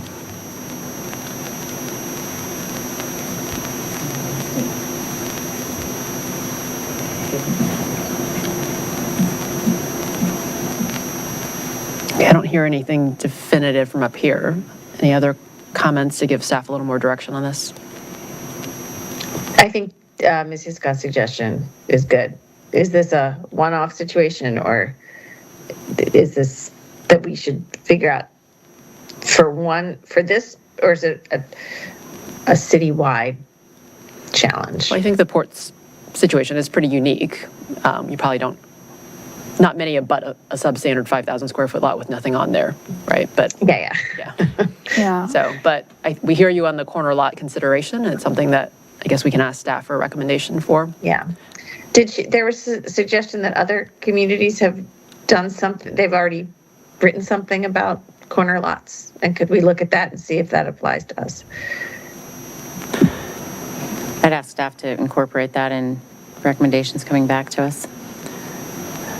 I'd also suggest, I would like to hear back from Akita on this specific case and see, rather than making legislation for this specific lot, if it turns out that there's some other thing that's going on that can address the issue, then it doesn't necessarily mean that we have to change everything in this plan right now. So I'd be interested to get the results of what the zoning administrator says. That's a good point. Agree with that. Okay. Moving on. Can we scroll past setbacks? That's the last one. Actually, the question, the 10-foot, since we've introduced kind of the sliding scale, the 10-foot setback for clear story windows, is that still needed? So those would be for non-clear story windows. If you're clear story, you'd be permitted as proposed to have those between the 5 and 10. So if you have clear story windows and you're kind of in between, the sliding scale would apply to you? Yeah. Okay.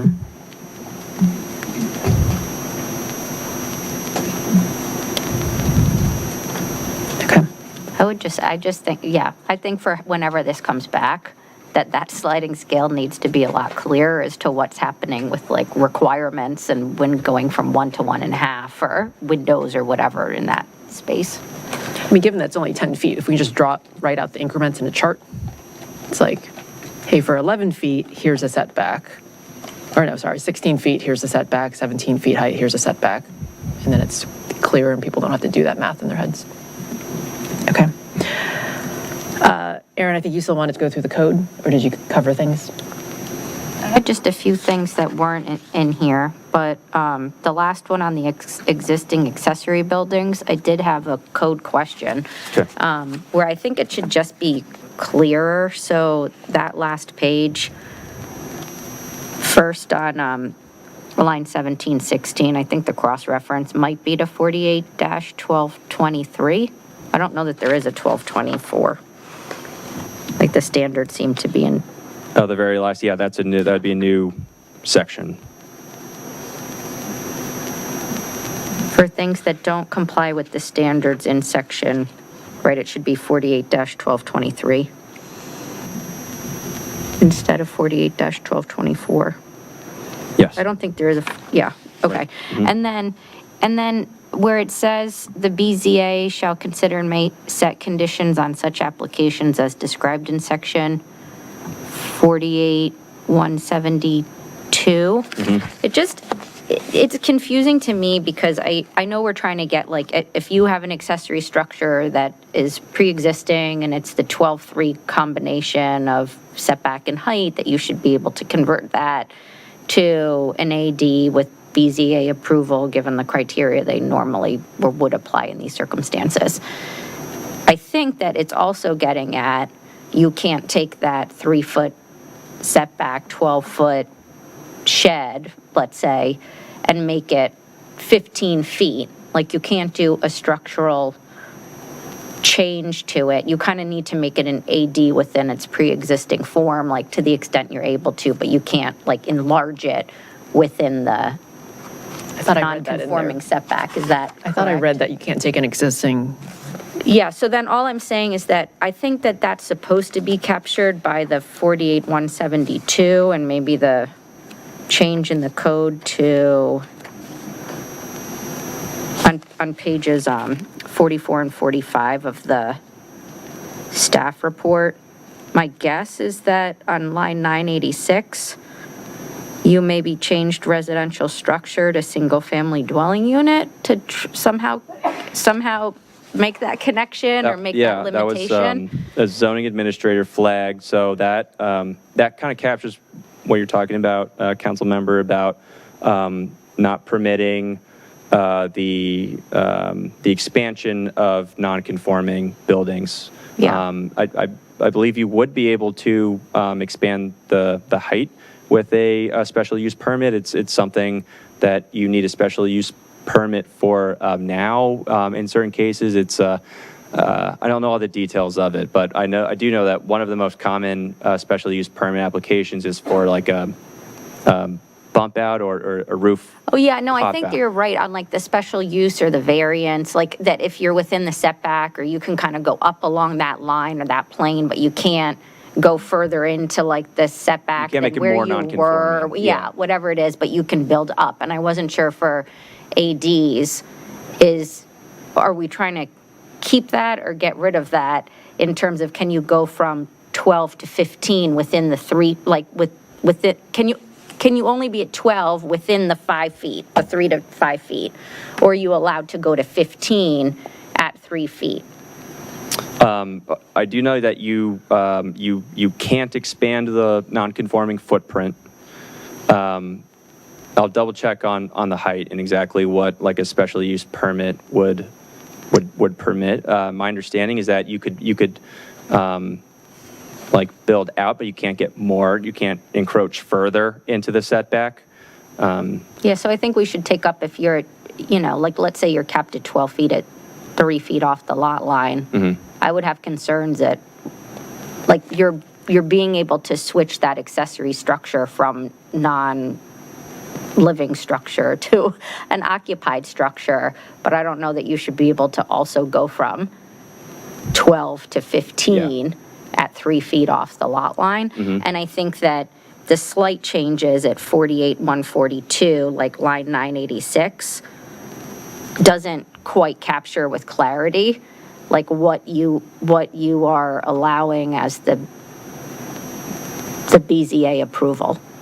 Like you're allowing the existing accessory structure to get a permit as a accessory dwelling without having to meet the 5-foot setback, but I'm not sure what else it's allowing you to do. And instead of changing like residential structure to single-family dwelling unit, I would prefer that either line 1720 be much clearer as to like how the cross-reference is supposed to apply to an accessory dwelling, or that 172 somehow references an accessory dwelling, an accessory structure, accessory dwelling, like with more clarity. So what line 986, that change from residential structure to a single-family dwelling unit was done to capture, single-family homes, principal structures primarily, because those are approved by the zoning administrator.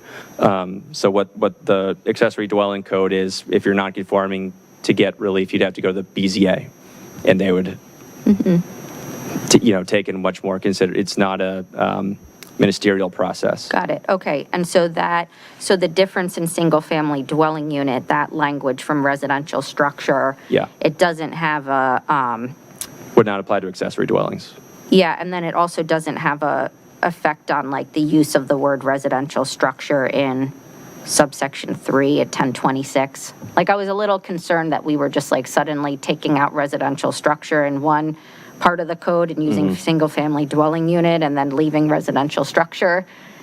And then like it's not right, like you can run into problems in code language when you start just like substituting certain terms and then the terms are showing up elsewhere and they no longer have the reference to the other subsection. And so I think my whole point on this is just, can we make clearer in this non-conforming use in BZA paragraphs wherever it would or wouldn't apply to an AD, just make that explicit by adding a sentence to whatever subsection should apply to the AD scenario.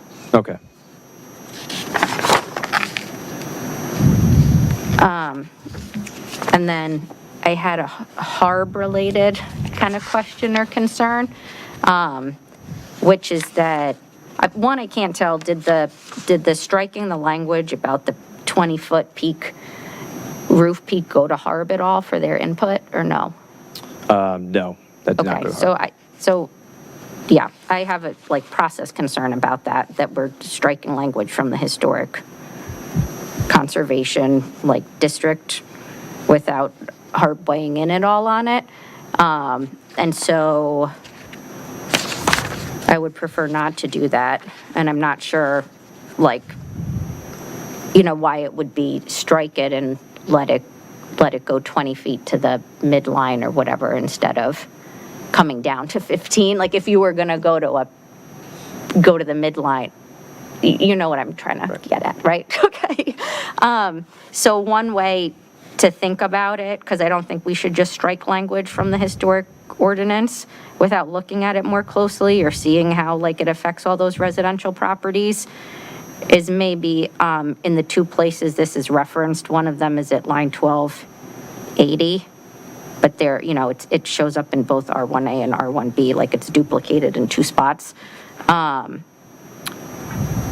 for maximum building height, maybe you say something like, for buildings containing only accessory uses, 12 feet, except detached accessory dwellings for which maximum height requirements are regulated by Article 5, Division 12, or HCC District subsection 48, 792, 6 where applicable, right? So that you it's either 12 feet or you are under the AD ordinance or you're under the HARB ordinance without just like getting rid of HARB's authority, because there's already like some tension with saying it's by right, but for ADs on historic parcels, it's subject to HARB approval. That's not advisory approval, but it's like actual approval. And so I don't want to just like write that out of the code in two places. It's late. No one even, no one else cares what I'm saying. Great, but that's good. Point well taken. Yeah. And then, let's see. Question on the HARB thing, which I think I remember reading, but so a historic lot, HARB governs the entire lot and not just the historic house, is that correct? That's my understanding. Yeah, if it's a property with a historic designation, they have different powers based on what the action is. So if someone today wants to build a shed not attached to the historic house, that still has to be in front of HARB? Yes. If you go to whatever it's like construction, raising, or altering accessory structure, and it's like its own subparagraph. And if it's constructing something as opposed to altering something, it goes to HARB, and it's HARB mandatory like approval as opposed to their discretionary like somewhat advisory opinions that still get approved even if they say no.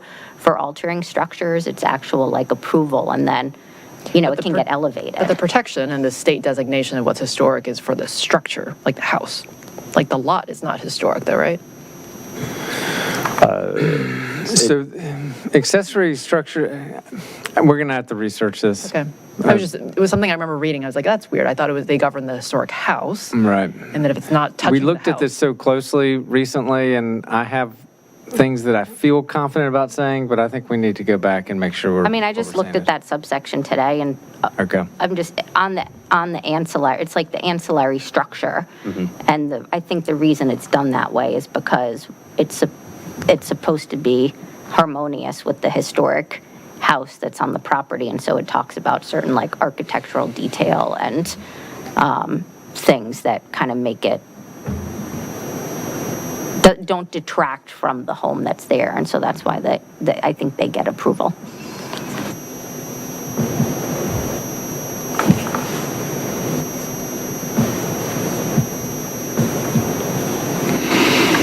I did have one other thing.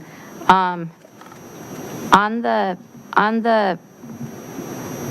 something in the staff report talked about projections. And so are we saying that the things that are normally sort of projections can actually go into, let's say, the 5-foot setback space? Or is that like fully protected space since you're already down to 5 feet, for example? Yeah, as written, they have the same permissions as a single-family home, so those projections would be allowed. Jeez. Yeah, so I don't think we should be allowing anything between the lot line and 5 feet. Like, I don't think there should be projections coming off. So I would say we need to do something at whatever that is, lines 1632, like that whole section on the projections.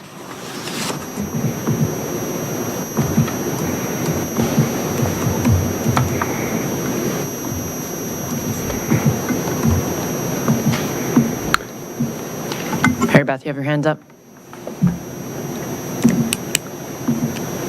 I do. I have a couple just random basket of questions that I didn't get to hit. One is stormwater. Can we just finish, just to follow up on the projections? Oh, 'cause, yeah. That is something that we did discuss with staff. I think that is an important point. Is there a consensus that at least, in those 5-foot setback areas, that that those normal projection rules would not apply? This is Snyder. I agree with that. I mean, at that point, you're almost building right up to the lot line. Yeah, the projections, I think, are allowed to go out 3 feet. So it is worthy of consideration.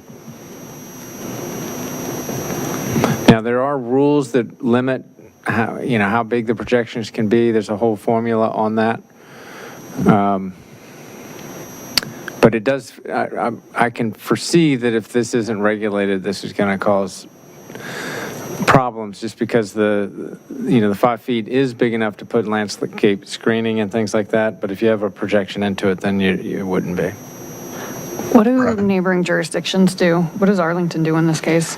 It would be good to look at that.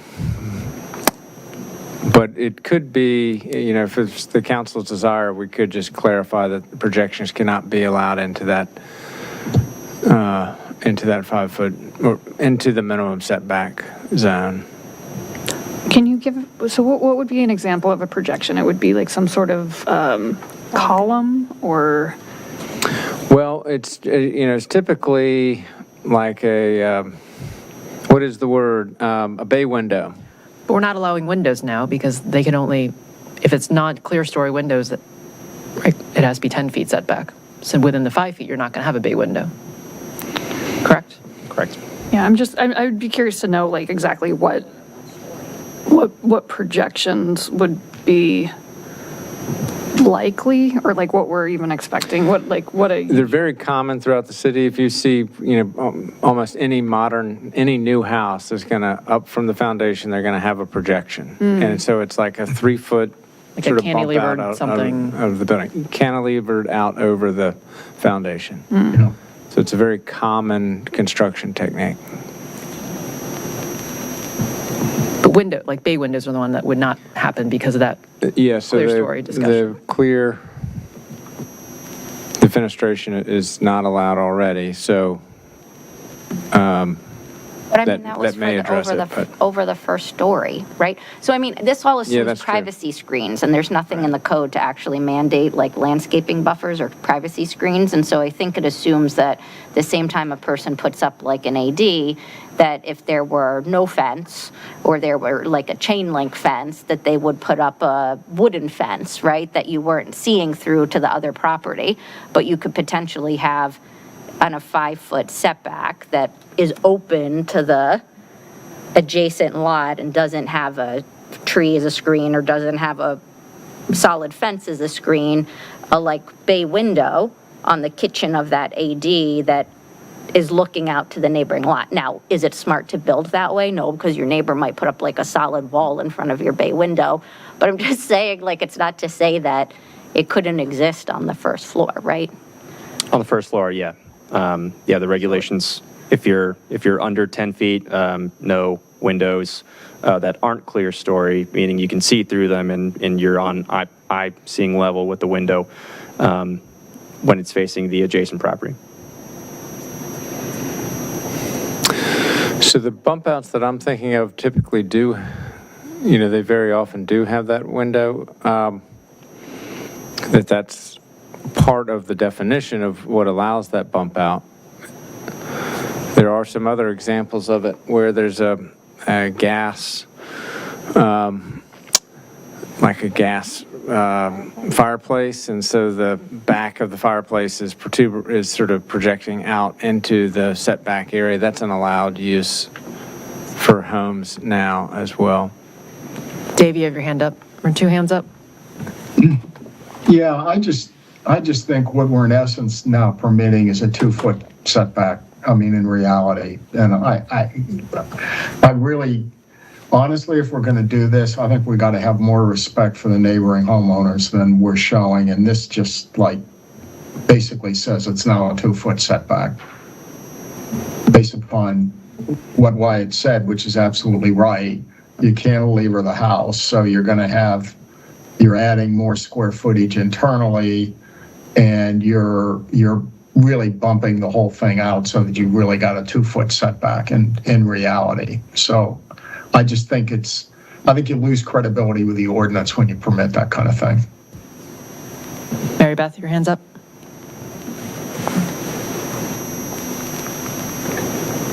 On this one, I would limit the projections, but I still have a bunch of other questions. Sorry, when we're done this one. I think Erin was trying to finish up her code. Oh, Just sorry, wanna quickly- Justine. I'm fine with limiting the projections. The one thing that I I don't want to limit, though, is architectural design. I don't want there to be like just sort of ugly, flat building. So if architectural design is part of projection, so whether that be columns or like interesting architectural features, I wouldn't want that to necessarily be precluded. So maybe not 3-foot projection, but we can allow a smaller sort of projection to allow for. You could get your projections if you just make the setback 8 feet. And then your projections would go to 5, and then you'd still be 5 off the lot line. I think I'd rather keep 5-foot setbacks and just say no projections into that 5-foot setback and preserve that. That's probably a more common occurrence. That's fine with me.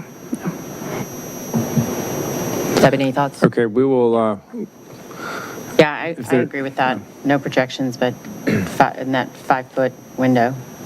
Okay. So you're going to have to accommodate your design. If you want that, whatever, you have to put it on the other side where you have the backyard. It makes sense to me. Okay. Aaron, sorry, Mary Beth, Aaron was still going through her list of code things. No, I'm done with it. Oh, you're And done? Okay. I could be totally done if I make 2 comments, which is one, I'm not sure where we are on sewer. So, in the past, Wyatt, when we've talked about what are they, DFUs or something, the drainage fixture unit or something, does a AD count as adding a DFU for purposes of the utility fees, or if it's hooked into the main structure, is it just not counted for our utility stuff? so under current code, there'd be no charge unless they were making a new connection to the sewer line. And then they would pay, currently we charge them the single-family home rate because we don't have another charge for an AD. So what we're drafting is an DFU amendment to that fee ordinance. So if there was an additional kitchen, sink, bathroom, toilet, then those would be charged on a per-unit basis. That's what we would envision doing. And that would be the case whether they tap into the lateral that the main house is already using, which I think most people are going to do, or if they had their own new connection. I think the charge, we'll have to think that through for an accessory dwelling, but the DFUs would certainly cover it. Okay, so I just want to make sure that's captured somewhere in terms of that. And then my last thing was. Sorry, one question. DFUs before we get off that.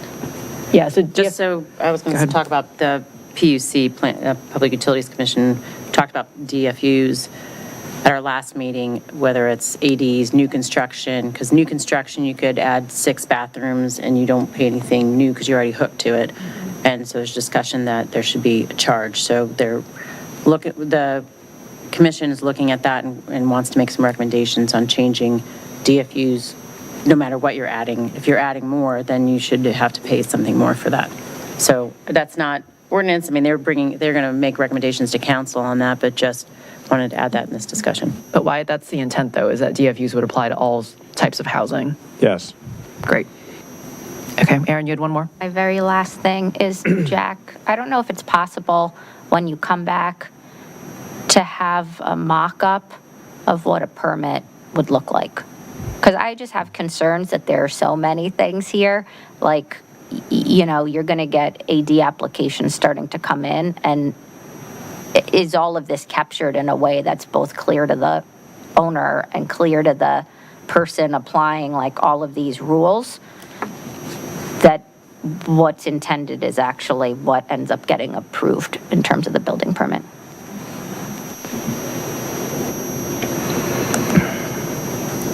Maybe just general, so it doesn't have to do, if, we haven't come to agreement on what all those look like, but just kind of conceptually. Sure. I would hate to don't disagree with you, I just don't want to be. Okay, Mary Beth, you had your hand up. Yes, thank you. Okay, ready? The stormwater concerns. I know we talked about disturbing 2,500 square feet, and that's when there would be a grading plan. Are there any other stormwater protections that are built into this, Jack? Just the lot coverage restraints. So which, yeah, so the building and impervious surface maximums, if a grading plan's not triggered. Okay, so if I'm following all the rules and I plot my house down 5 feet from my other house and it's 450 square feet there, and it doesn't disturb 2,500 square feet of dirt, then there's no real stormwater test on this. Correct. No. Good. There's no additional stormwater specific review, is my understanding from the building review. Okay. And why are staff not concerned about that? The number of expected units, as has been discussed, is modest. Keeping those coverage limits are also within what's by right for a single-family home today. So if you're disturbing the same amount of land as you would when building a single-family home, then you would be subject to the same regulations because in theory you'd be producing the same amount of runoff. So the same is true today for any other accessory building. If you build a shed, you're permitted to build a shed today, and that's subject to a grading plan if you disturb 2,500 square feet, but you're not if you disturb 2,400 square feet. So right. It's kind of the same considerations for within the single family home by right and what's permitted for other accessory structures. Okay, so we're just following the same rules. Have we ever had a problem where a shed causes flooding? I guess that's kind of a broad question.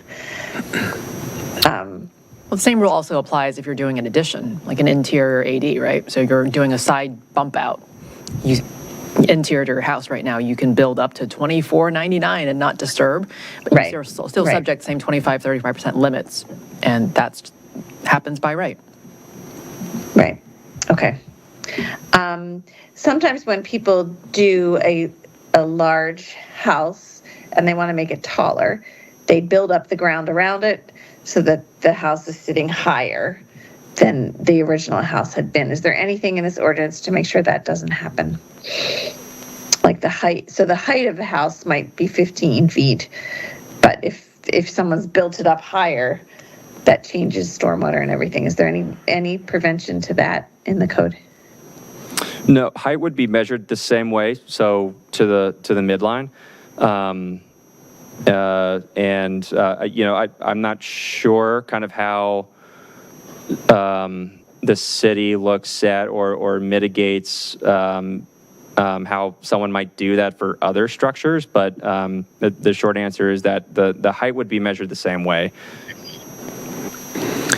And it gets back to that basement discussion we were having earlier. Where that berming happens is very often when there's a basement involved. I think it would be good if basements were not allowed for ADs. I don't know if that's in the code or not, but I think that is where you start to get into that type of behavior. Yeah, I think you're right, because then the basement sort of becomes a half floor underground. Okay. And like hours ago, Ms. Flynn mentioned her concern about the assessments going up, that if your neighbor puts an ADU on their property, it could affect the assessments of the rest of the street. My question is, would that happen? Or because if a whole property, if the assessment goes up because there's another piece of property or another building on that property, would the assessments only go up for those that have that other building on their property? Or would it indeed affect the whole street just because one property is now worth 1.5 million when it had been worth 1.1 million the year before? I mean, it's the same as a single-family home, right? If someone builds a more expensive home, you might have the next property may be seen as more valuable because you're near a more valuable home. I think that's what the point was. Like, it's adding value to that property, so maybe that seems like a more valuable neighborhood. Right, I why is know, that? it's adding value, but it's not adding another piece of property to my property. It's saying this property down the street has a second ADU. So the value may have gone up, but it just, is the assessor a little more surgical in their looking at that? Well, assessor looks at square footage of property, right? They do, And you so they tax have on a, that. So if you you know, build they have a 1,000 square whole, feet, you're paying 1,000 square feet more in taxes, whether that's accessory dwelling structure, anything you get permitted, right? So,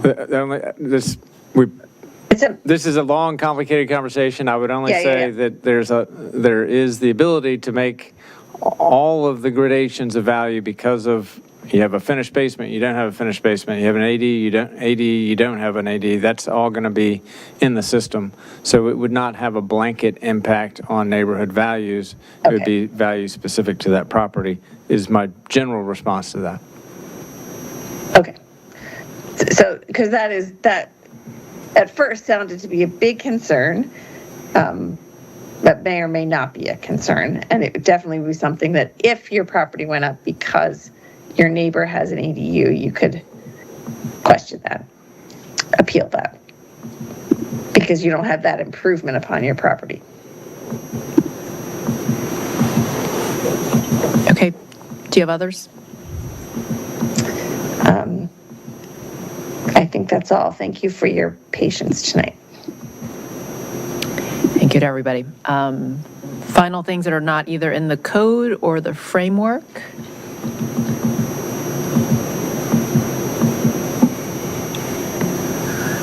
Last call. Okay, so I think when Laura's back, we will check with her on the rear lot coverage discussion and then the 5-foot setbacks. And then we're going to wait for a staff recommendation on corner lots and then also the follow-up with the zoning administrator on that one. And I think we had consensus on not allowing projections within the 5 feet. I was jotting down kind of the major items. Were there other pending items besides corner lots, setbacks, rear lot coverage? Mary Beth, your hand's up. Oh, no, you're done. Okay. Okay.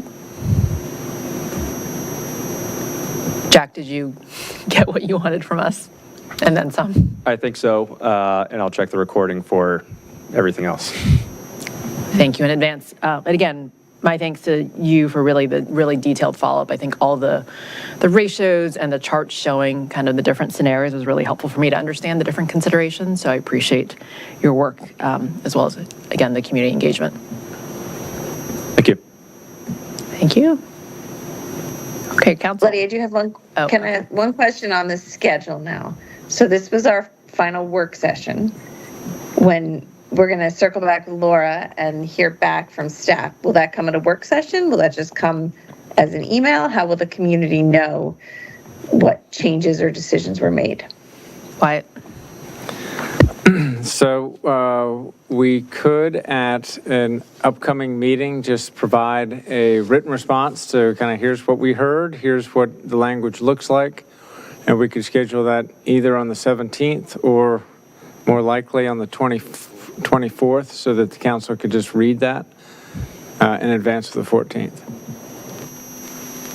I'm saying that Jack is the one who's going to be doing all the work, but we would work together to try to do that. Jack, what? Okay. We will, is that the council's desire to see it all in advance of the 14th? I think so. Yeah, I think it is. And I think the community also would like to see it in advance of the 14th. Okay. I guess up to you whether which meeting date is reasonable. Yeah. I think the 24th is probably the fastest that we probably could do it.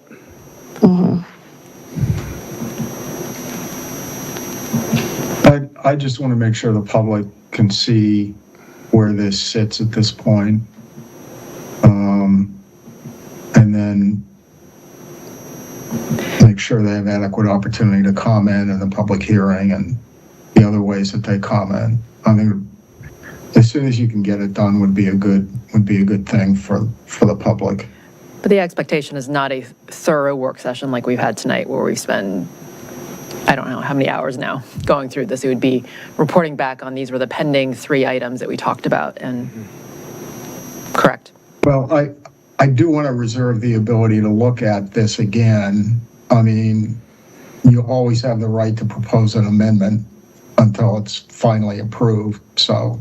I'm saying the expectation of staff. I don't want staff to feel like they've got to prepare for another work session like this. So it's really just an update based on the 3 remaining things, hopefully. And I think in the areas where there was disagreement, I think there ought to be a note about that so that the people understand that. Yes, this is where the majority came down, but it was not. There were a fair number of things where we agreed to unanimously, but there were some where there were disagreements. So I think that needs to be noted. Even as you say, this is where the majority was, and that's what the staff prepares. Okay. Any other discussion before we finish up the meeting? Do people really want to get to business on the agenda or standing committee assignments, committee discussion? Just very quickly with Cindy Mester, Legislative Committee, when is that? Is that this coming Wednesday? Yes, sir, this Wednesday, 9 a.m., Oak Conference Room following the mayor's scheduling meeting. Okay. Anything else? I was just going to say thank you to Cindy and HHS staff who worked on the Federal Resource Fair. I think the report I had gotten from Congressman Byers' team is over 900 people turned out for the event. And so it was well attended. It was good that we got people help. And thank you for the work and quickly pulling that together. Definitely, and we'll pass it on to state. And I learned today that Senator Warner's staff were there to check it out to maybe consider a similar model in the future. Yes, and we had several people, I think, from the rest of Fairfax County comment there. I think the request was going to ask Congressman Connolly to do the same thing. So I think clearly we've got a lot of impacted residents across the region, so it'd be good to replicate that. Okay, any other comments or things, or shall we adjourn it past midnight? We move to, do I have a motion to adjourn? I move to adjourn. Okay. Good night, all. Second. Matt, we don't even. All in favor? Aye. Done. Thanks, everyone. Good night.